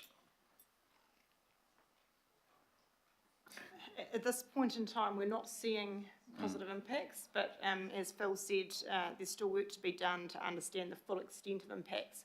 I think just a couple of other things to note is the Irish Shoal location wouldn't have typically been what would have been thought to be ideal habitat for it, being slightly more current prone. And at this point in time, it's not thought that the West Coast would be suitable habitat for it, so it is an eastern seaboard issue as best as we know. But I think the challenge for us is that there's still a lot to learn, and in terms of just the, I guess the comment about spread is the hard thing about these marine and freshwater pest species is that you don't know what you can't see. And so we've found this, these incursions off Aotea, but they could be a lot more widespread than we know. And it may not be so much that they're spreading, but that they're already established and we haven't picked them up. So one of the pieces of work that's happening is going to be that region-wide surveillance of high-risk sites or potentially high-risk sites. I know we're looking at a range of control measures, and I think the Northland Regional Council is going for a local eradication, but the track record of dealing with marine pests, marine algal pests, is not particularly good, and obviously it's extremely difficult to eradicate or even control. Do we have examples of other incursions internationally where this thing has come in, impacted on a local ecosystem, and do we have any information on that to plot the trajectory of this incursion? Because sometimes you get an explosion, an eruption if you like, and then you get some sort of balance and equilibrium, because we've had many marine algal pests before, haven't we? Yes, that's right, and we do rather hope that we're seeing an eruption that will fall away again. But experience overseas, I'm not the expert on this, but been talking to the technical advisory group, and there are some examples where cow leopards have been eliminated, but we're talking about sites that are up to about 1 hectare. And so at Aotea, just in one bay, we have between 40 and 80 hectares. At Rāwhiti, perhaps 200 hectares. So elimination will be extremely challenging and orders of magnitude bigger than what's been achieved overseas.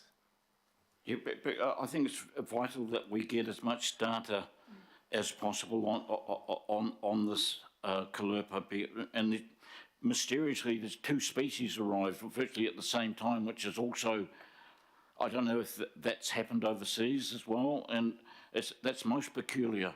But it's important that we get good data on it, and especially its impacts on the marine ecosystem, in particular on whether it's impacting on native kelp species and displacing them, or whether it's preferentially going for open areas. That would be really helpful to know, wouldn't it? Because, yeah, okay. Thank you, Councillor. Councillor Leone. Just a couple of questions around the diving team. So with the diving team at the moment, who's part of that group? So Auckland Council don't have a diving team themselves. We have people who could be part of a diving team, but we don't manage a diving team. So the people who are diving at the moment are principally NIWA scientists on behalf of MPI. Sometimes some of the other research institutes will be helping too. And then the Bay of Plenty Regional Council, who we actually contract to do quite a bit of our diving work, and the Northern Regional Council, who have their own dive teams. Are we looking at developing our own in the future, given, that it's likely that these are going to be coming up a lot more in the future? Marine biosecurity is quite a new thing for us, well, for the country really. And so each council puts a different level of emphasis on how they have the balance between terrestrial kind of biosecurity stuff on the land and stuff in the sea. We've been focused on our pathway management, so we're making sure that boat hulls are clean and all that kind of thing. But as we are getting to understand the marine biosecurity system better in Auckland, then we're considering, what does our marine biosecurity team need to look like?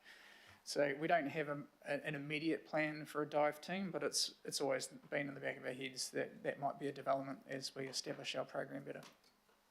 Yeah, the reason why I was raising it is just because I know that the Waiheke Marine Project do actually have a team of divers already. So I think there's existing resources within the community organisations that we could be partnering with to continue to have regular or better monitoring systems. So it was just a suggestion. Yes, that's a good point. I did overlook mentioning them. The Waiheke Marine Project have recreational divers. We couldn't contract them. They wouldn't probably meet the commercial requirements that council would have for health and safety. But that doesn't mean that we can't support their mahi in different ways. Kia ora, thank you. I don't have any other questions. Just a supplementary to an earlier question. Have you approached the aquaculture industry, who are going to be potentially impacted by this greatly, to give some support? Or that maybe that's been done through Damien O'Connor's office, but how active are the aquaculture industry in supporting the research that's taking place and hopefully any remedial action? Good question. You're right, it is being led by the Ministry of Primary Industries. I haven't seen a significant engagement, but it might be just happening behind the scenes.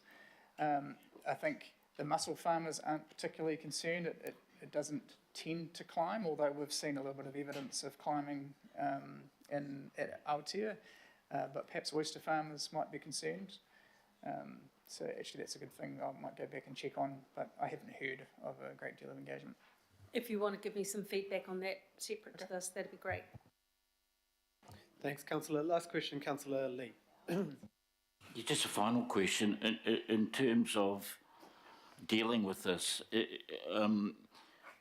it known whether Evie or Kina will graze it as it grazes native kelp? If so, that may be helpful. Yeah, that's a good suggestion. And so there have been some lab trials going on for choice trials for Kina. Will it eat Caulepa or will it eat preferentially all the native species? That's just being that research is being finished. Meanwhile, out on Aotea, some locals are just giving it a good old Kiwi try, and they're doing some of their own cage trials on having Kina inside areas, like inside a cage where there is extensive Caulepa. We know that Kina will eat it, but we're interested to see how much of it will they eat, will they die, you know, that kind of thing. So yeah, there's a little bit of looking into that. Very interesting. Thank you for that. Kia ora, thanks, Mike. Sorry, Councillor Lee. I didn't mean to call you Mike. There's a very good point around the Kina and the issues we're having on the other side with the Kina barons, and if there was a way to, you know, cross-pollinate the problems we're having. I guess one last question from me. So is the assumption that there does seem to be a little bit of discussion around that it may have always been entering our waters, but the temperature change in the water has made it take hold and sort of replicate? I think, through the chair, I think there's a range of working theories about how it's come into the country and for how long, including, you know, what was the initial you know, where did it start? I think, you know, there's some different thoughts around that, and we really just don't know the answer to that at that time. I mean, that is a possibility, and you know, one of the concerns, of course, and we heard it earlier, was that as we have a warming climate, we are likely to see both in the terrestrial and aquatic space an increase in new incursions, or even established species going outside of their normal ranges, their normal sort of historic range. So that's something that we're certainly thinking about and are mindful will be of greater likelihood as we move into those warmer temperatures. I understand you're both and the team's doing quite a bit of work with MPI on this. Is there anything that we need to be asking for or securing budget for urgently, or do you feel like at the moment you're doing, you know, there's nothing governance-wise we need to do to enable you to do more than you could be doing, I guess? I'm just making sure that we're giving you all the tools that you have. Not at this immediate point in time, but if things were to change, that might be a conversation that we need to have. As Phil mentioned, and I think I covered off as well, we are doing some reprioritisation within our existing natural environment targeted rate program, which we can sustain for this current year, but it wouldn't be an ongoing solution because it would ultimately compromise other work that we have committed to doing. But at the moment, we're able to make that work, and we're looking at how we stand up that response. But you know, very much working alongside MPI to understand the needs of the program as more information comes to hand. So if you would be able to come to us, say at a committee meeting before the 10-year budget, because we have discussed previously that this needs to be put into the 10-year budget, this type of work, but you could come to us for a change in budget or a request for budget if there was an urgent partnership fund or something that we needed to do. Thank you, yes. Okay. If that was the case, we could do that, yes. Good.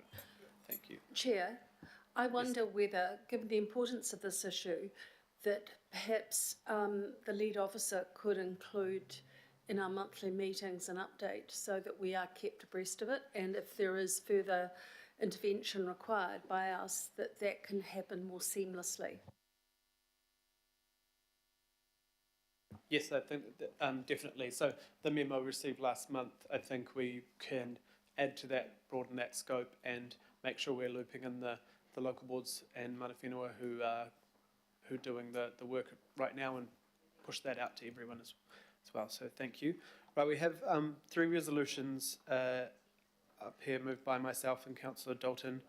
Don't know if there's any debate here at this time. Aye. All those in favour? Aye. Any opposed? Thank you very much. Thank you. Right, I don't know if we need a precedent of business. We're just going to choose to move item 15 forward. So Chair Phil James doesn't have to stay the whole meeting, although it seems she's enjoying herself.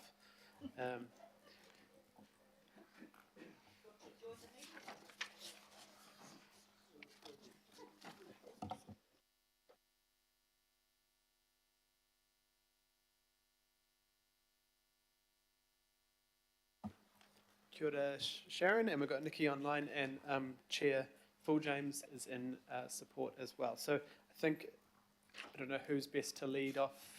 Is it Sharon, kia ora. If you just want to introduce your roles, and then it'd be good to hear from all of you. Thank you. Good afternoon, councillors and the Mayor. I'm Sharon Rimmer, Senior Partnership Specialist in Regional Strategy, and we have Nikki Henshaw online, who's a Program Manager of the Hunua Traverse Trail, and as you all know, Angela Phil James, Chair of Franklin Local Board. So we just have a very short presentation for you this afternoon to just share with you the journey and the opening of the Hunua Traverse Cycling Trail.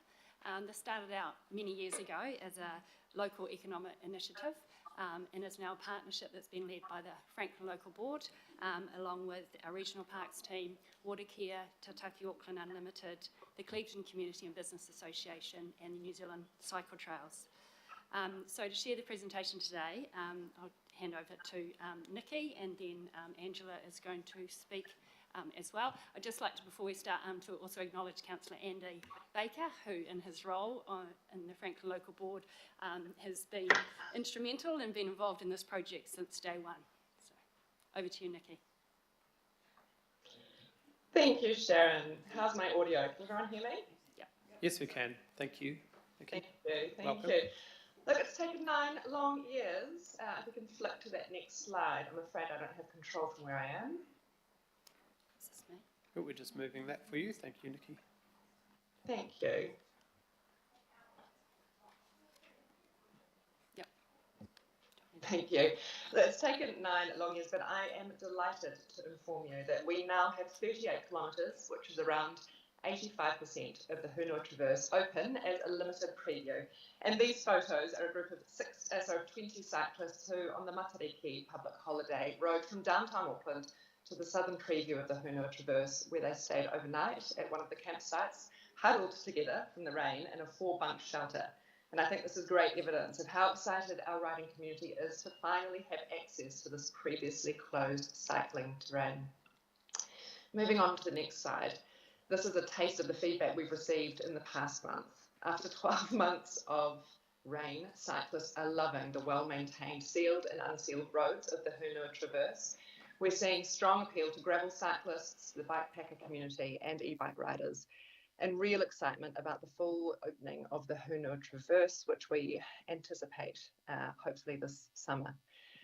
The next slide shows you a map of the route and a quick recap. The Hunua Traverse is a new cycling resource encompassing public roads and private Watercare service roads in the Hunua Ranges Regional Park. The ride's been given heartland status by New Zealand Cycle Trails Ngāheiringa. This means it's part of the Ngāheiringa family of cycle trails. It's distinct to a great ride experience. Heartland rides are generally on-road routes through scenic landscapes and small towns. The ride is suited to intermediate and experienced riders. It's not a technical ride, but as the elevation in the top right corner demonstrates, it has huge hill climbs. They're very steep. They have off-camber corners, blind corners, and a mix of sealed and unsealed roads. It can be quite slippery out there. The Hunua Traverse is situated just 40 minutes southeast of Auckland, and the route can be experienced in both directions. At Kaiawa on the coast, it connects into the popular Hauraki Rail Trail, a Ngāheiringa great ride. This ride is not for the faint-hearted. Its defining characteristic is steep, and it's the steepness that pushes it into grade 3, grade 4 territory. You'll note in the centre there, the big green circle, that's a closed portion. As per the report, which we'll take as read, a slip on Keene Road means that the 6-kilometre portion of the Hunua Traverse remains strictly closed to cyclists until the slip is resolved. The latest information from Watercare indicates, so long as it doesn't start moving again, that this is likely to reopen within 3 to 4 months, but we'll keep you informed. Moving on to the next slide. A lot of work was done in preparation for opening. Here's some photos of new infrastructure, specifically new bike gates, kari dieback wash stations, and notice boards installed at the entry points into the Hunua Ranges Regional Park. On-road directional and safety signage was supplied by Waka Kotahi. Over Leaf, we've also worked to develop bespoke information and safety signage that reflects the Hunua Traverse brand identity. This is something we've been delighted to develop with a Clevedon-based brand marketing agency and alongside iwi artist Tessa Harris from Naitaki Tamaki. Moving on to the next slide, dedicated online resources are now live, encompassing trail information, downloadable maps, important safety information, and biosecurity information, as well as a feedback form to capture any incident reports or rider experiences. Continuing over Leaf, an official opening event took place on the Hunua Traverse at the end of June, just before we opened on the 1st of July. This early morning opening brought together over 30 attendees from across Auckland Council and the local community, all of whom have been involved with the project at some point since its inception. Representatives of Naitaki Tamaki performed a ceremonial blessing, making sure there is a safe path for all who embark on this journey. After years of effort and numerous frustrating delays, this was a significant milestone for all involved. Over to the next slide, user feedback. We're now awaiting official trail counts from our first month, but the observation is that despite the weather, we've had lots of riders and walkers through, and this is supported by really good online engagement, where we're seeing lots of enthusiasm from the cycling community, and we're collecting feedback via an online survey. The next slide. We are delighted that 100% of our completed forms indicate that riders are spending money in the area before or after their ride. In 2021, it was estimated that the direct contribution of the Ngā Haerenga Great Rides to their regions, based on visitor expenditure alone, was in the order of $950 million, and we're looking forward to enjoying a small slice of that pie in Wairoa. The future is looking bright. We know that cyclists are really excited about the full Hunua Traverse opening, and we anticipate significantly more riders once that full route is open. Summer also marks the start of the bikepacker season, with international and local riders embarking on cycling tours across the country. The Hunua Traverse is an excellent way to exit Auckland for cyclists travelling to the Waikato or the Coromandel, particularly with the bike-accessible 7-day ferry connections from downtown Auckland to Pine Harbour. If we can get the Kini Connector open in time, the Hunua Traverse will become part of the official Tour Aotearoa route, a cycle tour from Cape Reinga to Bluff, completed en masse in February. Also, the summer Watercare and regional parks are working to reopen public access to Kahukahanui, Auckland's highest maunga. Access to this walking track will be via a portion of the Hunua Traverse, and with the base of this walking track 7 kilometres from the nearest car park, this has the potential to be an excellent walk-ride combo. In short, the Hunua Traverse is set to become a regionally significant recreation resource with great potential for local economic benefit. I'll pass you over to Angela, I think, you speaking next. Thank you, Nikki. It's a really big milestone, actually. Unfortunately, I wasn't able to go to the blessing because I was overseas, but I would have very much been there because it has been quite a long journey. And, you know, I make reference again, I was sitting at this table, I remember saying to everyone, all the councillors, it is a regional park, but they're keen to pursue this project because we saw great benefit economically and culturally as well. And so I just thought it was good to bring a good news story to the table.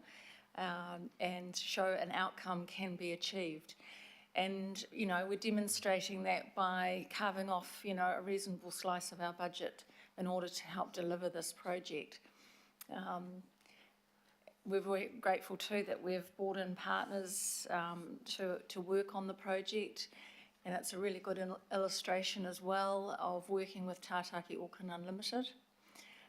So board and the organisation working together. I think I'll be cheeky enough to say that perhaps without local board impact, we may not be presenting this project, excuse me, today. And that, you know, I really want to highlight, the importance of local economic development support. We're not necessarily asking for it all to be funded, but we need a home for some of these projects that we are trying to initiate. And without a home, they won't actually be able to be delivered. So I think going forward in the long-term plan, if we can just think about the impact of that, would be great. And also, what regionally could the park, advance further on to really tap into the full scope of this opportunity? This is just the very, very beginning of what potential it might be. The Waitakere is, well used, but I don't know that the Hanuas are quite so well used. And so there's an opportunity for perhaps parts of Auckland to, discover Hanua. Perhaps, stay over, perhaps learn about the cultural significance. So there is ongoing benefit that could grow from here, and we're going to be turning our attention to the visitor experience next. And of course, we've got Clevedon Village, which is not too far away. And in our upcoming local board plan, we are proposing a targeted rate for pathways. And so our pathways could actually, in the long term, connect in with the Hanua Traverse, which, although it's in our local area, it is a regional park, but I think it should be thought of as more of a regional offering. You're connected into the Hauraki Rail Trail, and we're the final piece that connects us into the rest of the New Zealand cycle trail. So it's fairly significant, and I think, as I said, it's got lots of opportunity to go. So we'll be turning our attention next into how can we, what services, what things will we need to be putting into Clevedon to make sure the visitor experience is a good one that benefits all of Auckland.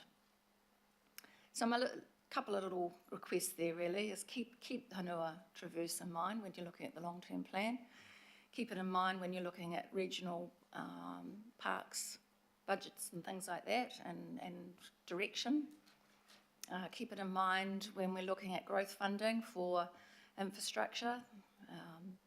And we are a board that is prepared to make some fairly tough decisions about selling assets that perhaps aren't performing so well and reinvesting those back. So we're not always asking for a handout, but if we can pull partners in to help us, that is the ideal situation. So thanks again for supporting us. When we brought this to the table, I don't know, 5 or 6 years ago, we had been working on it prior to that, obviously, but I do thank you for the support that you've all offered us and provided us so far. Thanks. Kia ora. Thank you very much. Thank you to the three of you, and it is nice to have some really positive news as well. And it doesn't feel like 5 years ago, Angela, that you came here, but it probably was. The last 4 years have sort of done a lot of things to us. Deputy Mayor Simpson.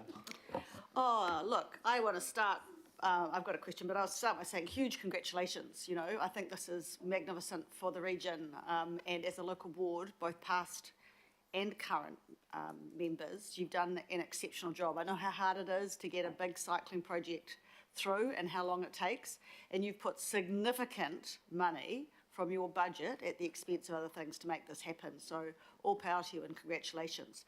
Look, my question is just really narrow and specific. And in the second resolution, in B, it says that endorse that the continued work of council staff with trail partners, and one of them is Tautaki.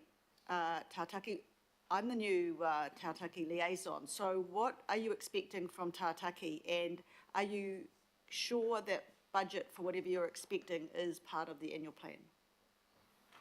So that is more about finding a home for economic development projects, and this is one of our economic development projects. That's local. So, we have an economic development broker who has also been involved in this project as well. So currently now, to hold funds for any work, we don't actually have a place for it. So I don't know if you've heard the term Project Orphans, but I think that's starting to evolve in council now, that we have some projects that just don't have a place to sit, and thus, therefore, they don't have the administrative ability. So partners that we might bring in, we need someone to pay those because obviously as a board we're not operational.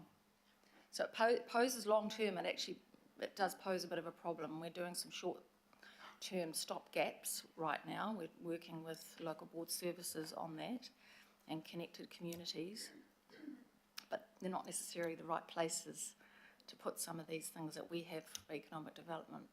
So it is a conversation that I intend to carry on with you to try and find a solution to that.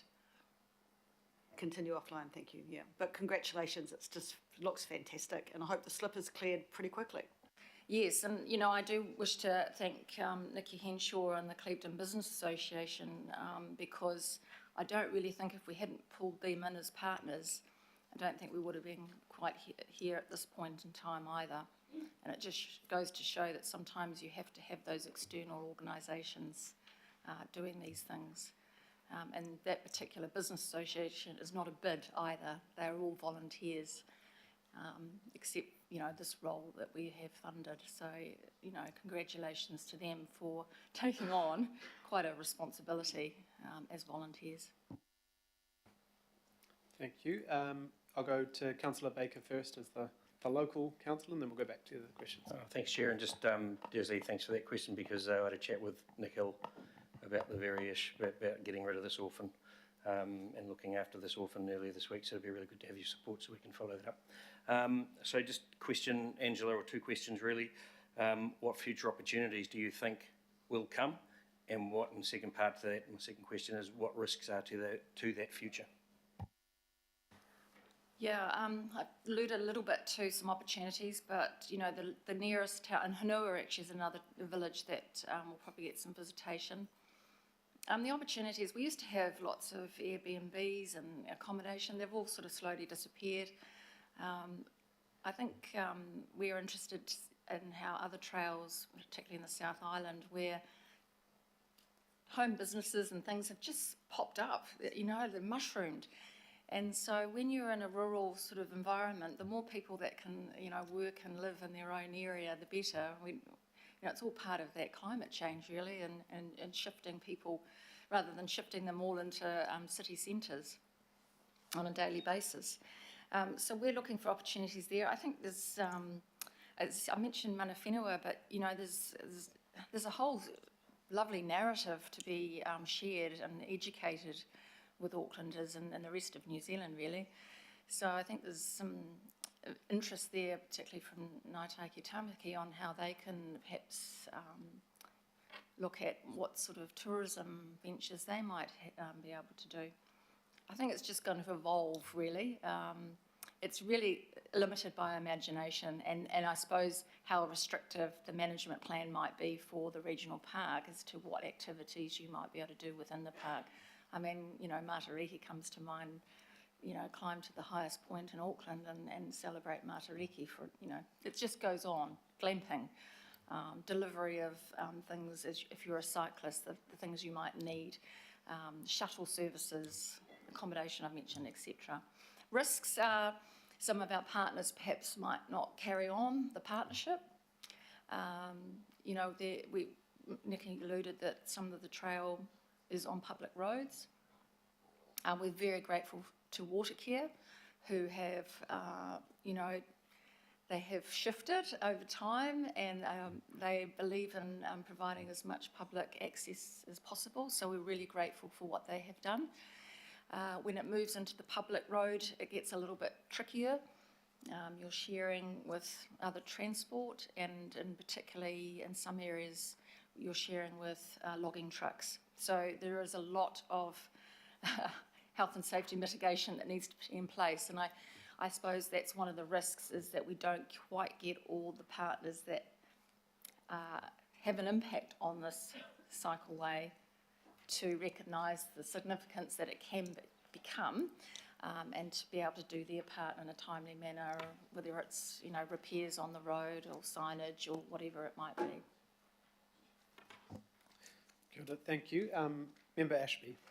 Kia ora. Thank you for the presentation, and looks like a great initiative with a long history to it. But My question's around the mana whenua component. So just two things. The first is just noting that the partners, there's no mana whenua in that partnership in the papers that I'm reading, or the recommendations. And that's a little surprising to me, given there's 4 iwi with particularly strong treaty, treaty redress interests in the area. So I guess, could you talk to me a little bit like what that gap is? I note that from the papers that of the 4 with key interests, only Ngaitai has been engaged, and that was only September last year. So I'm confused as to a long tail and then a very, very short and very, very limited iwi. Yes. No, all mana whenua have been invited right from the very early beginning, and there was participation earlier on. There have been, I noticed Trent Taylor's joined us here in the meeting as well. So there is that role within the regional park as well. We've just got to recognise that we are it's almost adding an extra service or activity into the regional park, which has very clear direction around mana whenua engagement. So the opportunity was certainly there, it has always been there, and I think whether Nikki wants to make any comment about, reaching out to the different iwi, and there's still opportunity exists there as well. So it just happens that I think the brand is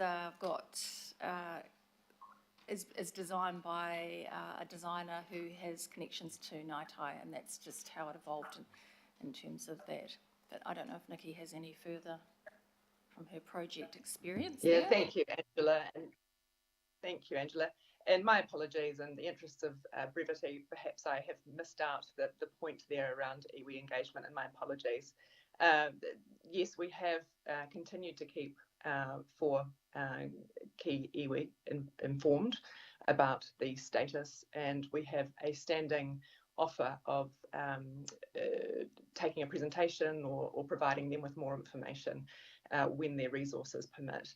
So far, Ngaitaki Tamaki is the only iwi that's taken us up on that offer, and we've had a number of really good conversations, and there is certainly appetite on behalf of Ngaitaki Tamaki, who already have 16 e-bikes sitting in storage from a previous tourism venture.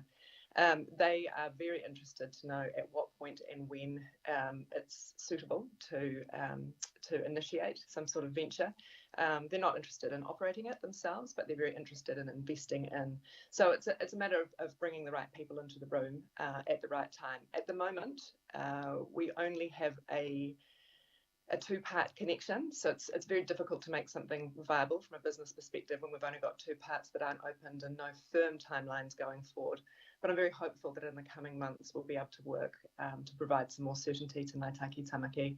And also, I think with that opportunity of connecting into Kohukohunui, there's a real opportunity for all iwi, should they be interested, to participate in business opportunities. In terms of engagement, and I think we would all be delighted if we could have some more meaningful conversations about iwi's interest in and aspirations for this trail, and we will continue to engage where we can, emails, phone calls, to see if we can draw more interest into the project and hopefully more participation. It's an ambition, and actually it's a requirement of our contract, is to ensure that iwi consultation continues in a meaningful way. Kia ora. Thank you. I mean, there's a bigger contract called the treaty that I would go back to, but I think for me, my job here is to make sure, where I know that there's key interests for iwi, that those interests are reflected in things like this. So I have an issue not seeing them, a placeholder for them as partners in the resolutions, for example. And I guess the only other question is, can you, you might have your Māori outcomes or engagement officers, have they been able to assist you in that space? Sometimes it depends on how you couch the question. If you're asking for feedback, you might not get any engagement. If you're asking for partnership, you might get engagement, just from personal experience. So any sort of thoughts on that in terms of what assistance you might need to get that engagement? Yeah, thank you. And I think you're quite right that we're at that point where we do need to ask for assistance. And we have had dialogue within Franklin Local Board with their engagement officer there. And to date, while we've been unsuccessful, I don't think it's a reason to stop. I think you're absolutely right that we need to find a new way. And now that we've got this trail open, perhaps we've got a more meaningful place from which to start that dialogue. So I take your comments on board, and I agree wholeheartedly. And yes, that's something to action and provide you with more information with in coming months. Thank you. Kia ora, thank you. We have 3 last questions, but we will cut it off there because we do need to move to the next. Councillor Turner. Thanks, Mike. Just a comment. This has been hugely invigorating. Thank you. In the Waitakeris, we have a thing called the Rainforest Express, 10-kilometre long rail trail, which hasn't operated for 10 years. The last year it operated, it had 20,000 paying passengers. And I'm sitting in the room with the right person to help get this thing cranking, and another person over there who can tell me what to do to make it happen. So thank you very much. It's been inspiring. Kia ora, thank you. Councillor Henderson. Kia ora, thank you. Yeah, Deputy Mayor asked one of my questions. I've got one left. I note in the report the fantastic collaborative work that we have with staff, with the local board, and with the CCOs. So I just kind of wanted to ask you if you have any insight into how we got everybody in a room, everybody talking together, and everybody producing this fantastic work. It did take a little while. What didn't happen overnight. I mean, it first started with a meeting that ATED at the time called and brought anybody they thought might be interested together in the one room. And then it was really conversations with the CCOs between regional parks and water care, the board to water care, the board to to regional parks, the board to here. It's something you have to work at. Correct. It doesn't happen overnight. You've got to sounds like an ad there, but you've got to bring all the pieces together, and it's a relationship building. Thank you. I might as well throw my quick comment in while I'm at it, Chair, if that's okay. Just really, really briefly, I think that Watercare should, in particular, maybe take a little bit of public ownership as well alongside the partners here, because people do question our CCOs and all kinds of things around accountability and all those kind of things. We've got a positive story to tell here, so I'm just hoping that we tell it from the hills, as they say. Yeah, I appreciate that, because it is a big part. Without Watercare, this would not be happening. Would that be fair, Trent? They had to, that their willingness to do this has been outstanding. Sorry, I was going to add to you, Angela.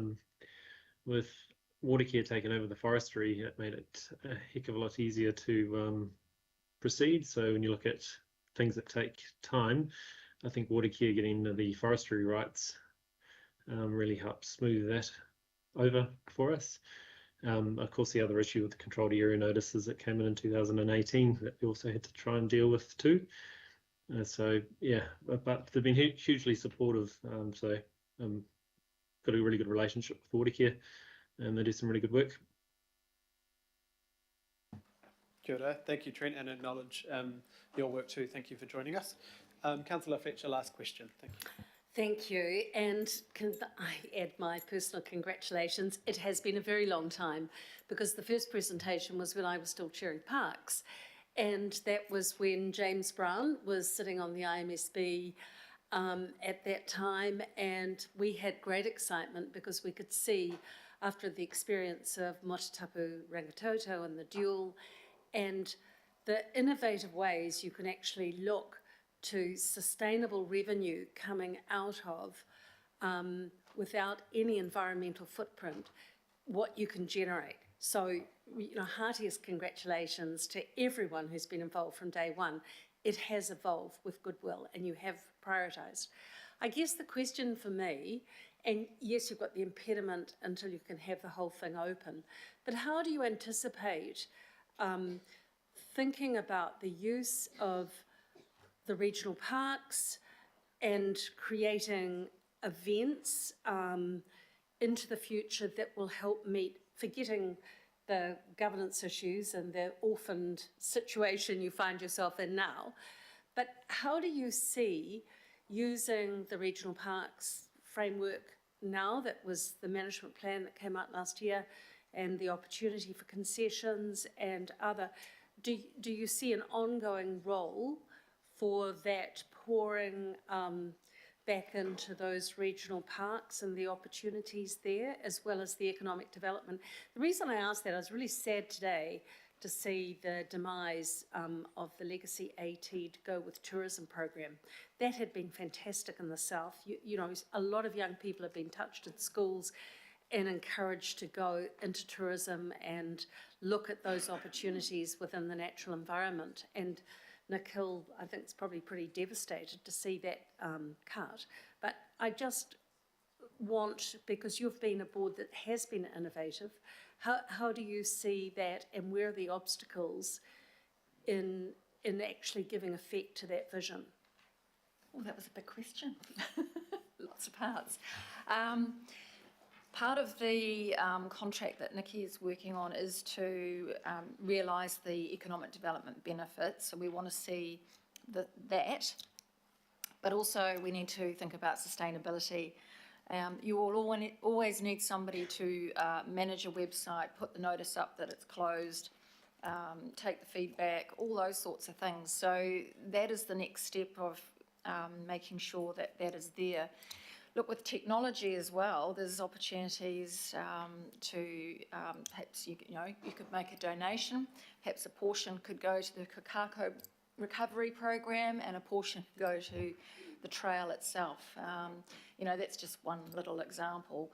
Those are the sorts of things that we are really interested in, and how it can be maintained, because it's not just within the park that is probably where we're going to have to think about, well, we know we have to think about outside of the park. It's how you get and access the trail itself. So I suppose, you know, that's the next conversation we'll need to have with you and regional parks, is to, if we create some of these ways to generate revenue, how will that revenue be split, and where are the best places to put it so that the whole cycle experience is a good one. Are you aware that the Mayor has thoughtfully put together a regional parks working party? And I would suggest that you really need to be in touch with that regional parks working party, because these are some of the big issues going forward that can be opportunities. Yeah, no, I for the council. wasn't aware of that, so that's of great interest to me. Thank you. Kia ora, thank you. We've got Councillor Baker would like to move and Deputy Mayor second.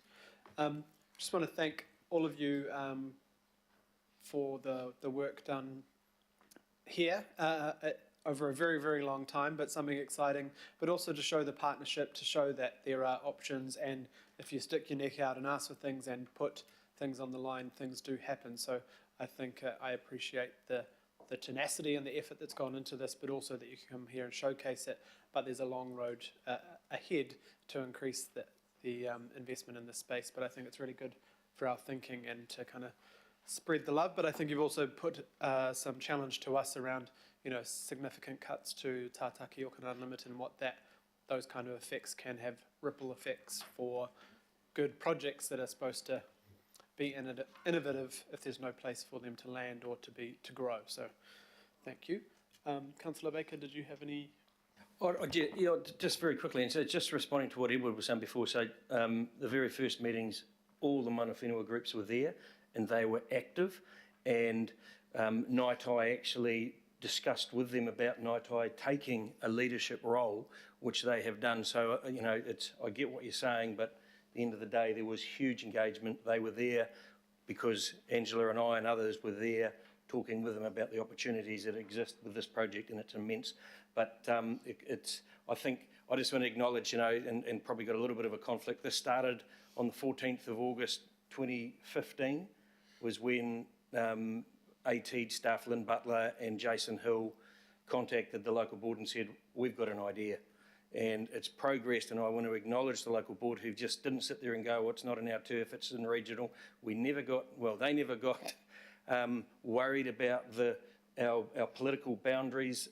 They just said, we're going to get stuck into this because this will be awesome for Auckland, it'll be awesome for New Zealand tourism, and didn't get too bogged down by the fact that, oh, it's regional parks or anything. And so, I take my hat off to the local board, and to the regional parks team and to Watercare, and who really enabled this to happen. So, this will be immense.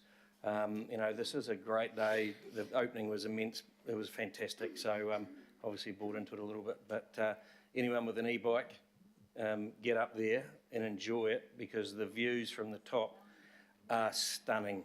So, this is a regional taonga. So, and we've got to do everything we can to get the best out of it. Kia ora. Thank you, Councillor. Councillor Darby, last comment. Thank you. Well, I think we're just drawing to the end of a discussion about cycling, and there's been no dissenting views. I think this is a record for this council. No one has mentioned that this is gold-plated, Angela, and those people need to find another way across that range. The back streets. Sure, yes. But look, more seriously, this traverse is amazing, and what we've seen around Aotearoa is massive success for these trail rides. But this is a component part of the cycling revolution that is washing across the world and hopefully going to wash across us. This is a part that goes with our Urban Cycleway program, and I can't help but remind you that there are more cycles sold in New Zealand than cars. There are more e-bikes sold than electric cars. The fastest growing categories of bikes are e-bikes and gravel bikes. Gravel bikes are between road bikes and trail bikes. And that is a category that is just going through the roof. If you try and buy a second-hand gravel bike at the moment on Trade Me, you will be hard-pressed. There are so many people after gravel riding. And that is a gravel riding traverse. That is a gravel riding track. Now, the economic arguments are being well articulated. The health arguments, others have articulated for years, but this does not sit in isolation of our bigger outlook for cycling right across Auckland. And so I am hopeful that the next time we discuss cycling in the urban areas, we actually have the same unanimous views brought forward, because this is just a component part. Mountain biking, trail riding, recreational road biking, commuter biking, kids riding in their neighbourhoods, the whole lot. It all works together.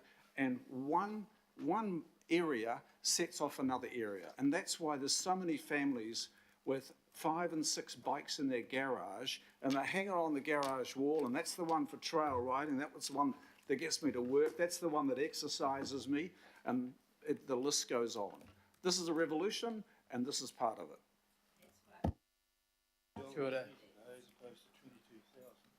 Thank you very much, Councillor Darby. Right, all those in favour? Any opposed? Good. No, thank you. Thank you very much. Right, back to item 12, capital investment for open space. Oh, sorry, 11, Parole would have thrown something at me. Sorry, team, the waste team, waiting patiently for us. Kia ora koutou. I just wanted to introduce the team with me. So my name is Parul Sood. I'm the GM for Waste Solutions. I have Terry Cole with me, who's the Project Delivery Manager, and Sarah Leclerc, who's the Waste Planning Manager. So we do have a short presentation that we'll take you through, just to give you a flavour of the report, and then happy to take any questions. Good, thank you.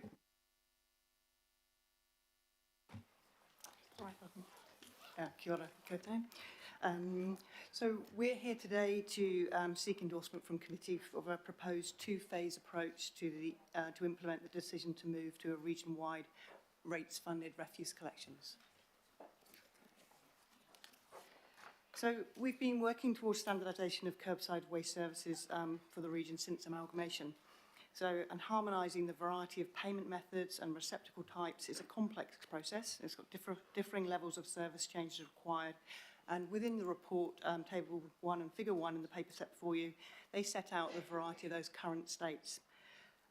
After an in-depth review and significant consultation, last year Council approved the move to a region-wide rates-funded service for refuse collections, and we updated the waste plan accordingly. It was approved by the former version of this committee. This means no change for Auckland Central and Manukau, which represents 55% of the region. But for the North Shore, Waitakere, Papakura, this involves shifting from the pay-as-you-throw or tag service. For Franklin, this means introducing bins when there's currently only a bag service. And for Rodney, this means the introduction of a new council service, where there's currently no refuse collection service there provided by council. So our starting premise is that every property will need access to a council refuse bin.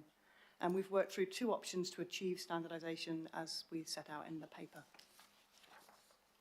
So option 1, on the slide set before you. So the first option considered a full upfront bin replacement. So this means supplying new bins to all areas except Auckland, Manukau and Papakura.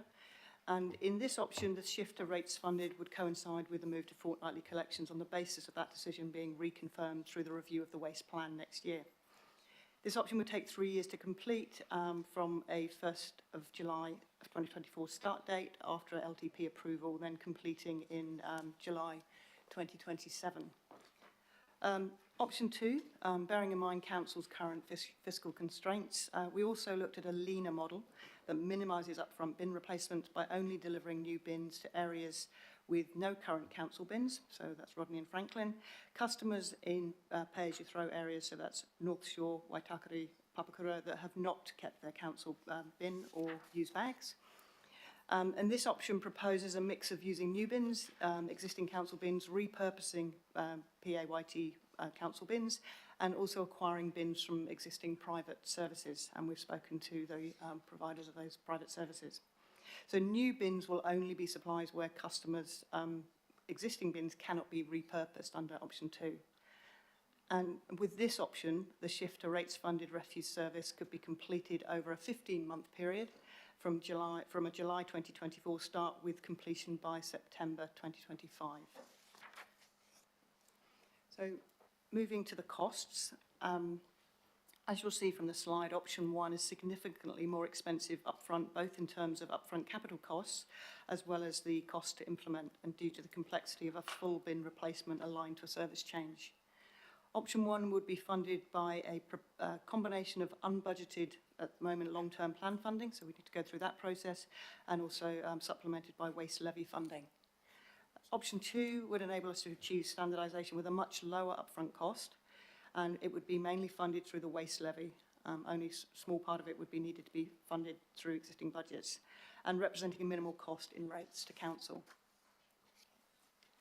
So staff recommend option 2.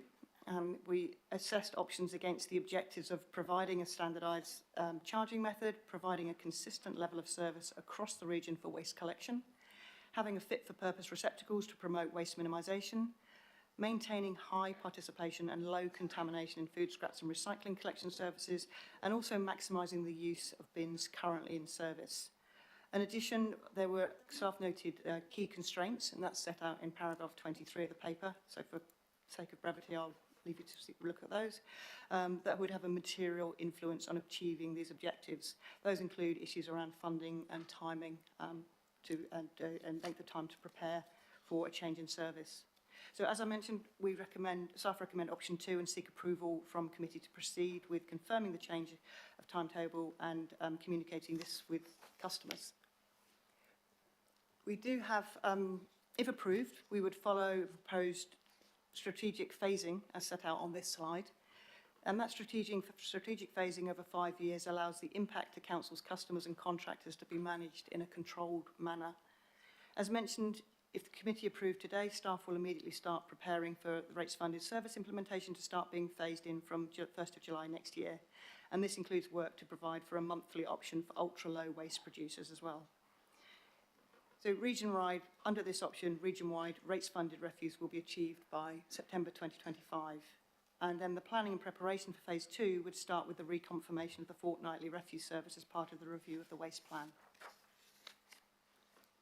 So in terms of option 2, what it could include, so clearly the shift to, as I mentioned, the shift to fortnightly refuse collections, rolling out collection day changes to accommodate those that change in service frequency, and then collection fleet changes to accommodate that reduction in service frequency, and replacement of ageing bin stock in Auckland Central is another consideration. By delaying the replacement of the 140-litre bins in Waitakere and North Shore, not only does that maximise the asset life of those bins, which are serviceable now, but also allows customers to make an informed choice about the size of the bin they actually need once they're diverting their food scraps, and we'd like to see that rolling out across the region at the moment. So that ends my presentation, and we're happy to take any questions you may have. Awesome, awesome. Thank you. Got a couple of questions. Councillor Dalton has asked to move the recommended option. Do I have a seconder? Councillor Henderson or the Mayor? I said Councillor Henderson first. Sorry, Mayor. I need to be looking sideways. Right, our first question is from Member Hennaday online.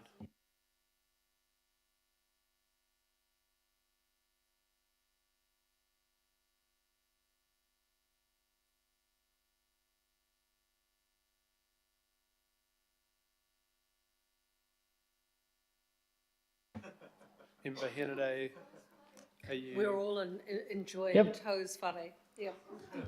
We can see you in I wish it was. I wish it was.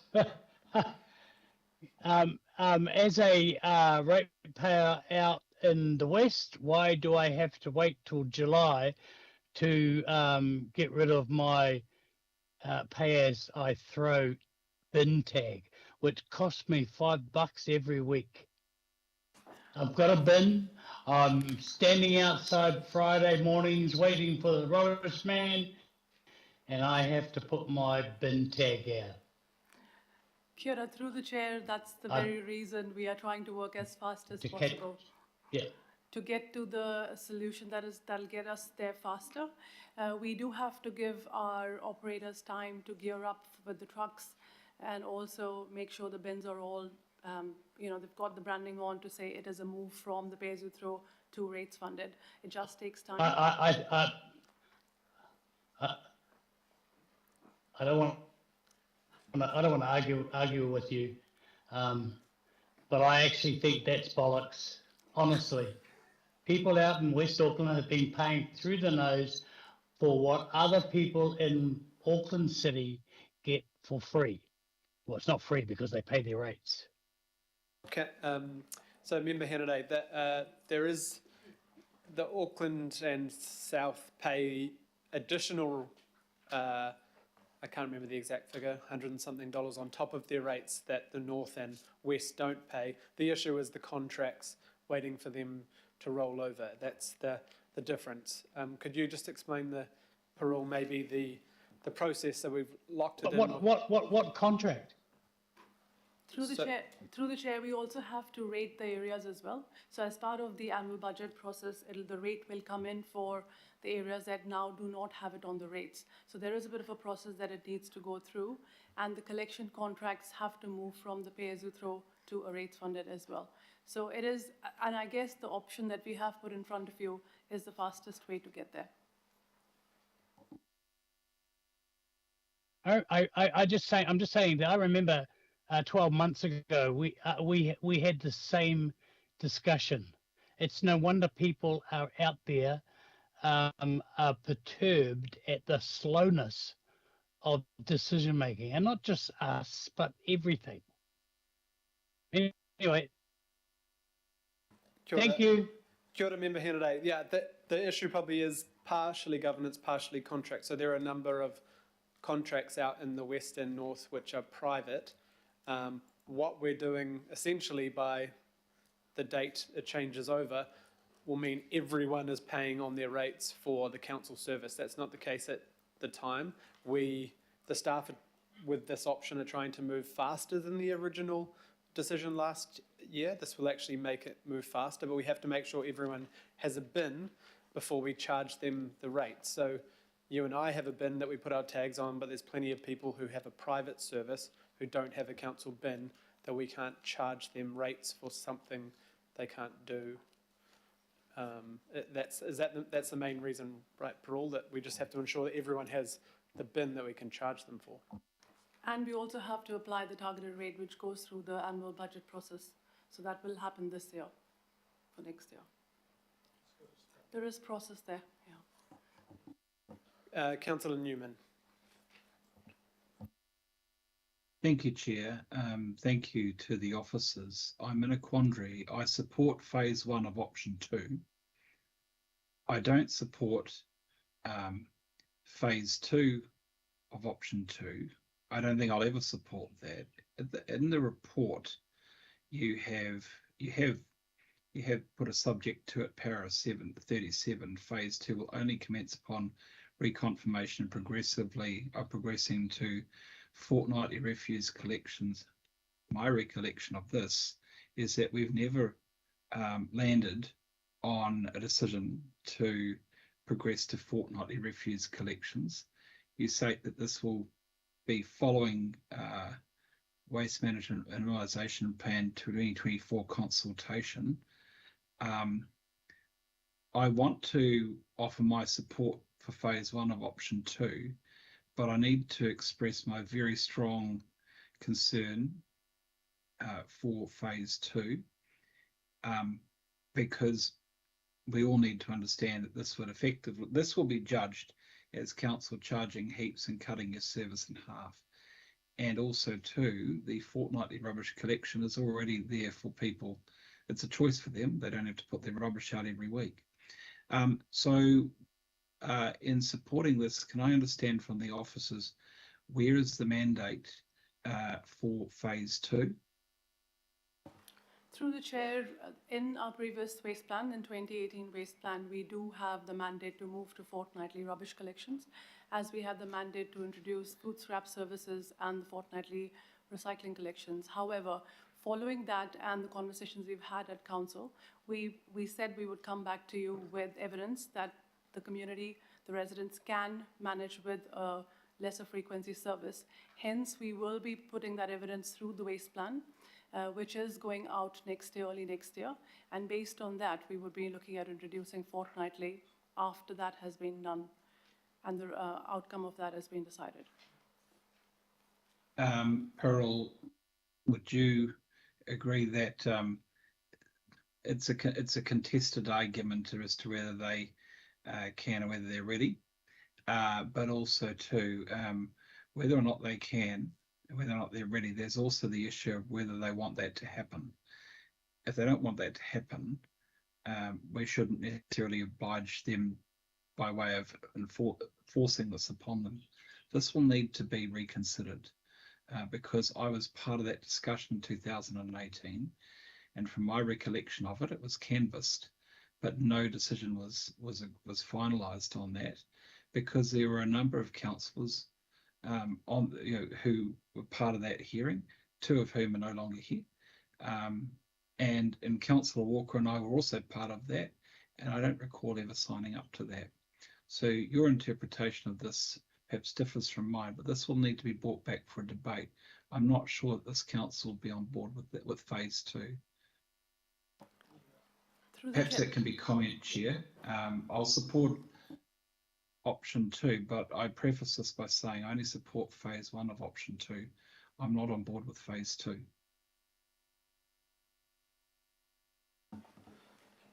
Good. Thank you, Councillor Newman. There will be discussions through the waste plan, but it is my understanding that currently we would have to change our plan from fortnightly to, but I don't believe we are moving without wide discussion and more decision making. Councillor Baker. Thanks. So I remember when we rolled out the bins into the recycling bins into Franklin, and I guess the issues there in terms of those communities not used to that, and in those rural communities, and particularly isolated communities, were concerned about having bins instead of their little buckets, which was easy to get, up their kilometre-long driveway, etc., etc. Are we going to go out with a really, really robust communication to those people who are getting bins for the first time, not only explaining why, but I guess getting them thinking about the options to dragging their bin up and down the thing, and just because I just need sort of comfort that we're going to have that really, really good communications plan to address those people who don't live within 10 metres of the end of their driveway and have to drag a bin along a kilometre-long metal track. Through the chair, the answer is yes, comms will be a very important part of the transition, but also within the waste plan, we have the option for rural areas only of a bag or a bin for refuse. And that has been part of what we've discussed with the community all along. So they will continue to have that option. Thank you. Councillor Bartley, last question. Oh, thank you, Chair. Hi, Parul and the team. I just wanted to ask, there's no plans or concerns for a rebranding later on down the track because maybe we don't have that regional consistency of our bins throughout the city? No plans like that, like Countdown? We will want to have the same kind of bins across the city at some point in time. But I think with this proposal, what we are saying is let us use our existing stock and maybe they'd have stickers on them for the time being so that we can get across the life of those bins as much as possible and then look at everybody having similar bins. So, but that would be only towards the end of the life of that bin. So only replace them when they are dying. Okay, cool. And then, Chair, I just wanted to acknowledge the team and Parole and their leadership in the change that we're experiencing in the city right now with the food waste bins. I know people are very, people complain, they don't like something different, and so I just really want to acknowledge you guys have just been steadfast, you're carrying on, you're bearing, down with the complaints that, that people have, and it's going to benefit our future generations. And I was excited, my food bin got picked up on Wednesday, and I did a TikTok to help promote the reason why, we're changing and doing this with the food bins. So I think the more people understand what we're trying to do, the better. So really acknowledge everything that you guys are doing. Thank you. And on my walk to the bus, I am seeing way more food bins and actually less rubbish bins. So it's lots of people are using them in where I live. I have to say North Shore is doing better than the West. There's a bit of competition there. That is a challenge. Central is getting even better. Yeah. And that comes directly from a Westie. But the West has chickens. You won't be able to go animals to eat it. You won't be able to go. You won't be able to go home out west today, Parole. After that. Right. Thank you for that. Is there any debate on this item? We'll get the staff to move back, and thank you for this. Councillor, question or comment? A question of you and process. Yes. Because I'm not going to support halving the bin collection as well.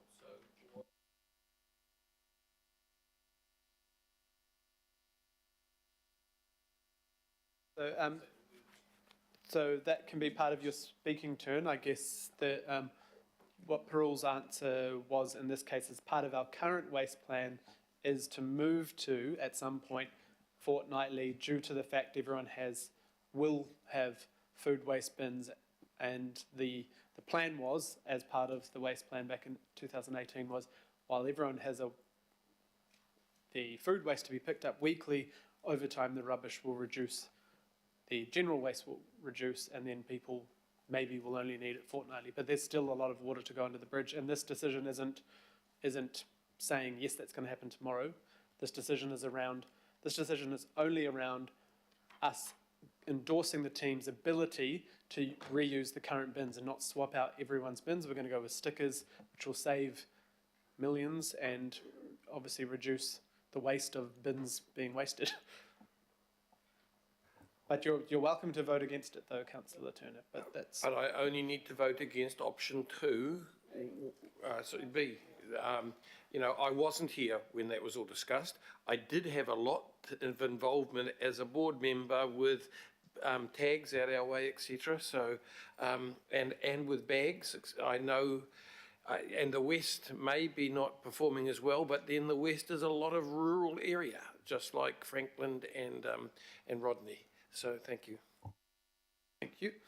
Right, comment, Councillor Darby. Yeah, I totally support this. And Pearl, I also just want to take this opportunity to say that the food waste collection, for me, my family personally, is massively successful. I can see more bins going out week by week. From making really bad compost and having the odd rat visit in the bottom of my garden, it's now going out the front. And one neighbour has inquired, "Oh, you put out quite a lot of food waste. Do you think I can put that in my compost?" So there's a competition between the council and my neighbour to pick it up.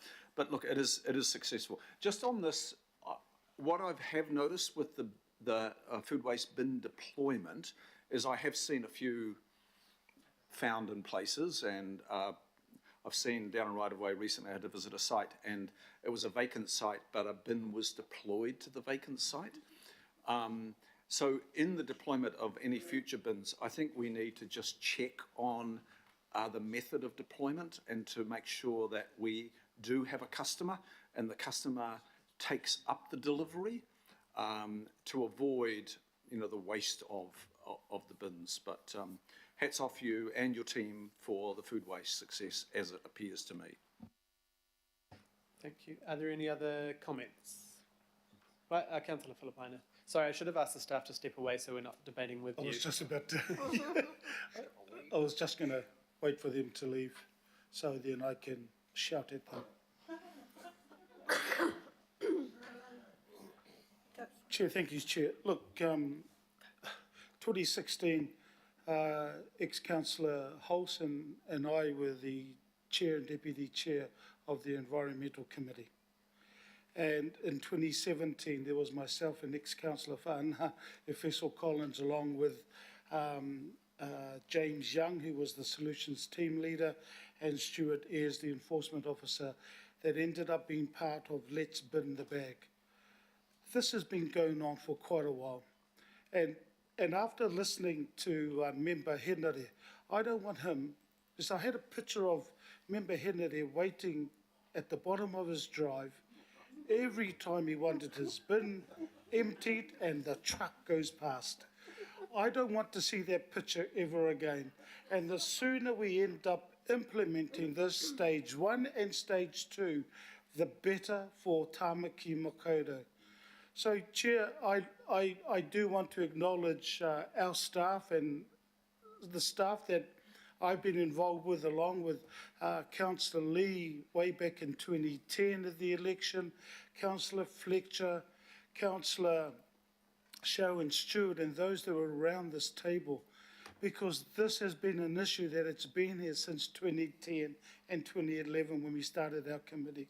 I congratulate the team for getting us to this point, and I will support all the options that we have and the recommendations, Chair. So, ngā mihi kia koutou katoa to the team.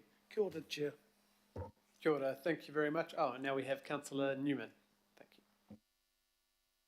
Oh, yeah, look, thank you, Chair. I've just put in the note there for the officers in voting for B. I wish to note that my support only applies to phase 1 of the two-phased approach, but I wish to reflect my opposition to phase 2.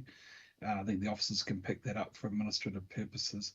I do want to thank Waste Solutions team. They've done some good work through the years. The rollout of the food scraps bin began in Papakura, actually, and it's been of some use to a lot of constituents, not all of them. It is a choice. Some people think that the food scraps bin is not relevant to their needs. They don't use it. That's their choice, and it should be their choice.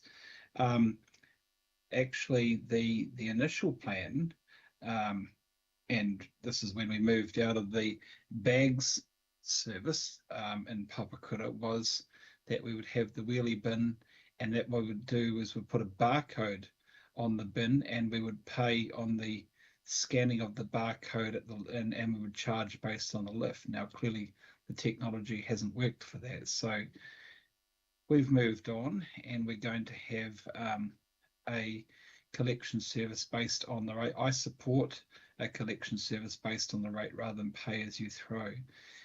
For me, the issue is the frequency of the service. I want that to be the choice of the consumer, but for us to provide that on a weekly basis. And I think that the presumption here that this is all just going to be a pass-through by way of endorsement of a two-phased approach. We will have another debate about phase two. It appears that we will have to amend the waste management minimisation plan next year to reflect that, but I certainly think this will be of great interest to my constituents. Thank you to the officers for accommodating my position with respect to phase two. Kia ora, thank you, Councillor. That is all the speaking required. Thanks to the team. This is a good way forward to save bins and keep them going forever, but to ensure that everyone does have a bin so that we can legally charge them for a service that they can have access to in a quicker way, hopefully. Right, all those in favour? Aye. Aye. Any opposed? Just I need... my position with respect to the phase two at B. And I want to be recorded to that too, please. Councillor Newman. And I put in the chat bar that I want to be recorded the same way as well. Yes, and I did as well, and apparently we have to speak. Thank you. Kia ora, thank you, councillors. Yes, important for everyone to be able to hear your votes. Thank you for that. Can I note that not everybody has a bin? I mean, urban dwellers in the city don't have them. Yes, so that part of... It's not everybody. Yeah. There's 600 people in my building and there's no bins. We have our own system that we have to pay for. Thank you, Mayor. My comment was around making sure everybody has a bin if we're going to charge them, and there are opt-out systems for the buildings who won't be able to access this service. Thank you. Right, we move on now to item 12. We do need to move an extension of time. Councillor Dalton, seconder. Deputy Mayor, all those in favour? Any opposed? Kia ora, thank you. Item 12, our capital investment program for open space, community asset development, public art, coastal renewals and other regionally funded programs. We got on...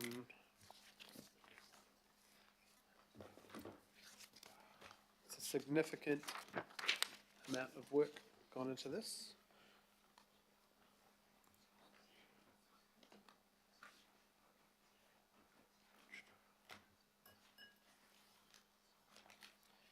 I might just move this and Councillor Dalton, Councillor Philippina, did you want a second?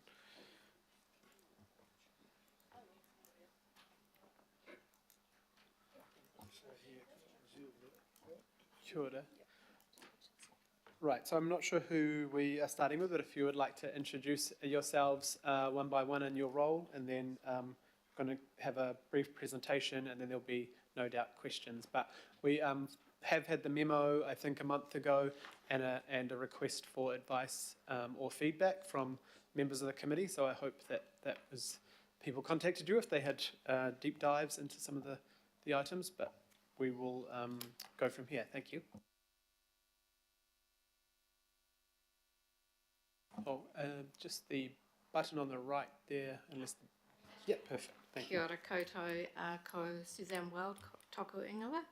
I'd just like to make a few introductions of the staff who have been working on these work programs.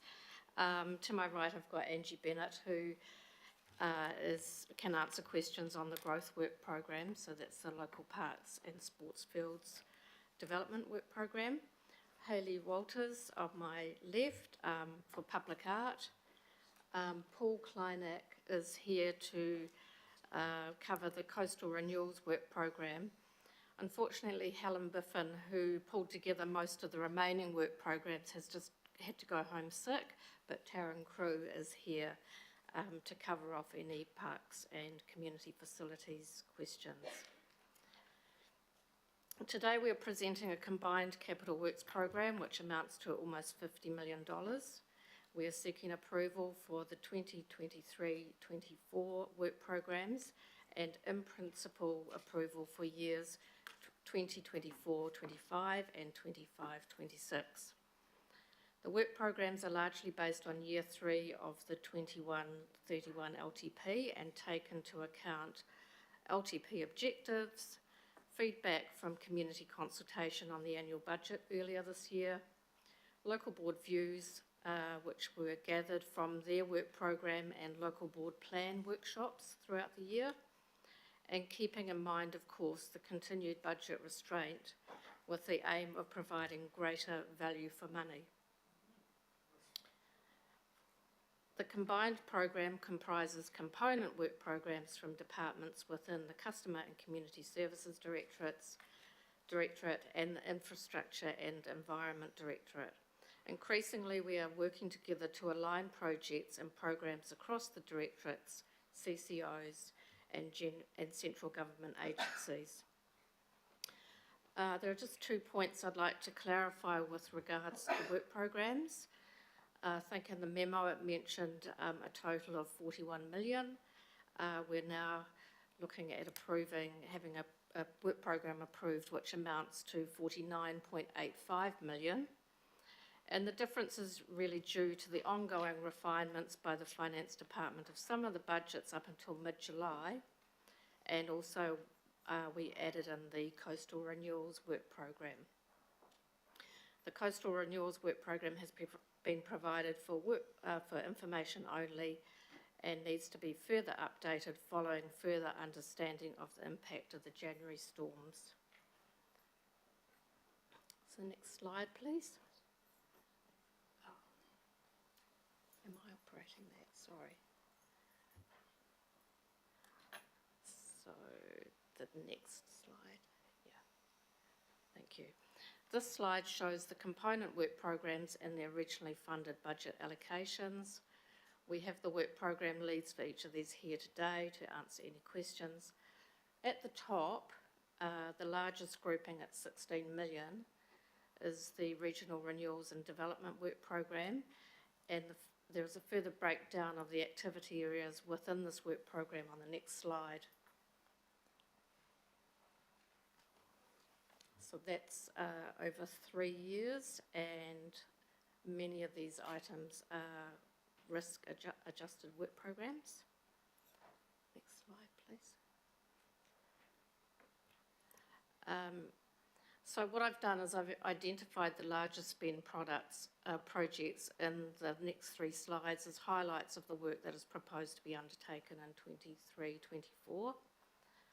Firstly, Auckland Botanic Gardens. Key projects are replacing the structure over the main courtyard and upgrading the pest plant biosecurity glasshouse, which is no longer fit for purpose and needs to meet the requirements of the Biosecurity Act. This project is an example of cross-directorate integration where the work is being undertaken by Customer and Community Services Directorate in conjunction with the Infrastructure and Environmental Services Directorate, which is providing $100,000. Pukekawa Auckland Domain. The work program is provided by the Auckland Domain Committee for this committee's approval. Work includes improving drainage of the sports fields and upgrading and extending the path network. Auckland Transport is contributing nearly $1 million to this over the next 2 years. Regional Parks. $500,000 has already been set aside to address storm damage to regional park assets. Other key projects are improving the Long Bay water supply system and rebuilding the workshop at Shakespeare Regional Park. Next slide.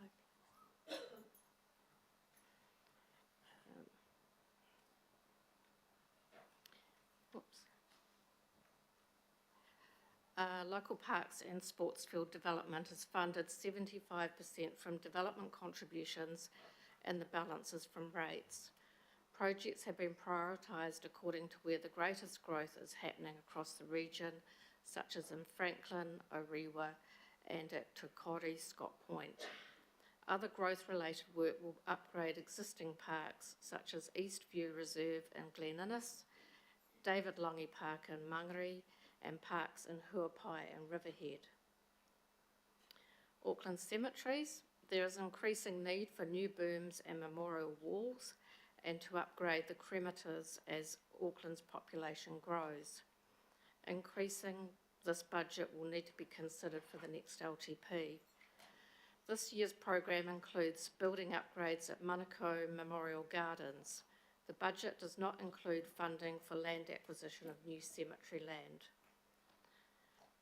And then on to slips prevention and remediation. Significant work is required to protect the access to Parnell Baths and the site itself from rockfall. The program may need to be reprioritised once the implications of this year's storm events are better understood.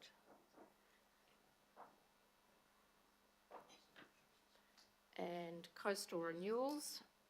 The work program includes work on a number of seawalls across the region, as well as storm response work at Snells Beach and on the seawall at Murray's Bay.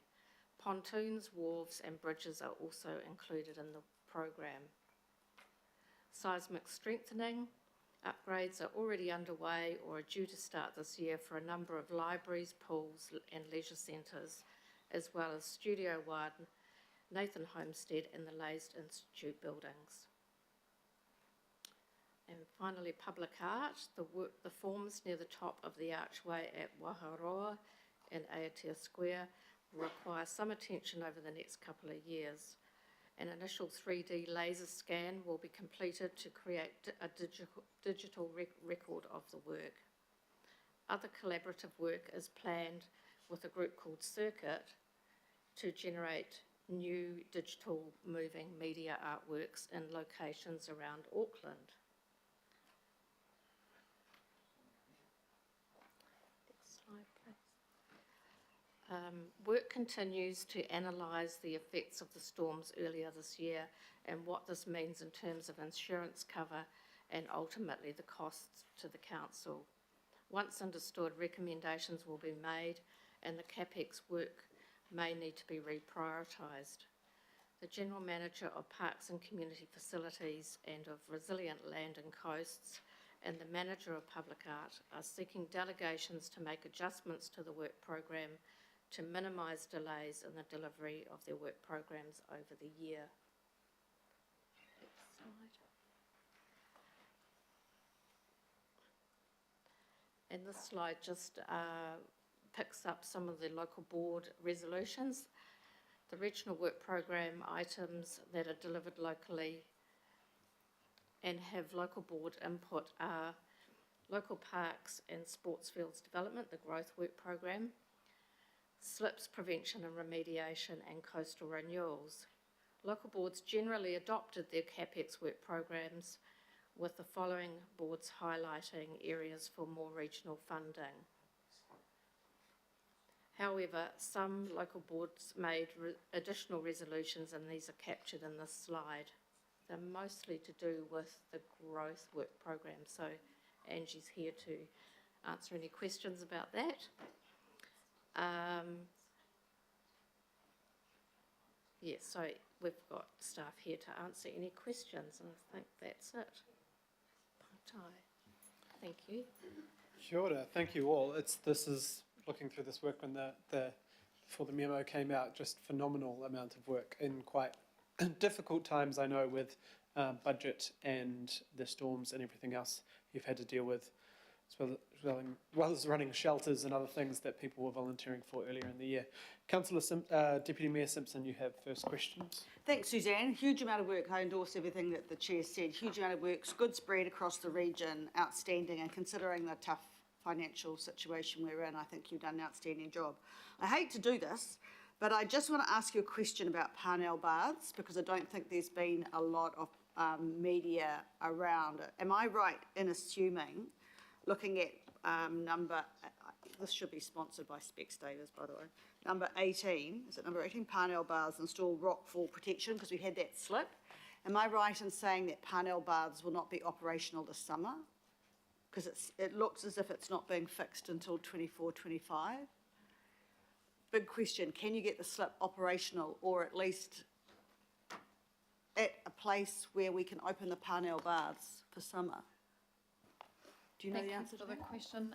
So through the chair, I know the team are working quite closely to see how we can open up the baths. So that's their intent. I'd have to come back with a definitive answer though, but I know that they're at the moment looking at clearing parts of those slips and putting some temporary measures in place to be able to operate the baths, but I'll come back with a definitive. Excellent. So if you could come back to me, that'd be great. Lovely, thank you. Great job. Mayor Brown. Thanks, Deputy Mayor. Oh, thanks. I've got a few questions here because, I mean, we do tend to strain at gnats and swallow elephants. There's $50 million here, so it's worth a bit of a thing. With regard to the repairs,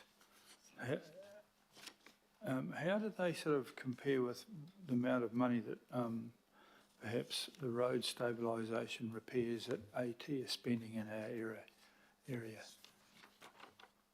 And are they,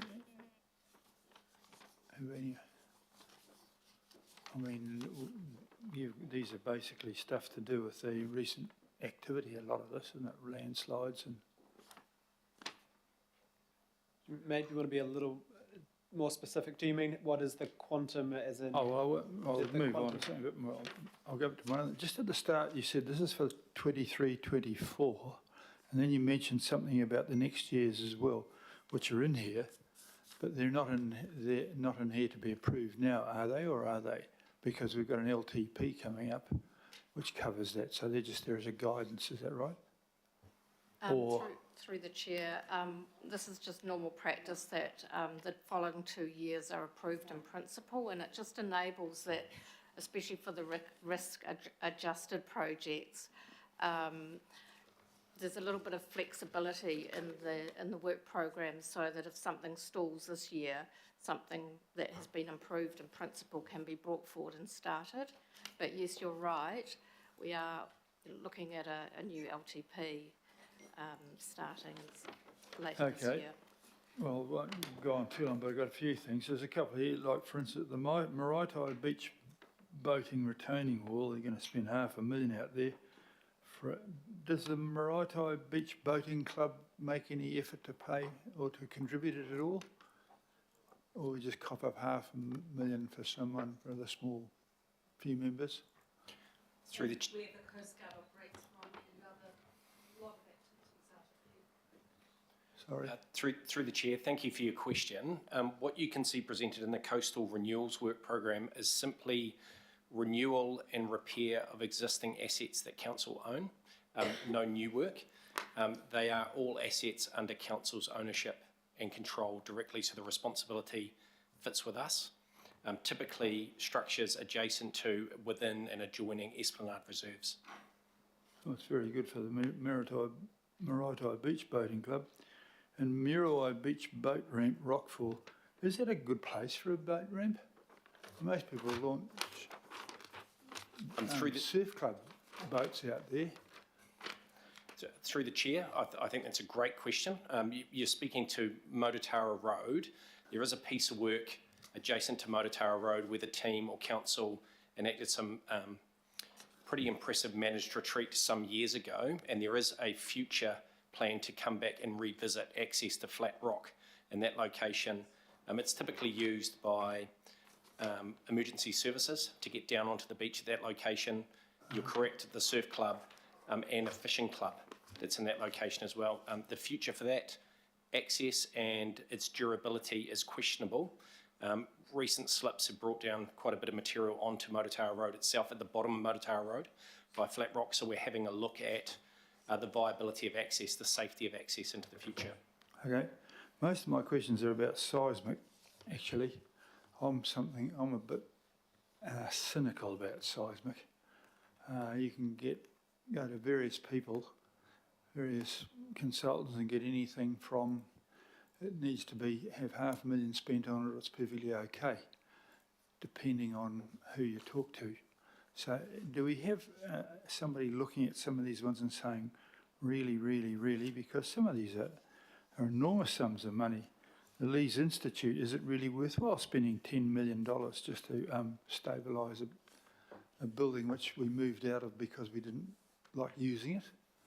is anyone looking at some, $6 million for the Nathan Homestead? And it's a timber building, isn't it? Timber buildings generally perform very well in earthquakes. I mean, brick buildings don't, which is the Studio One. And again, they're spending a lot of money, and you wonder whether or not it is. Someone had stood back and say, is this really sensible use of $10 million? For the sensible use of $6.5 million for a old timber house? Or is seismic being used as an entry to spend a whole lot of money doing everything else? It's got kitchens and things being done in the Massey homestead for $600,000. Well, I don't think the kitchen's got any particular seismic input, unless I'm seriously wrong. So I'm kind of looking through this in detail and thinking, holy moly, Studio One, $3.5 million. The library in St Heliers, which is not a particularly high building or anything, $4.5 million. The Remuera Library, which I know quite well and stood there for a long time. I just want to know, are there any recent buildings needing upgrading? Because if they're recent buildings, then they shouldn't have got a permit, because they've been looking at that for quite 20, 30 years in some ways. Our building codes had seismic requirements for a hell of a long time. So are you absolutely sure that this monstrous sum of money is fully justified? Because I've got grave doubts about the seismic stuff. And so I'm not ready to say that's a hell of a good investment without somebody looking back independently and saying, really, really, really, on that one. So I don't know quite what the answer to that is. You probably haven't thought about that. But certainly $6.5 million to fix a wooden building strikes me as a complete waste of money. And then I went into the local arts and sports development. I only looked at the big things, but we've got $10 million for Kawerau Metro Park West. I presume at Hibiscus and Bays. I presume that's really good value. There's $14 million for one here at in Upper Harbour. Now, Upper Harbour, wherever that is, North Harbour has got a stadium which we're probably going to pull down next year because no one goes there, and it's such a white elephant.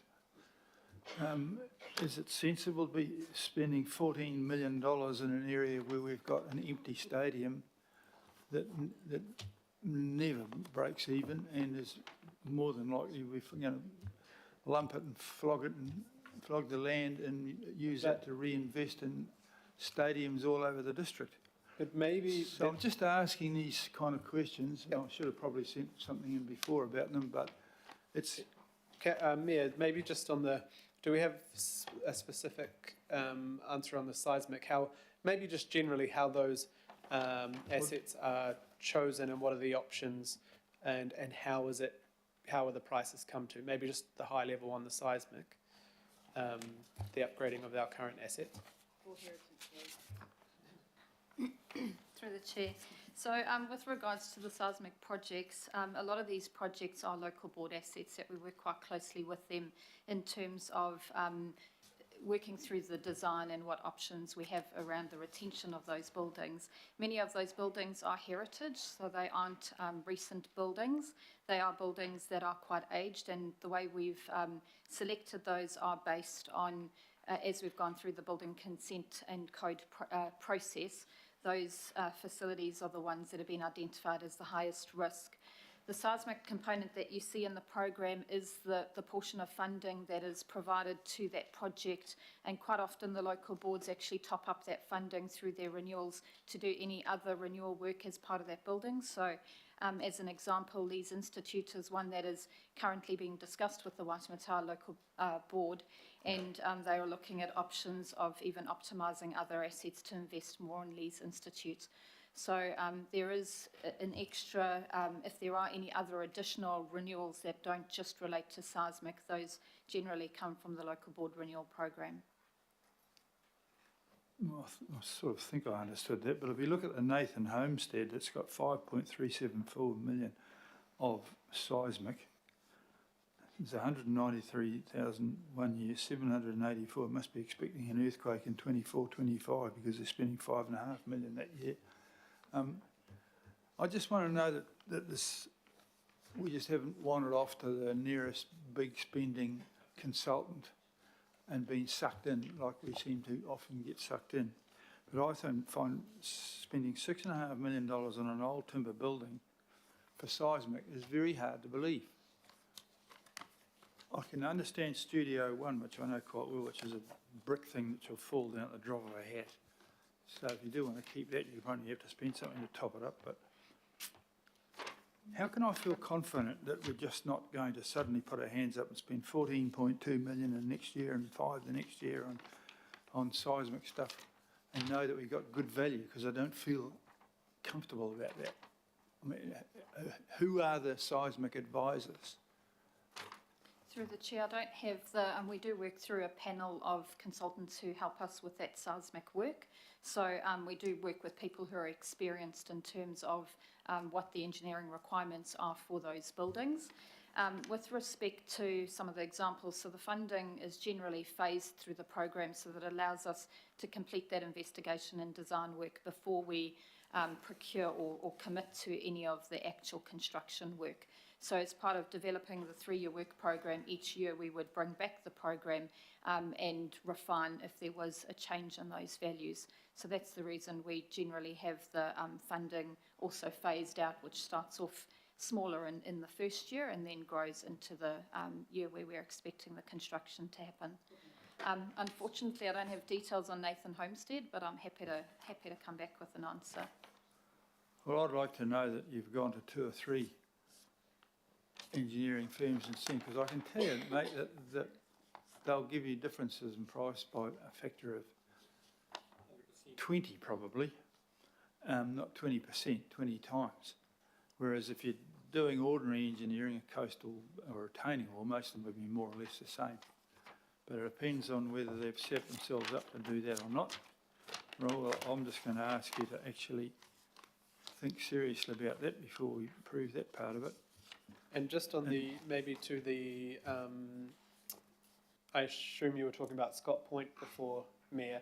The Upper Harbour is the Upper Harbour Local Board, but the project there is growth funded because of, does someone want to maybe, yeah, so it's a growth funded project because of Hobsonville Point, and the area around there has a significant amount of people already and not a lot of community assets. Through the chair, that's absolutely correct. So that will be catering for the population increase within the Hobsonville area, Hobsonville Point, Whenuapai, all of the increased housing and development around that area. So it is our first sustainable sports park that is being developed in Auckland, and it is there it basically is to demolish the infrastructure that was already there, and reinstatement, site preparation, and construction of sports fields, car parks, toilet facilities, playgrounds. It's the full Monty. Okay, well that's good, but the North Harbour Stadium was built for a whole lot for the growth, and it never came. And we're going to close it probably, and all the sports that use it are going to be quite happy to go to another park over this year. We've already talked to them about that. So I just want to get it right. Point of order. We have a stadiums working group. I'm really concerned about conversations that are saying we're going to close a stadium. Well, I think that's way premature, and I just don't want that being the front page of the Herald tomorrow. No offence, Simon. Well, that's probably fair to say, but we are looking seriously at the fact that we have more stadiums than we can fill. Sure, but we haven't identified one we're going to close. Can All right, we just be but clear about that? we're just about to spend $14 million in the same area as one that we can't fill. So that's a valid point to ask. Mayor Brown, I think the issue, and thank you, Councillor Ferry, the issue is on stadiums. There has been no conversations with committee about any decisions around things like stadiums, especially closing them. So I think Councillor Ferry is right to question what that's about. The other issue Fair is enough. that Albany is quite some distance away from the Hobsonville area. And with development contributions, these projects have been locked in for a long time on the expectation. And in fact, I don't believe we would legally be able to move this money from this project to a different one. So it's quite a different. Okay, well, that's a good answer. I was asking the question and the ladies answered it. And I think a map might have helped a bit because we could see that we're dotted evenly around the district, which is my other worry. In fact, everybody worries about that. But that's the end of my questions, I think. Thank you, Mayor. And I think definitely we can bring, especially the seismic-related stuff, to a meeting with the Mayor's office to go over how that process comes from. I think probably in the future, I think I would have preferred a workshop, but the memo did come through and we did send out twice for questions, and maybe I should have pushed that further with individual, especially with the Mayor's office. So that is probably more on me when that memo came out early a month ago. So apologies for that. I have a number of questions now. Councillor Dalton, Deputy Chair. Thank you. Thank you for your report, and it's great to see so much investment coming in to across the region. You mentioned in your report, or when you were speaking, that there's no money budgeted for cemetery land. I do recall that we were talking about acquisitions of cemetery land, and we actually discussed where it was going to be in the future. I was just wondering where that's at, and in what year might we be looking at acquisition for more cemetery land? Thank you. Kia ora, thank you for the question, Councillor Dalton. So, sorry, that's just a clarification. The cemetery land isn't in this report. So we do have in the LTP, we've got, I think it's around $30 million worth of acquisition set aside for cemeteries. And there was a paper a couple of years ago now, I think, where we were looking to progress the Northwest Cemetery acquisition. So there is discussions underway on that one at the moment, and then funding further out for the southern area. Perfect. Thanks, Terry. Thank you, Councillor. Councillor Filipina. Yeah, thank you, Chair. Just on that particular point, I'm glad you said this is not in this particular one around the cemeteries, because I know where the putia came from, which was from Manuko. But look, I also know that it, as you rightly said, is going to Northwest because that's where the priority was at the time. So thank you for that. In regards to some of the monies that's in the report, and in particular seismic, can you confirm yes or no that some of the work that needs to be put in, or the putia that needs to be put in there, is as a result of legislative changes that we need to do this work? Can I just confirm whether that is correct? Thank you for the question, Councillor. So, yes, it is, and I'm not the expert in this space, so I won't pretend to be. But we do have, under the building code, we've got legislative requirements to be able to carry out that seismic assessment. And then when those assessments are completed, we've got a time period to complete the works. It is quite a long time period, and that's why we've signalled within the report that as we have completed more and more of those assessments across our portfolio of assets, that we'll consider what additional funding is required as part of the discussion of the LTP, whether that's through reprioritisation or additional funding. So that work is underway, and a number of those detailed seismic assessments is the program of work, the OPEX program of work that has continued over the last couple of years. Taryn, can I also just get a comment in regards to that we have a procurement policy that is in place in regards to getting people whose expertise is seismic strengthening, but there is a procurement policy that we need to adhere to in regards to that, contractors? Yes, so through the Chair, yes, we do. We follow the Council's procurement policy with regards to all of this work, and particularly in the seismic space. As I mentioned, we've got the panel of experts that we use, and we also, when it comes to construction work, generally a lot of this work is open tenders because of the nature and scale of the work. Chair, just two more. the document that the mayor was going through, how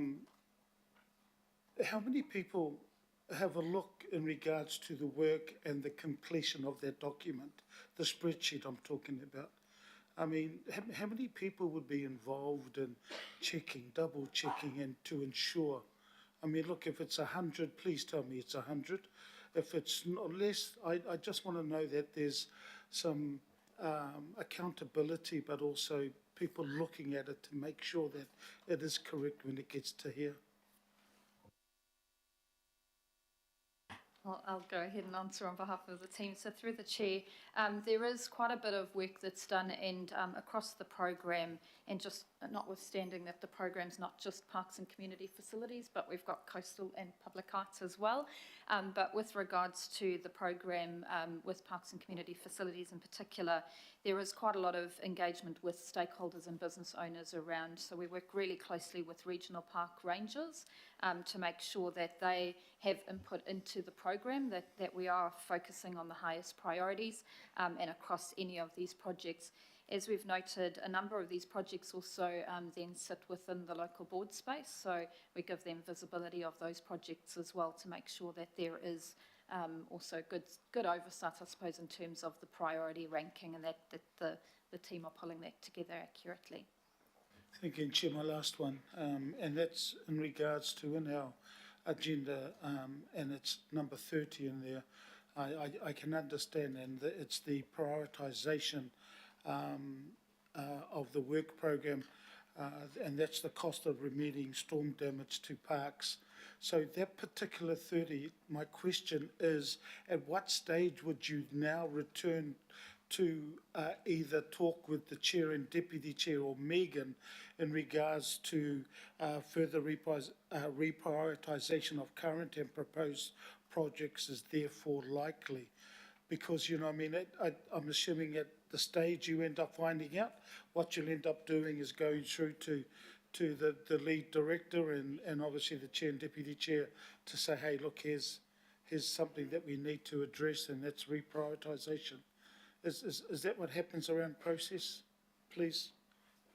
Kia ora, through the chair. So as mentioned with the storm remediation stuff, and I think I covered it in the storm update we did maybe last month, there is quite a bit of work that is still being done around investigation and assessment of which of those assets do we actually retire, which of the ones do we actually replace. There's also quite a lot of work being done in, you know, where we've got slips that are impacting those assets. That's taking time, just given the number that is across the region, as well as working through with our insurance providers around what will be covered. So I'd say that there's quite a bit of work. That's why we've put some provision within the work program to be able to progress some urgent works. But we've certainly got to continue to, once we've got a better understanding of the stormworks requirements, to be able to bring that back and look at the reprioritisation in the program. Thank you to you and your team. Thank you, Chair. Kia ora, thank you, Councillor. Councillor Newman.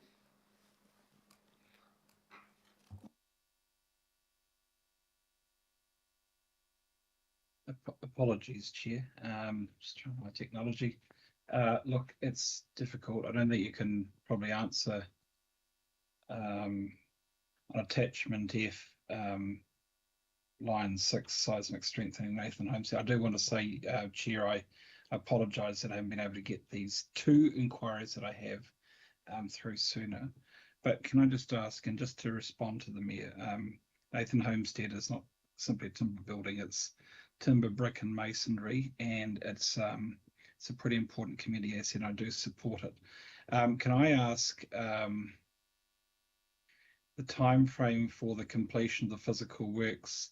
You can get it all completed, or you're fairly confident that you can get all of that physical works completed in the time frame as set down? I know that the homestead will have to be it'll have to be temporarily closed to undertake this work during that period. I just don't want it to lag on for longer than what you forecast. So are you able to answer that? Through the chair, I'll do my best, Councillor Newman. So in developing the work program, the work program leads have worked with the project managers and any stakeholders in terms of looking at that timing. As I mentioned, with some of the projects, if they are still at that kind of design and investigation stage, some of that timing may need to be refined. I don't unfortunately have the details specifically of Nathan Homestead, but I could come back to you on that. Oh, no, somebody might have it. Through the chair, looking at the project and the project manager's input to the project, it's looking like the predominant work will be done next financial year in year 25, and looking at completion at the end by the end of that financial year. Okay, look, that's very helpful. I think, you know, there was a bit of unhelpful commentary around the future of Nathan Homestead through the annual plan. It's good to have a credible response from the officers, whom I do support. I thank the officers for their work.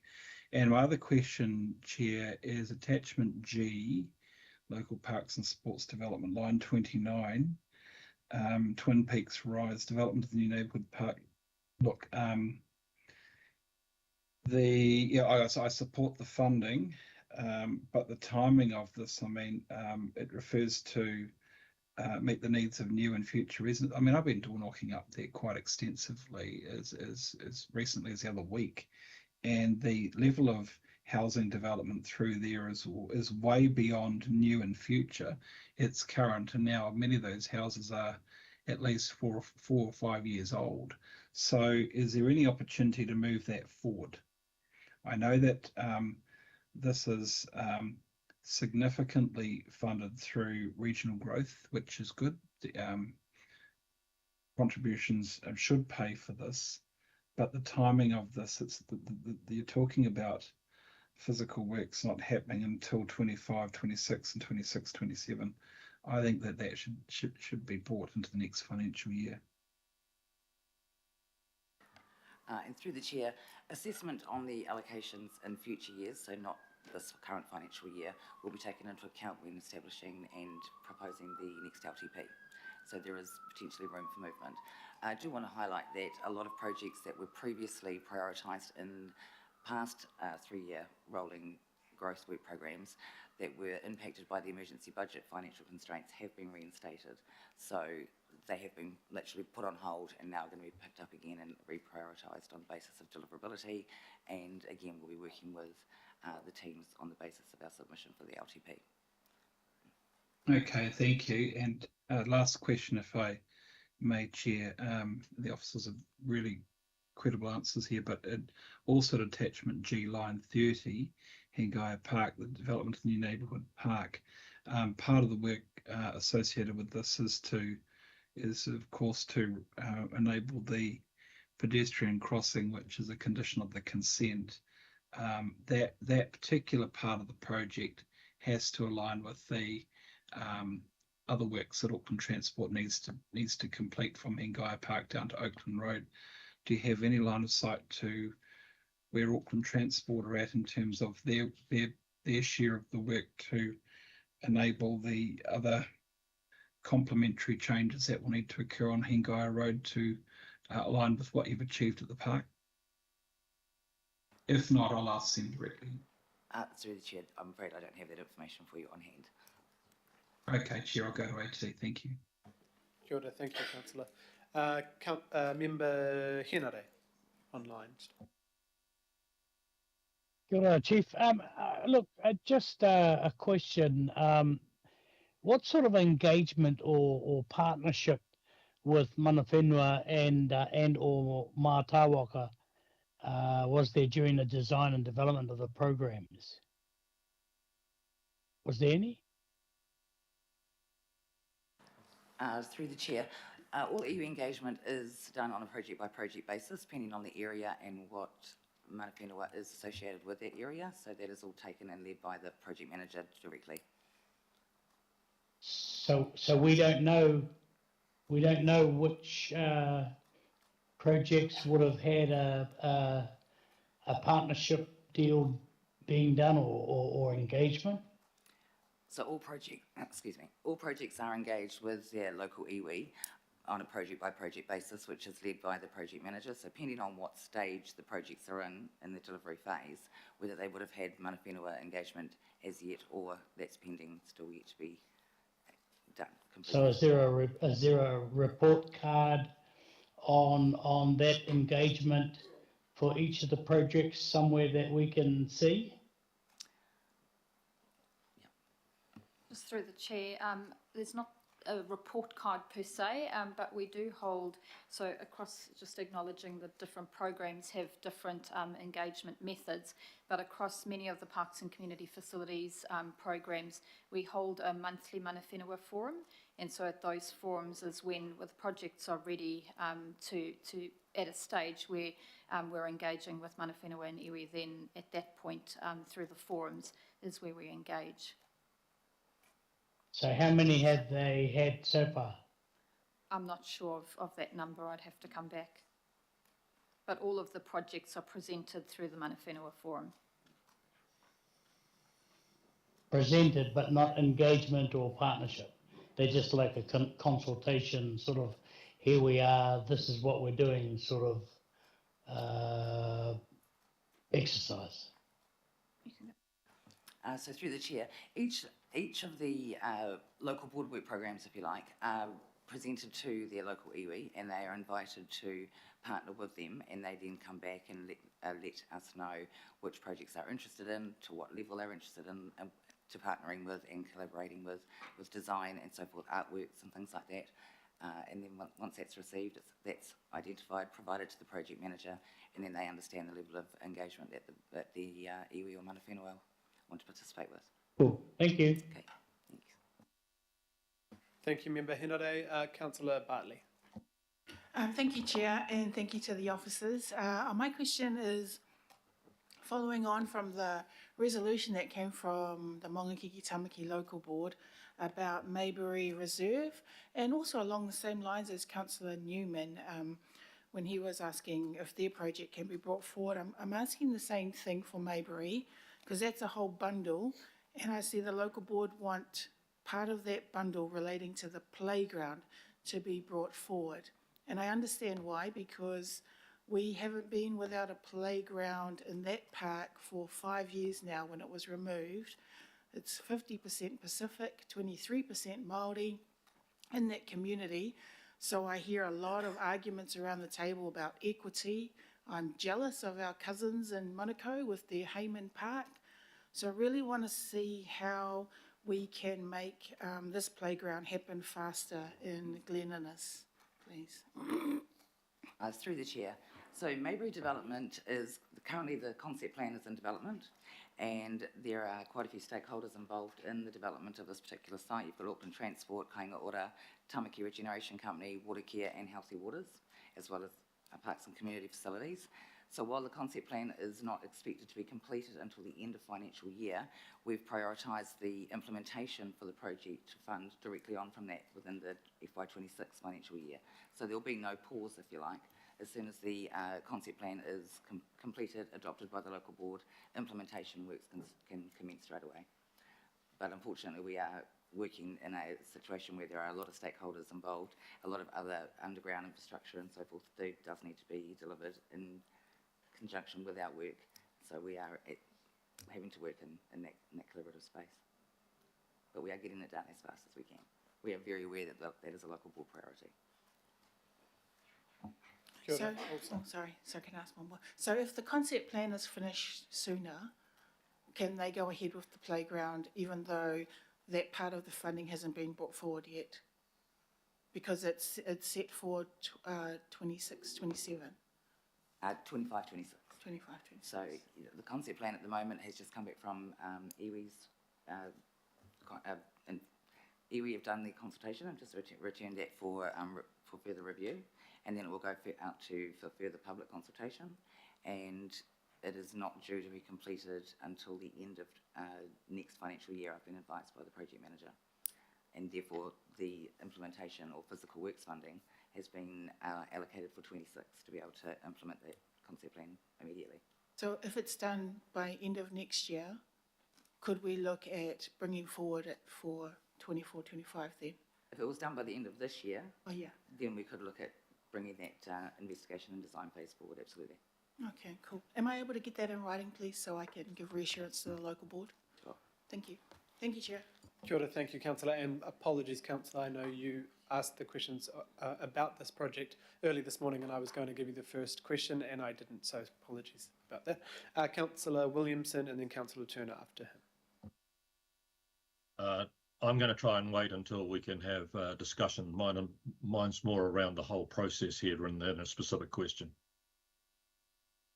And you sure you don't want to clarify any concerns about the process or comments about the process, or you just want to comment? Well, it's more to do with just grossly uncomfortable with a portfolio having an envelope of some money, but no financial scrutiny over any of the detail of the line items in here. I agree with the Mayor. I think there are things there that needed some rigour and some fiscal scrutiny rather than just portfolio type base. And I see things like here it says it was agreed as a budget envelope approved in the 2023-24 budget on 8th of June. I'm sorry, I haven't got the documents that I can find to show that we got that level of detail. I know we debated a lot about what cuts we were making, and I know a lot we debated about debt and so on. But to know there was just an envelope somewhere of 49.8 million, and somehow it's now been broken down into this category, and on a day where there's so many other items on an agenda, I mean, this just seems to be the worst possible format for good rigour about financial scrutiny of, is this the right money? Is it the proper spending? Is there poor quality spending in here and so on? I'm sorry, I'm going to be voting against this whole thing just simply because I feel grossly uncomfortable with the process.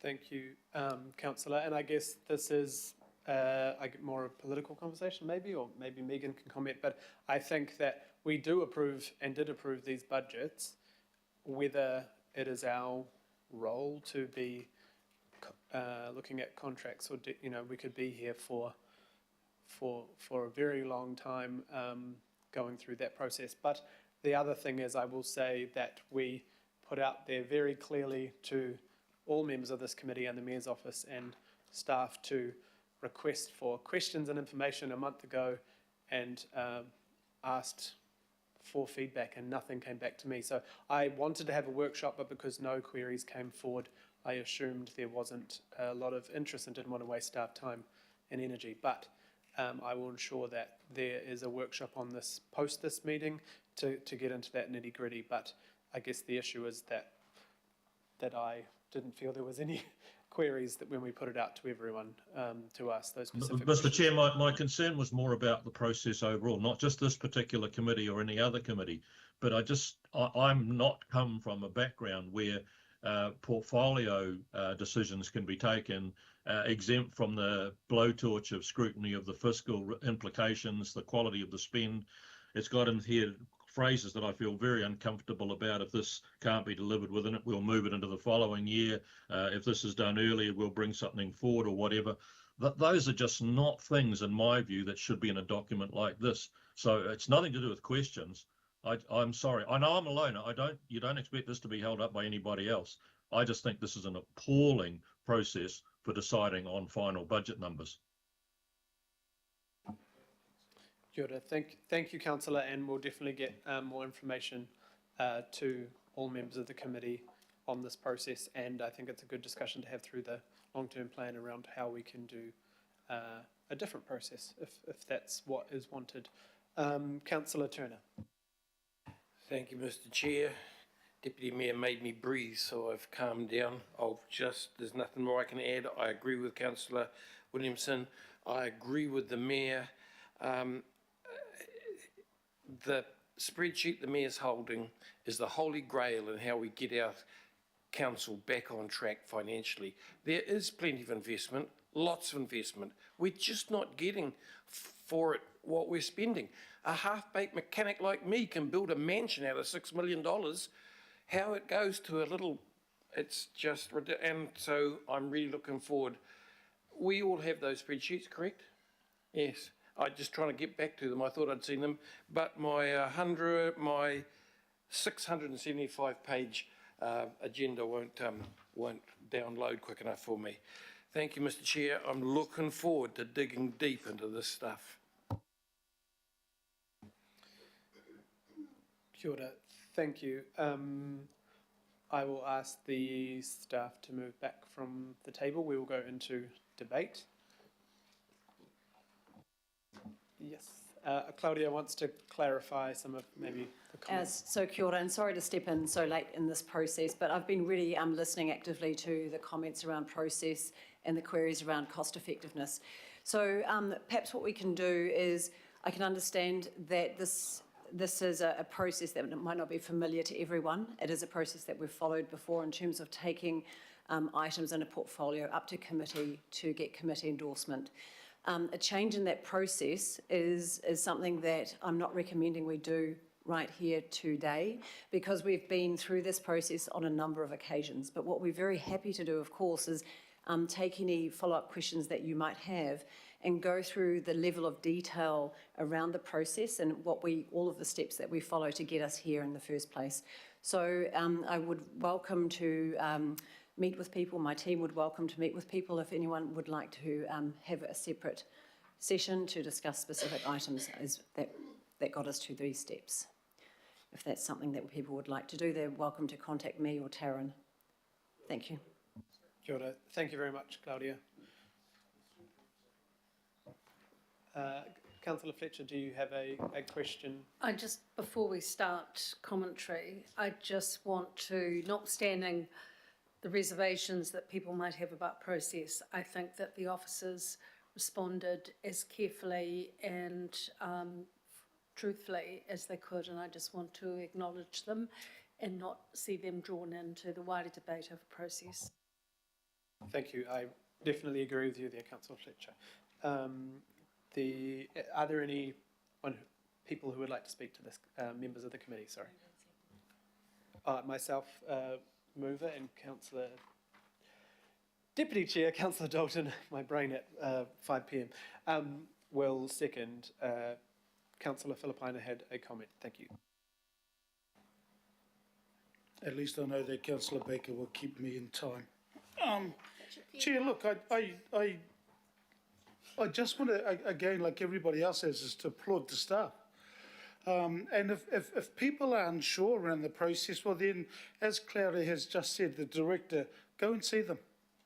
Go and see them, find out what the process is, but also, more importantly, have a look at the old decisions that were made to get us to this point. That is what you need to do as councillors. So, and also, either His Worship, the Mayor, or even his staff, have a look as to why we've got to this point.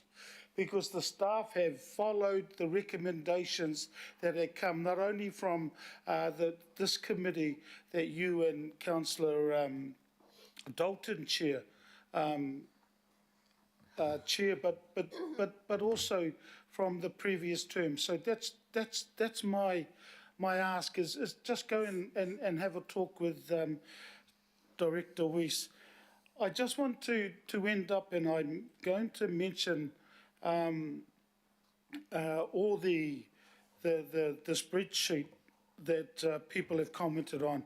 And on behalf of the Manukau Ward, thank you for the work and the monies that have gone in there as a result of previous decisions made. So thank you for that. There was no lobbying from the councillors in regards to this, because the process is what you will do and what you have done to get us to this point.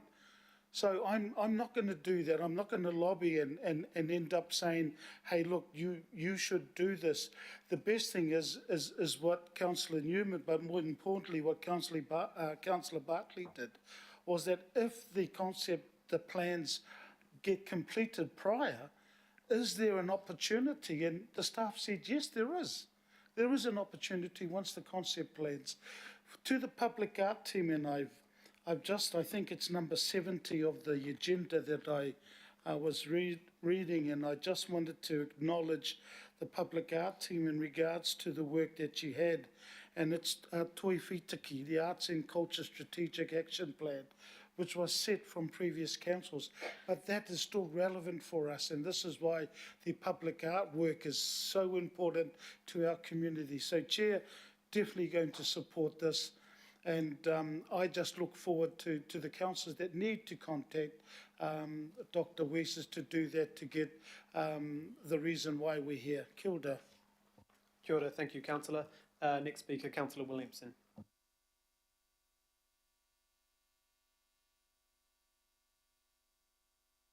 I think I've said everything already. I don't want to repeat it. No worries, thank you, Councillor. Are there any other speakers? Deputy Chair, sorry. I had my hand up. Oh, apologies, Sharon. Councillor Dalton will be first, and then you'll get your speaking turn after that. Thank you, Chair. And yes, thanks to the officers for all of the work that they've done. And I guess if I reflect back from when I was the chair of the local board for a number of years, the projects that came to us, they came to us in detail. And the local board goes through them and they get the costings and they're part of that whole process. There's a real diligence around that. We push back if we think it's too much because they do get pretty expensive, and we ask lots of questions. So I believe there's rigour in this. Also, what was really helpful is when we did introduce the RAP. So we could move between 1 and 3 years because our projects weren't getting delivered. It was really difficult to get over the line.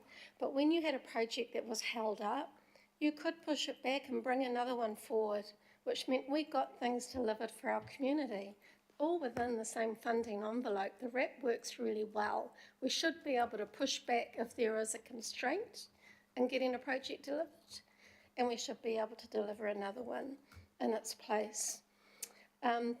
Please Google Nathan Homestead. Go to the Auckland Council site of Nathan Homestead and page through all of those photos, and you will see not a little house. This was such a valuable asset. As you know, I don't need to keep telling you, we are asset poor in Manurewa.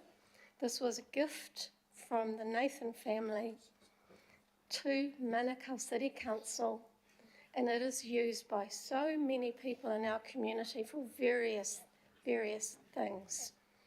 It deserves to be earthquake strengthened, and when I first heard about it years ago, I was the same as you, Mia. I thought, seriously? What is it with this earthquake strengthening? Like, does this have to apply to absolutely every building? Because it was legislation. But here we are. I mean, it's been waiting years because it's such a long lead time to get this earthquake strengthening done. But it needs to be done. And it should be done for that building. So I guess in terms of going down into the contracts and procurement and the cost of whether renewing playgrounds, like I always had a thing about the renewal of playgrounds, because we'd get an asset plan for all of our playgrounds, and some of them were recommended to be renewed where they really didn't look like they needed to be renewed. And so that's another place where local boards can push back and say, you know what, we're not going to renew that one, but we're going to do a better renewal on this one over here that really needs it. So I like the way that the projects are working now. I like the way that local board can input.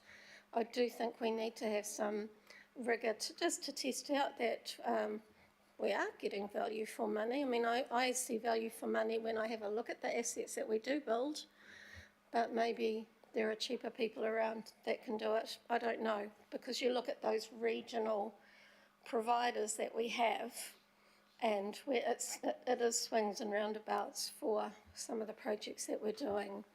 So thanks again to the staff. I will be supporting this. We already voted the budget on it. To not support this means local boards don't get their projects done. It means all our assets continue not to be renewed, and we stall the whole process to go and have another workshop to talk about costings.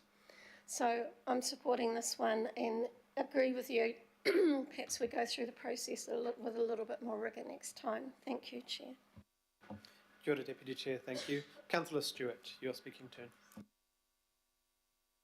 Thank you. I was just going to say that I agree with Councillor Williamson, but I thought that the reason the Mayor wanted to have an expenditure and control committee was to try and make sure we spend wisely and we find some savings. And often a lot of things come onto agenda items such as this when perhaps it probably might have been better to have gone through expenditure control and maybe discuss with whoever, maybe a local board that's wanting some money or something like that, or whatever. But I don't think we're doing it the right way, so I won't be supporting it as well. Thank you. Kia ora, thank you. Any last comment? No. I'll just briefly comment, just want to acknowledge everything that's been said today. I will say that this has happened a number of times now at this committee and other committees where we have had a significant amount of information come to committee members, radio silence on questions, and then a lot of questions and complaints come through during the committee time. So although I take on board what has happened and the comments here, we did put it all out and there was nothing came back to our staff. But in the future, we are going to look at a new way of doing this to ensure full information.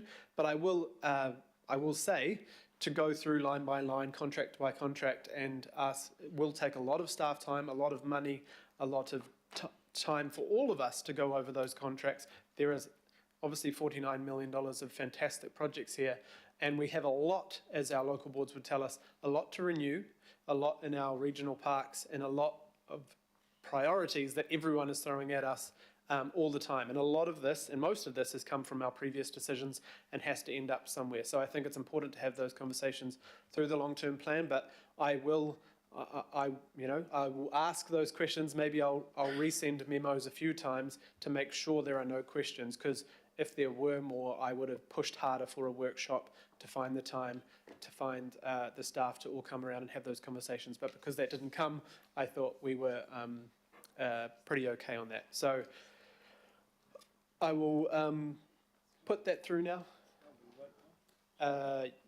Yes, Mayor? Well, I accept what you say, and I think that I'm not questioning public art or the external bits and pieces, but I don't know that a highly technical thing as seismic repairs should end up in a parks committee, and I'd like to consider whether it would be able to take F out of it and have that referred to somewhere else. It's not affecting art, it's not affecting development of parks, it's not affecting anything like that there, but I really feel uncomfortable from my background about approving millions of dollars on something or other that I'm not sure even those people, our excellent staff, are able to make a view on that themselves. It's highly complex. And so I'd like to move that F gets dropped out of this, but I don't know if anyone would be prepared to second that. Seconded. Mayor, are you removing an amendment? Yeah, I'd like to move that F gets set aside and reported back later. Hang on a second. Councillor Philippines. Chair, I didn't want to call a point of order. The point of order is this, and it's around the process. I thought as the mover of this recommendation, you were closing the debate. That is... And as a result of that, no. I thought if you were closing the debate because you are the mover, and I thought that was the situation at the moment. As a result of that, the debate has finished. Therefore, then, your Chair, that the recommendation should be put. I believe that what the Mayor is possibly asking, that can be still addressed later, but it will be, and he has the right, as all the councillors around this table, to vote against this recommendation. I'll leave that point of order with you and also with Sandra around the closing of this particular item as the mover. Kia ora, Councillor. Thank you. I did ask if there were any other speakers before I closed, but I did use my chair's discretion to allow the Mayor to speak. But if he is moving an amendment, I'll have to know what that amendment is. Just to make sure, if I wasn't talking about the small F tautapa, the general parks, I was talking about attachment F, which is the seismic spend only, and I only want to reserve that for a month so I get some secondary input into it. Now, if I'm thinking if I've upset the point of orders, well, that might be the case, but there's $25 million worth of expenditure here of a particular type that none of you people will be absolutely sure we've got a really clear fix on whether that is a good spend. Not questioning about the parks and reserves. We've got plenty of skills on that. I accept the staff skill set and pricing, all those things. This is fine. I mean, we are in debate. So if you're moving an amendment, this has been clarified, sent to your office. This is the responsibility of this committee because it is the renewal of community assets. So do you have a amendment to move or not? I've already agreed that we will definitely have a conversation on seismic strengthening and the work that is done and to go through in detail. Well, I mean, that might work as well. If we have a discussion on seismic in the next month, then we might come back with a different figure.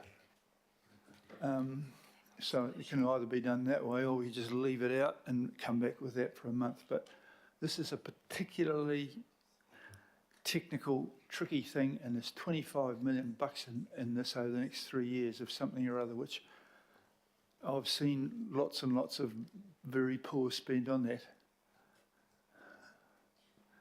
For instance, there's a building I own in South Auckland that has had one engineer said it's 100% compliable, and another engineer went there and said it's only 30% compliable. 2 engineers. I took it back to the council's reviews, and they agreed it was 100%. I didn't have to spend a penny.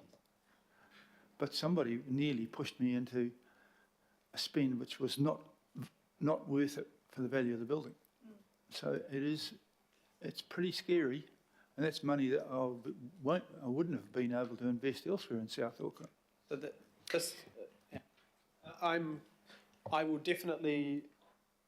I have already committed, and the staff have committed to have a specific briefing after this. I guess my concern is that we are governance, not operations, and how deeply are we going to go into this? And if we don't trust the staff advice, how much are we going to pay more consultants, which we've all already opposed spending? So I guess we're going around in circles here. Is there an amendment?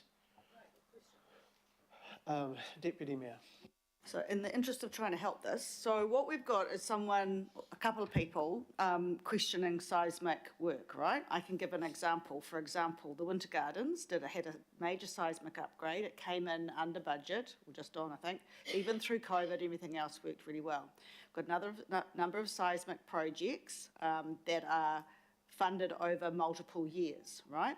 So my question is here, if this goes through in its entire form, right, let's let it go because these are the decisions, they're pretty much a lot of them are multi-year things. Let it go, and then would it be better if we had a seismic conversation? We used examples where we have had to do the work, how successful that's been, and explain to people how we've got to the budget for the projects that we've approved. If that's a good outcome, Your Worship, I don't think it needs an amendment. I think we can just put this through and commit, don't have to resolve, but commit to having a workshop with some tangible examples, including all those in this here, that actually show that it's got to a point. If, as a result of that workshop, something goes wrong or we don't agree with it, well, we can address that when it happens. But the seismic upgrades that kind of I know off the top of my head have seemed to be reasonable and have come in not over budget, whatever, they've worked well. So if that's an option, Your Worship, I would guide you to that place, if possible. Well, I'll take a compromise out of whatever this is, but I have raised the issue. The thing is that saying that it came in budget still doesn't let you know whether it was worth spending the money in the first place. Because the thing is, if you repair a park or a building, the public can see that it's repaired and parked, and they love it. But if you spend some money on seismic upgrade, no one knows whether that was a good investment or not a good investment. Well, yeah, but it might have been quite a safe I've got another heritage building where the same thing happened. We had someone saying spend a lot of money, another one said you don't have to. That's fine. Thank you, Deputy Mayor. I think that is what Taryn committed to earlier when we asked, but I think with your support to further the ability to bring something back if we have huge concerns about it, I will just have to work with the Mayor's office and yourself to ensure what the focus is of such a briefing or workshop, because it could be, we could go for days. So I just want to make sure that we give clear advice to what exactly, and we'll work with the Mayor's office and yourself to get exactly the points. Is it the why? Is it the how? Is it the why aren't we selling these buildings instead of doing them up? What are those decisions that were made earlier to get us to where we are? And I think there is a long paper trail of that, but I'm happy to work with yourself at the Mayor's office and then have the briefing up on level 26. Right, we are closing the debate now. Thank you, Mayor, for those questions. Yeah, we've already. No, I finished the debate and then I allowed the Mayor to speak and then we went again. Apologies, sorry, Councillor. I thought you gave up so sorry. I don't give up quite so easily. I think it raises a broader issue, and I would like us to reflect on the fact that it's only a week ago we did a review of our committees and the delegations and so on. So I'm glad that we're not going to go to a vote, because I would have found it difficult insofar as we had agreed that the delegations to your committee have remained the same. There was no changes to them. So I just wonder whether there is further work to be done. My own view is that there is duplication in some areas of expenditure and accountability, and the same applies within CCOs. And I just wonder whether the Mayor's office could actually do a little bit of further work on what it is they intend from the delegations to these committees, because otherwise, if we've wasted half an hour here today on things that could have been shepherded by the staff through to the appropriate committee that might have actually avoided the concerns expressed by the Mayor. And I think it's been a little bit unfair to the staff who have been diligently answering our many questions here. So I don't feel happy about the delegations with this committee. I think there's some others that could change, and it could just make the functionality of this committee a little better, and probably is true of other committees. Right. All those in favour? Aye. Any opposed? No, and I'm calling a division. I think the vote has already been completed, so... I'm voting no and I'm calling a division. Yeah, he did. I said I would be voting no and I want a division. Point of order, a division has to be called before we vote. That's the issue, Councillor. I said it when I was speaking. I don't think you did. I don't believe... I said it is my intention to vote against this. Yeah, I know, Yes, but and you can different from note calling a your division. vote against. We just can't call a division after the vote has been complete. But I can record your vote against and Councillor Stewart's vote against, unless you... I want a division. Okay, I'll just check the standing orders on calling a division after we've voted.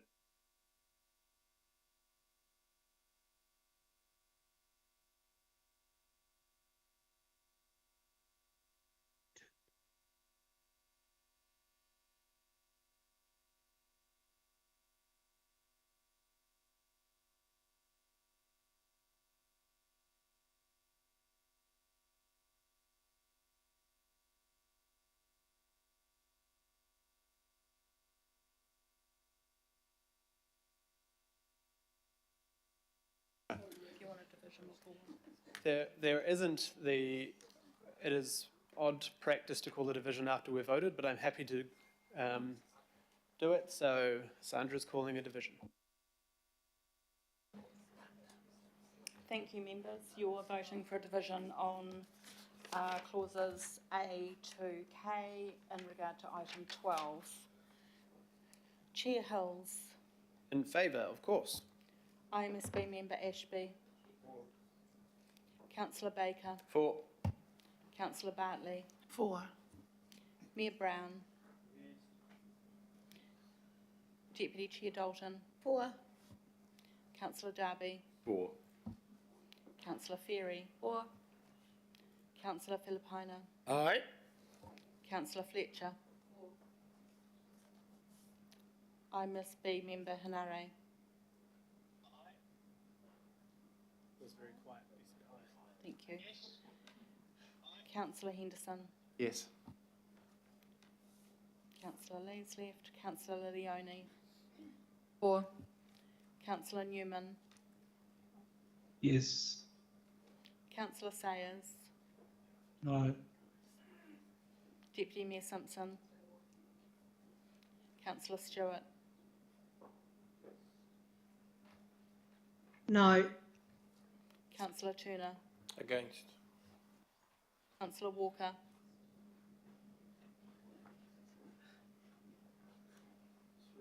Yes. Councillor Watson. For. Councillor Williamson. Against. Okay, so that's carried. Thank you. It was 16 votes to 5 for significant investment into our communities. Thank you. Right, item 13. Sorry to keep you waiting.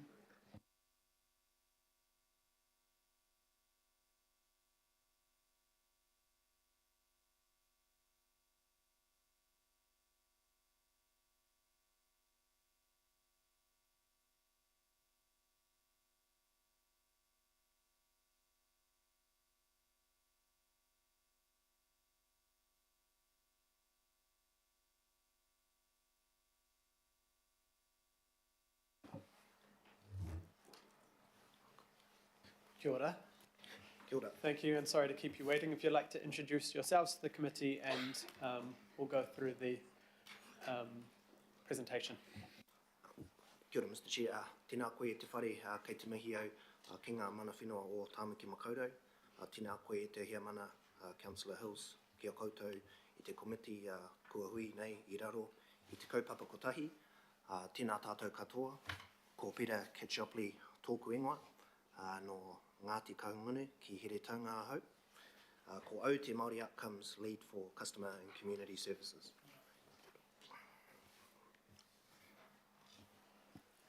Tēnā tātou e rere aku mihi kauana kia koutou i rungi ngā tū āhuatanga o te wā.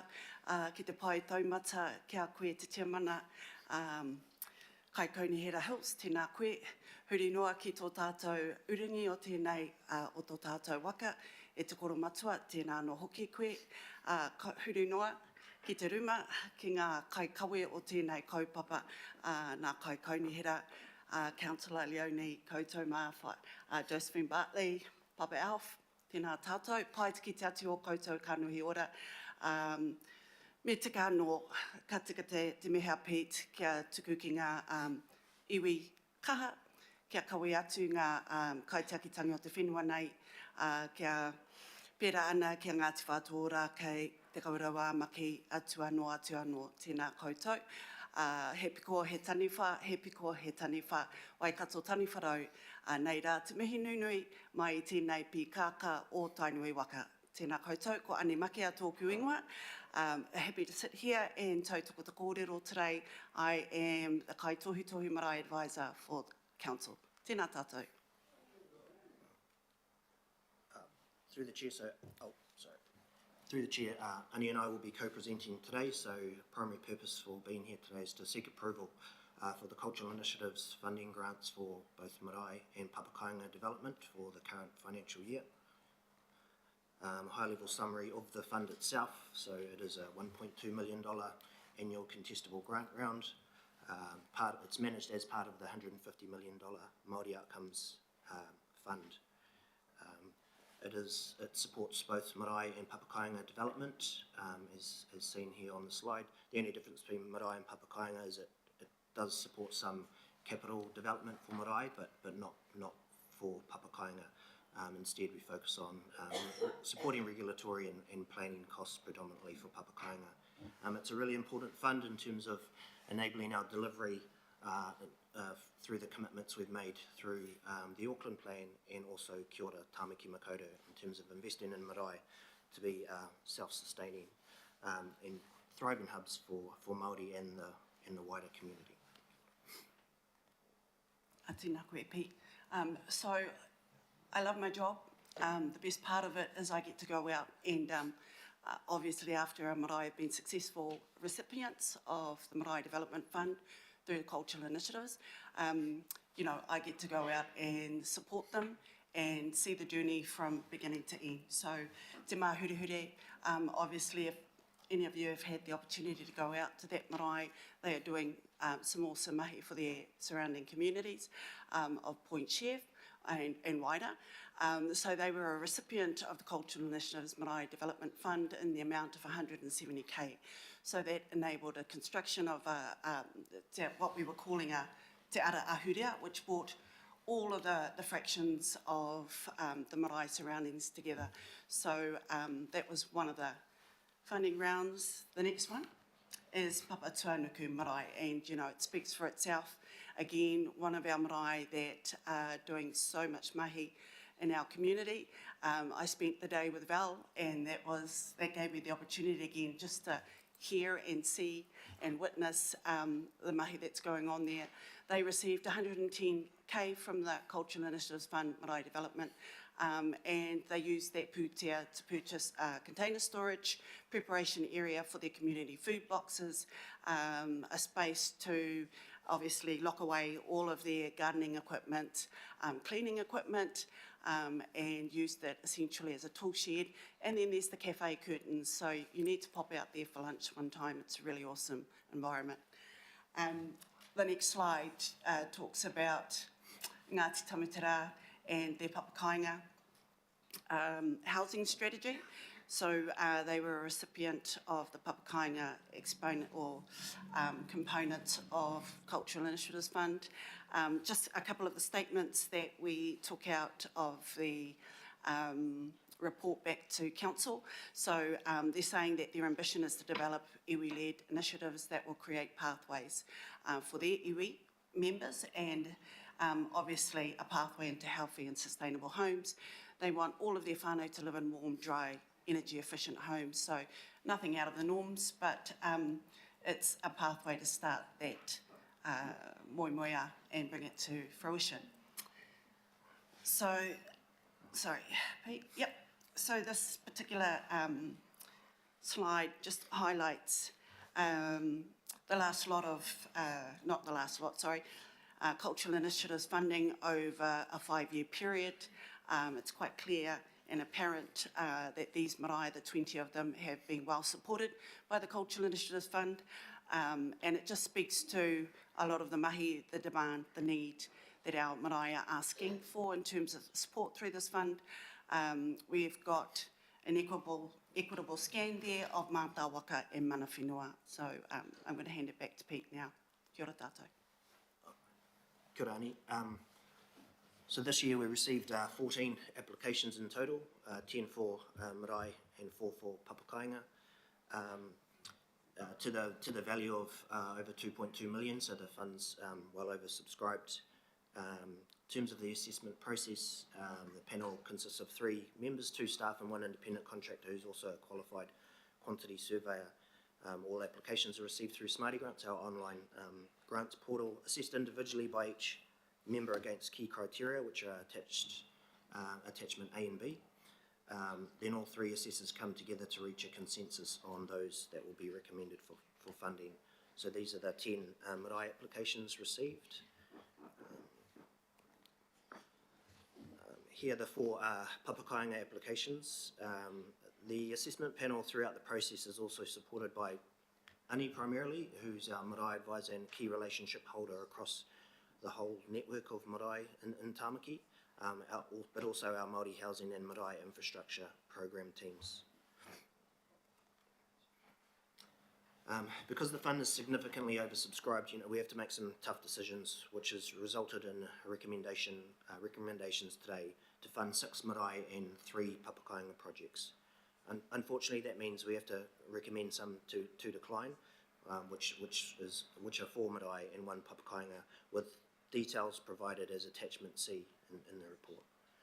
A primary rationale for declining the 5 applications was mainly due to insufficient information provided or the application not meeting the guideline criteria. And so these are the 6 marae recommended for funding. These are the 3 papakoinga applicants recommended for funding.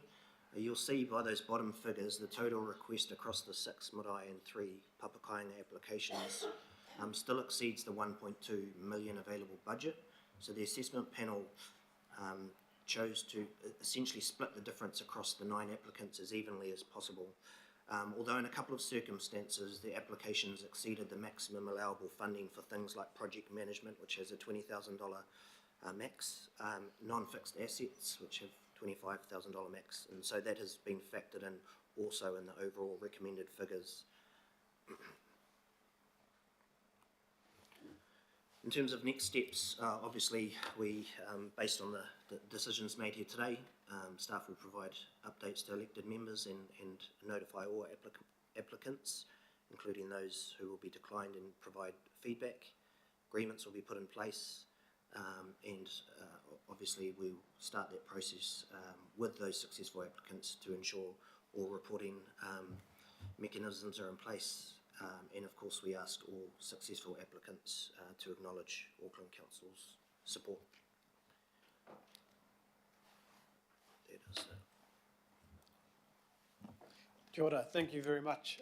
Thank you so much for the work that's done on this, and I know the benefits that this fund is creating across the city. Kia ora, Councillor Filipaina, you have a question. Tēnā koe he mana. Tēnā koe Pira, tēnā koe Ani, tēnā korua.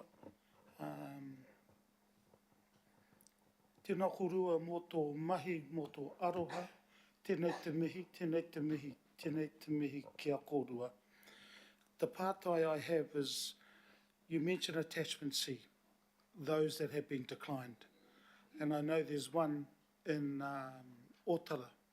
It's a Mata Waka Marae, which is Ngāti Otara Marae. Peter, can you summarise, if you can, what the panel, because again, I support the process. I just want to reinforce, I think, koeni whakaro that you give back as to why the assessment from the panel, please, the feedback for that, and I just got one more part after that. Kia ora. Tēnā koe, Alf, through the chair, with regards to that marae application, as part of that application, a condition report was provided, and it noted, basically it was rated as poor and clearly stated that further investigation was required. Therefore, the assessment panel didn't feel confident to make further investment. There's also a well-known history of that marae of land subsidence across the whole complex.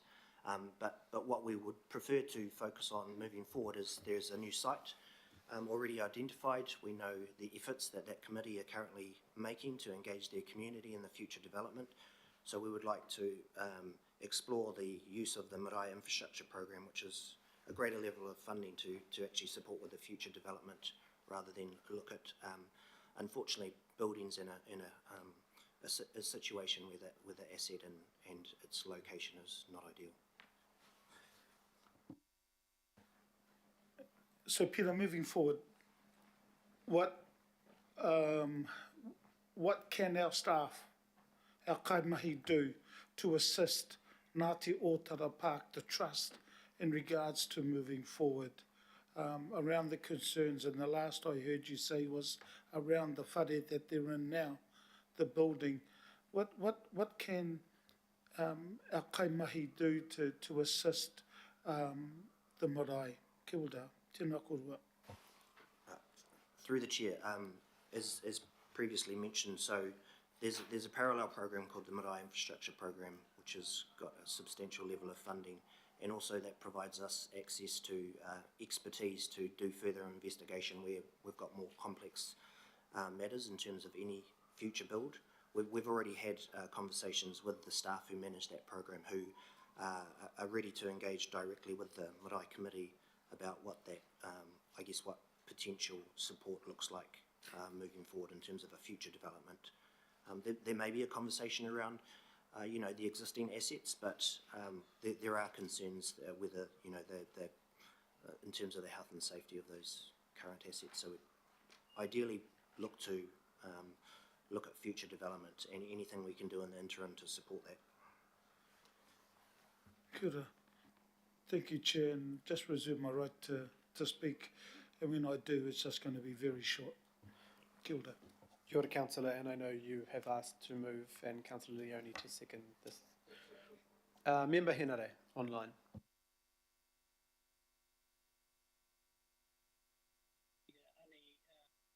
I think we've just lost your sound, sorry, Member Henare. We're very quietly. I'm not sure if you're plugged in or... It's... I don't... I'm not sure if it's, yeah, headphones or something.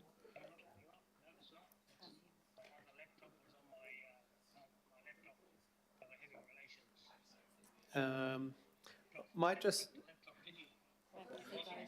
Okay, maybe if you come back in a second, because we can't, I can hear you but so faintly, and then we'll go to Councillor Turner and then come back to you. Sorry, Member Henare. You're fit? Oh, kia ora, Councillor, thank you. Councillor Leone. O kia ora korua, ngā mihi nui kia korua, mō tō mahi. Just to, wanting to get an idea, so we've got 26 marae in Tamaki Makaurau, is that right? Is it around 26? Somewhere around there? Through the chair, it's closer to 40, so on the list in the guidelines there's 32, and then there's around 8 earmarked as new developments. Ka pai. So with the grants that we're giving, are we even managing to reach around a quarter of our marae here in Auckland? Is that? So as per the slide in the slide deck, through this fund, the Cultural Initiatives Fund, we've already managed to support 20 of those marae. Some of them multiple times, so you'll see the level of investment, because the maximum grant in any round is 170k. That may have changed over time. I'm quite new to the fund, so the amounts may have been less in prior years. So we think that's pretty good coverage. There are other investment programs, as mentioned, that are managed differently. But of course, with the LTP in the year, we will be doing kind of a deep dive in terms of, you know, what is our coverage and what impact are we making in terms of the whole marae investment program. So not just cultural initiatives funding, marae infrastructure program, and of course there are other investments across the Auckland Council group that support marae in a number of ways as well. Ka pai, I just want to mihi to you both, because I think, you know, that's a lot of work that's been done for 20 marae. So we are reaching over around 50% there, so kia ora. And just a final question, for those that don't make the round this year, is there, I mean, are you doing some kind of priority listing for grants in the future? Yeah, through the chair, I think there's no better time now than to do a full review. Obviously, we are limited by the marae's capacity, their own capacity to apply, and obviously we have to stand by the integrity of the assessment process. So we are aware, and as per the original slide, some marae are pretty well geared up, and they do come back, you know, year after year. But the assessment panel do take that into consideration. I mean, I think what's critical is really our relationship with marae, which Ani plays a key role in. So we don't just rely on, you know, the normal channels of funds going out. It goes through the normal council channels. It really is about our relationships and our engagement kanohi ki te kanohi, so we can provide extra support if we need to those marae who I guess are struggling to access the fund or any of the funds for that matter. Ka pai, thank you.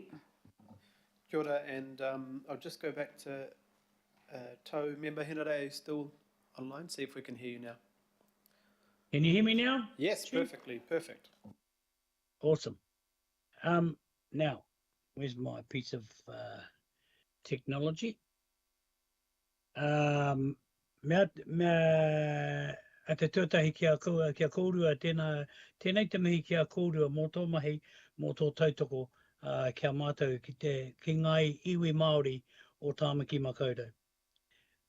I just wanted to know that because of the, I suppose, the oversubscription of the CIF, was there any thought given to reallocating some of the underspend upwards of $6 million in the Māori Outcomes Fund so that more applicants could have received, or even the ones that were successful received a fuller amount?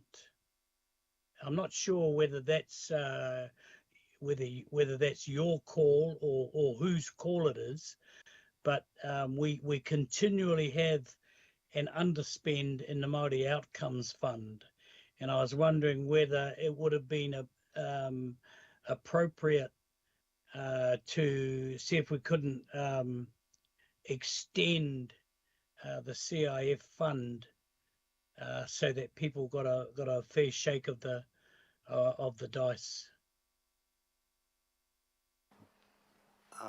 Through the chair, tēnei te mihi kia koe for that question. Tau, it is, we work, in fact, sit with the Ngā Mātarai team in Albert Street. So we are continually having these conversations, knowledge in terms of underspend. Obviously, this round we're focusing on the current financial year. So to that effect, the funding has essentially been allocated. So right now the budget is what it is, 1.2 million for this financial year.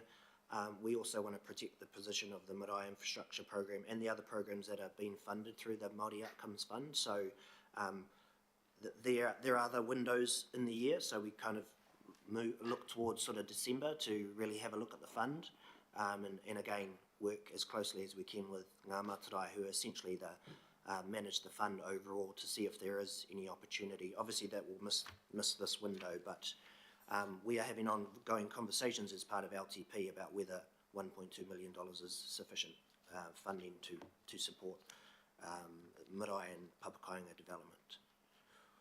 Can we then make a point of when we come to later on in the year, when you fellas all get together, can we make a point of putting the underspend?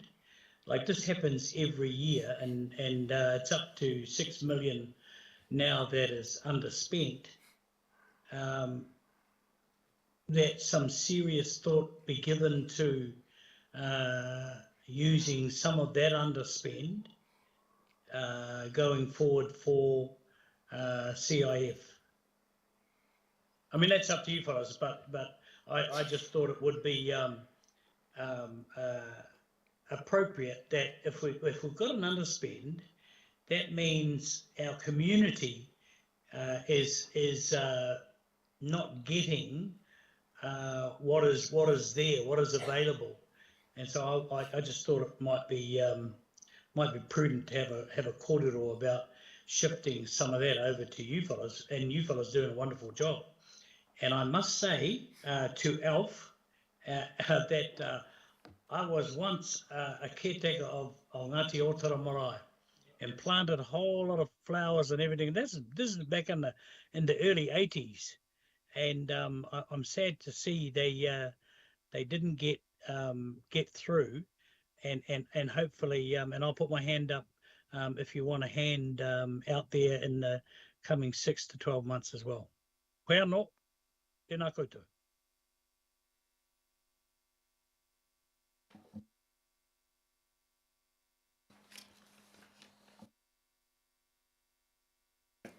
Kia ora, Member Henare, thank you. The last question is Member Ashby. Kia ora, thank you. Ngā mihi, just want to acknowledge you both and the important mahi that you do and the relationships you hold. The importance of this kaupapa, specifically to our Māori and mana whenua communities, and its role in making Auckland Council collectively be able to actually achieve the Auckland Plan and all of its high-level policies. So just want to acknowledge that. Also want to support Alf's point in terms of there may be, even outside of this, other things that the broader council whānau can do to help those that missed out on this round and others. And so I guess a question would be like, what else do you need from this committee to help you parking the funding issue? What else do you need from this committee to help you, I guess, take this forward? What's missing, or is anything missing? Kia ora. Through the chair, that's a good question, and prepared for that one.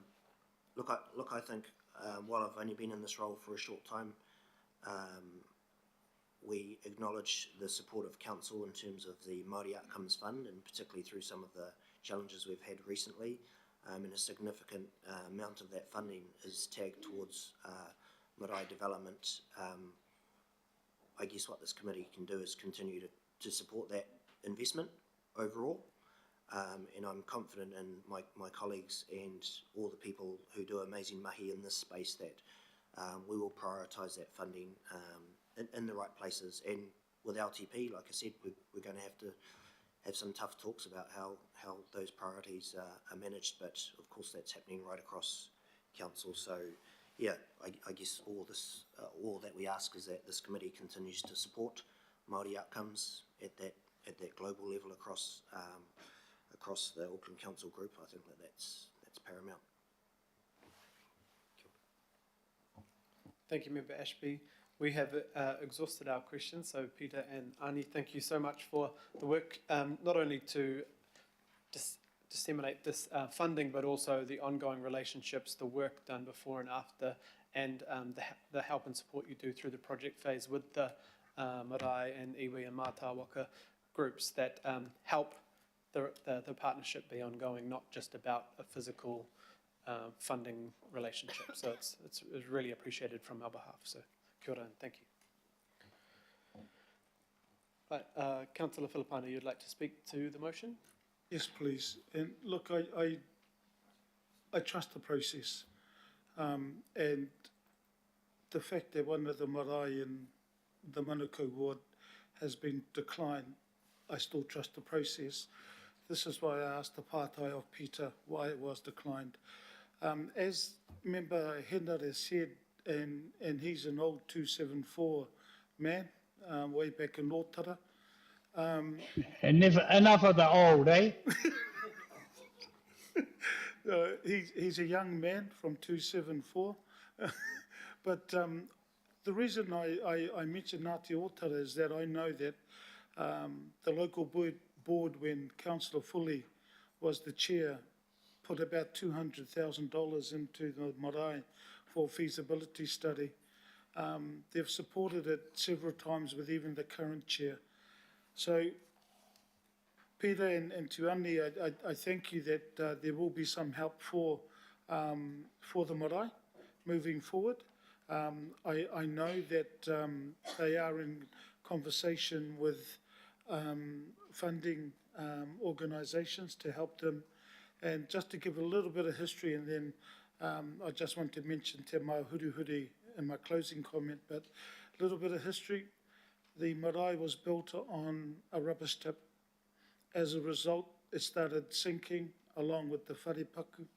The toilets, they started sinking. They ended up going into the Kohanga Reo building. That Kohanga Reo building is just not up to standard, as Peter said. So I just look forward again to our staff, our kaimahi, helping Otara, Ngāti Otara marae. The last one is on the 10th, just the weekend, sorry, not the 10th, the weekend just gone. they had the opening of 14 whare at the Papakainga at Te Mahuruhuri. And that the funding from the Papakainga Fund helped with that. Councillor Leone was there, as well as Member Henry, Narissa. She attended the opening as well, but there's 14 whare that this fund, the Papakainga Fund, helped, and that's what they've got there. So thank you so much, Chair. Kia ora. Kia ora. Thank you, Councillor. There are no more speakers. All those in favour? Aye. Are there any opposed? And are there any abstentions? Kia ora. Thank you, Member Ashby, and you want that recorded? Thank you. Right, we'll move to item 14. Lucy, very patient with us, and Justine.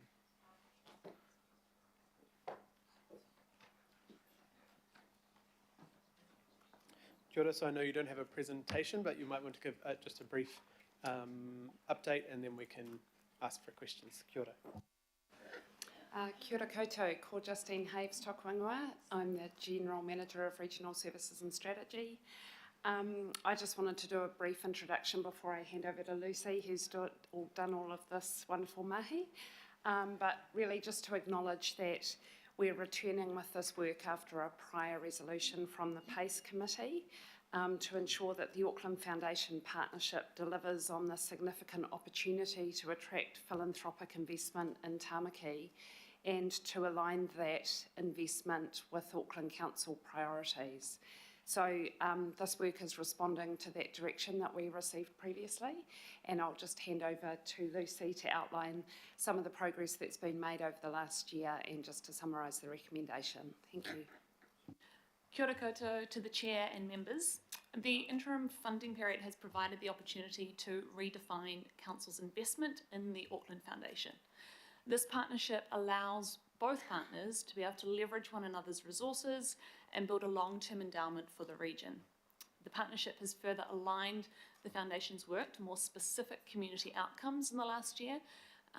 This includes both the long-term plan but also wider outcomes across Council, which are noted in the report.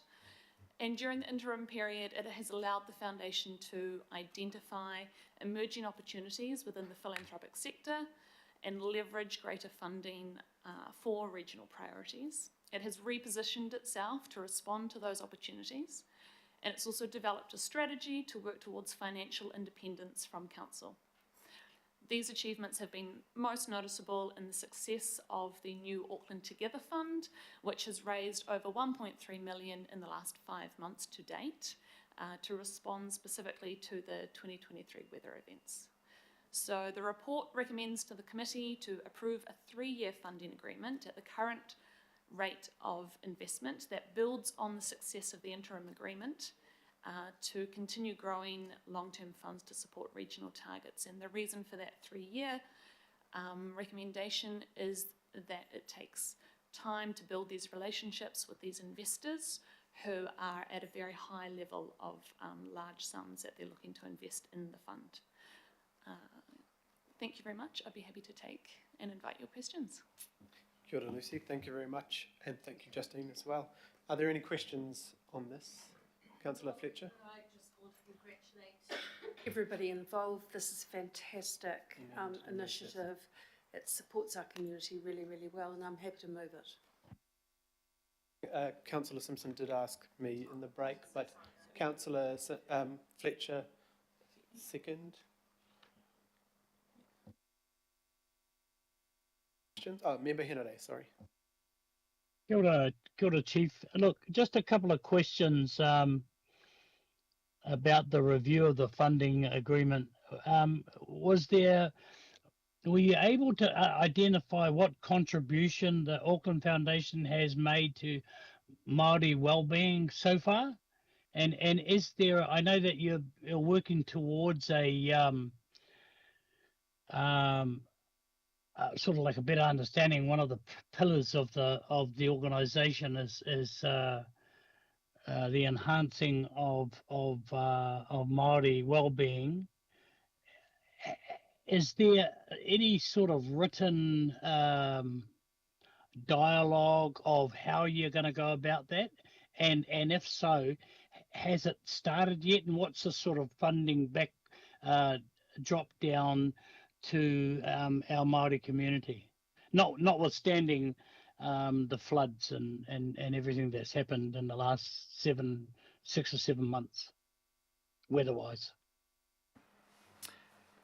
Through the chair, thank you very much for that question, councillor. So this. I'm not. I'm just. Sorry. I'm just a member. Sorry, member. Thank you very much. In That's all right. response to your question, yes, the current fund, as you acknowledge, is responding to our Māori community, and the applications are currently open, and this includes the effects of response to the effects of the weather events. Secondary to that, as you mentioned, the foundation has begun its journey to understand its obligations to responding to Te Rītua Waitangi, and this is what they're specifically doing in how they're further learning, both through the, all of the Board of Trustees and employees, of what their obligations and their response should be, but they're looking, and they're about halfway through developing new policy that responds to this as well. So our involvement through monthly workshops is to offer advice and guidance in this place. Cool. Thank you. Kia ora. Right, there are no other questions. I think it is very clear, and thank you very much. And also thanks, Lucy, for that information prior to the meeting and discussion we had there as well. So thank you. Right, all those in favour? Are there any opposed? Thank you. And congratulations to Helen Clark for her advocacy. Now on to item 16, private plan change from Wellsford Welding Club Limited for land located at State Highway 1 and Monowai Street, Wellsford. Got Ryan on line there, and we have Warren waltzing up to the desk. Sorry to keep you, and sorry to have you joining us after work hours, although I know you all work ridiculous hours anyway. Kia ora. Kia ora. I'm Ryan Bradley from Plans and Places, and this item is just about a request for a private plan change in Wellsford North. If you go to the next slide, this is just showing a bit of context of Wellsford, with State Highway 1 going up through the middle, State Highway 16 out to the west, and connecting up with Wellsford right at the top of the Auckland region. If you go to the next slide, this is now a zoomed in map of Wellsford itself, showing State Highway 1 running through the middle, State Highway 16 in the west, and then the rail line also goes up through Wellsford. And the land we're talking about is just on the northern fringe of Wellsford, outlined in yellow on that map. If you click through to the next slide, this just shows the unitary plan zonings for the area. So there's a large area in yellow, which is the future urban zone. But there are also rural areas. So the grey at the top is the rural production zone, and the brown in the bottom area is the countryside living zone. So that there's rezoning sought within that entire outlined area in blue.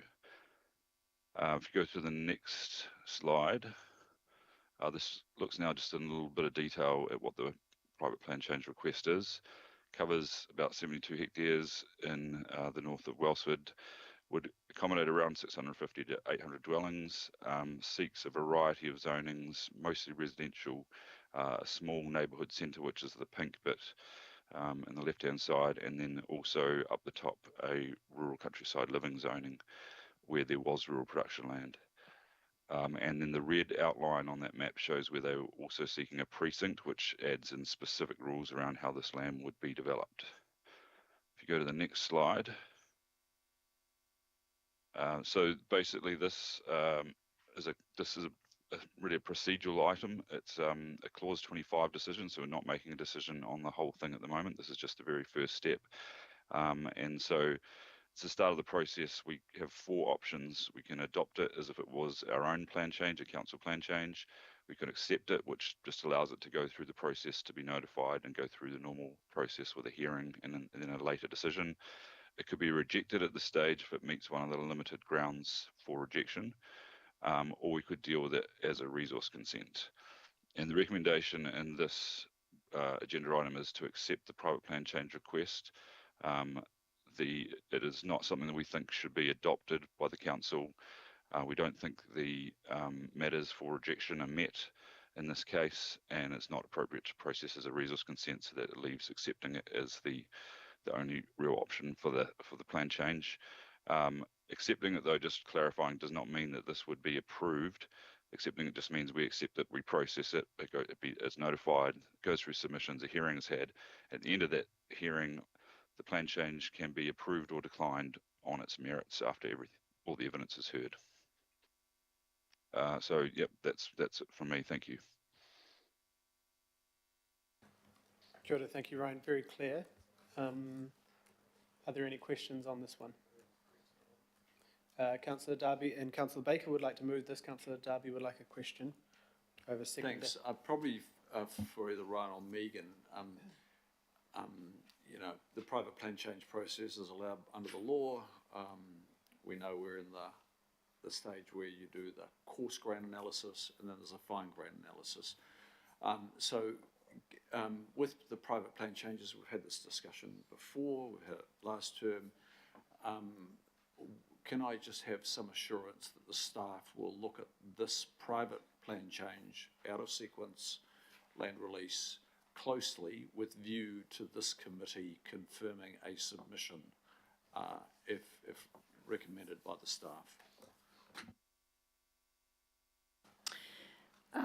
Through the chair, yes, and that's really the main reason we've brought it to you today, is because it is out of sequence.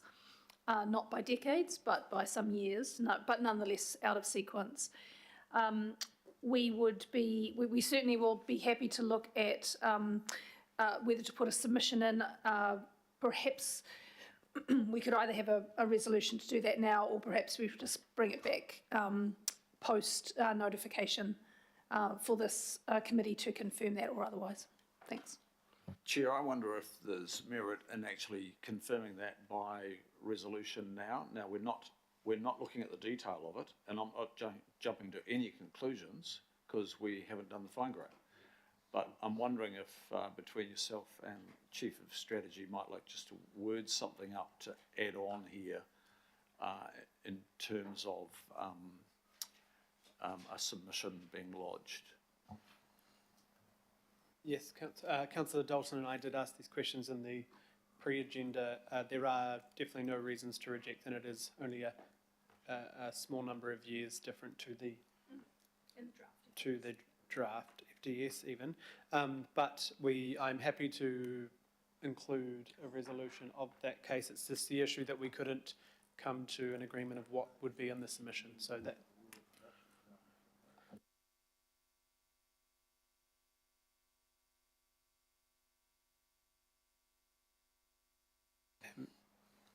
And I also note the applicant is the Wellsford Welding Club, which is a property development company. It's not the incorporated society of some after hours welders in Wellsford.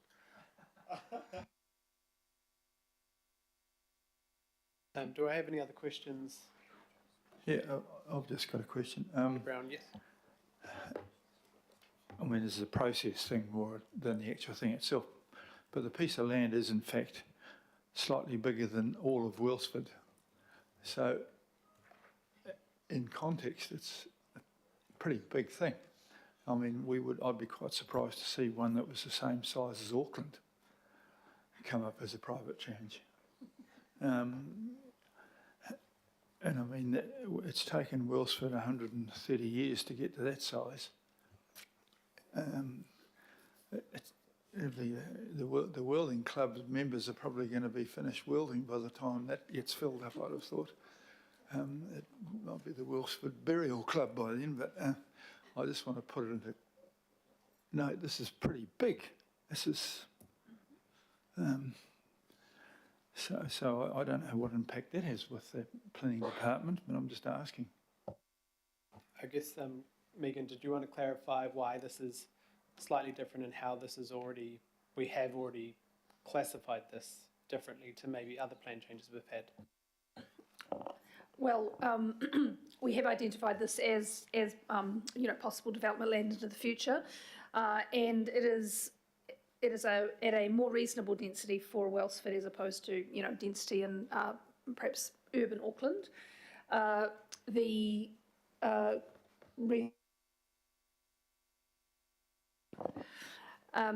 For the committee, based on Councillor Darby's question, would allow us to consider, your comments, Mr. Mayor, around whether a submission would be required or useful from our point of view once the matter's notified and we look at more of a coarse-grained assessment, as Councillor Darby said. Right, we'll just see. I don't know if Councillor Baker has a. I'm happy to second. If yeah, Councillor Sayers, are you still? Yeah. Oh, cool. I'm happy to second it. Okay, so Councillor Sayers, are you happy to move and Councillor Baker will second? Apologies, you might not have heard the Councillor Baker. No trouble. Thank you. And if it's helpful to members, just this group has met with the local community and conducted some community engagement of their own volition, and it has been warmly received so far by the community members that have attended those meetings. So it would be appropriate, I think, to go accept this and to put it out to public notification. Thank you. Thank you, Councillor. Can we just see the motions in? Or the... Yeah, we're just getting it typed out. What we're proposing at this stage is request staff to investigate the need for a council submission and report back to the committee as necessary.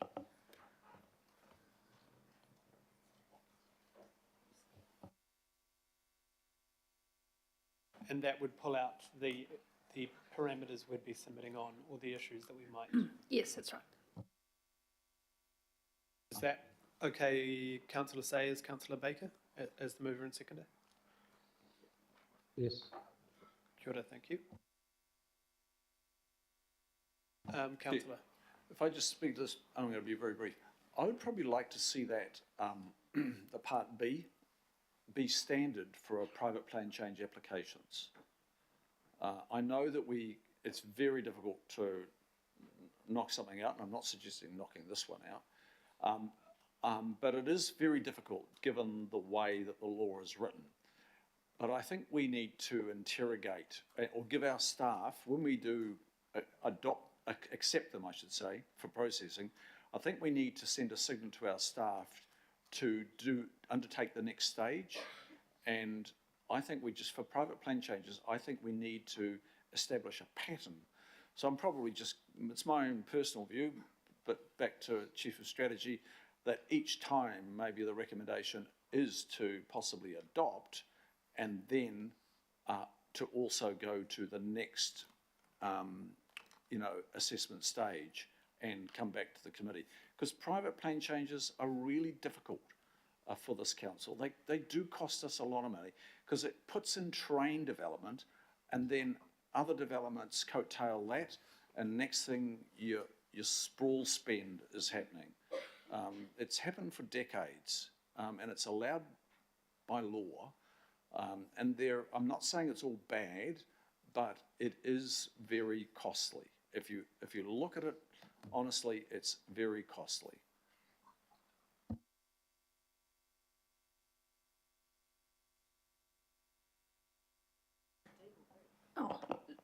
Look, I think Councillor Darby's just asking me to consider whether this should just be effectively a standard wording, that for any private plan change there'll be a consideration of a submission. So thanks, I'll absolutely consider that, and as I said, we'll do this work and come back to you as needed. Yep. Thank you. I don't believe there's any other speakers. All those in favour? Any opposed?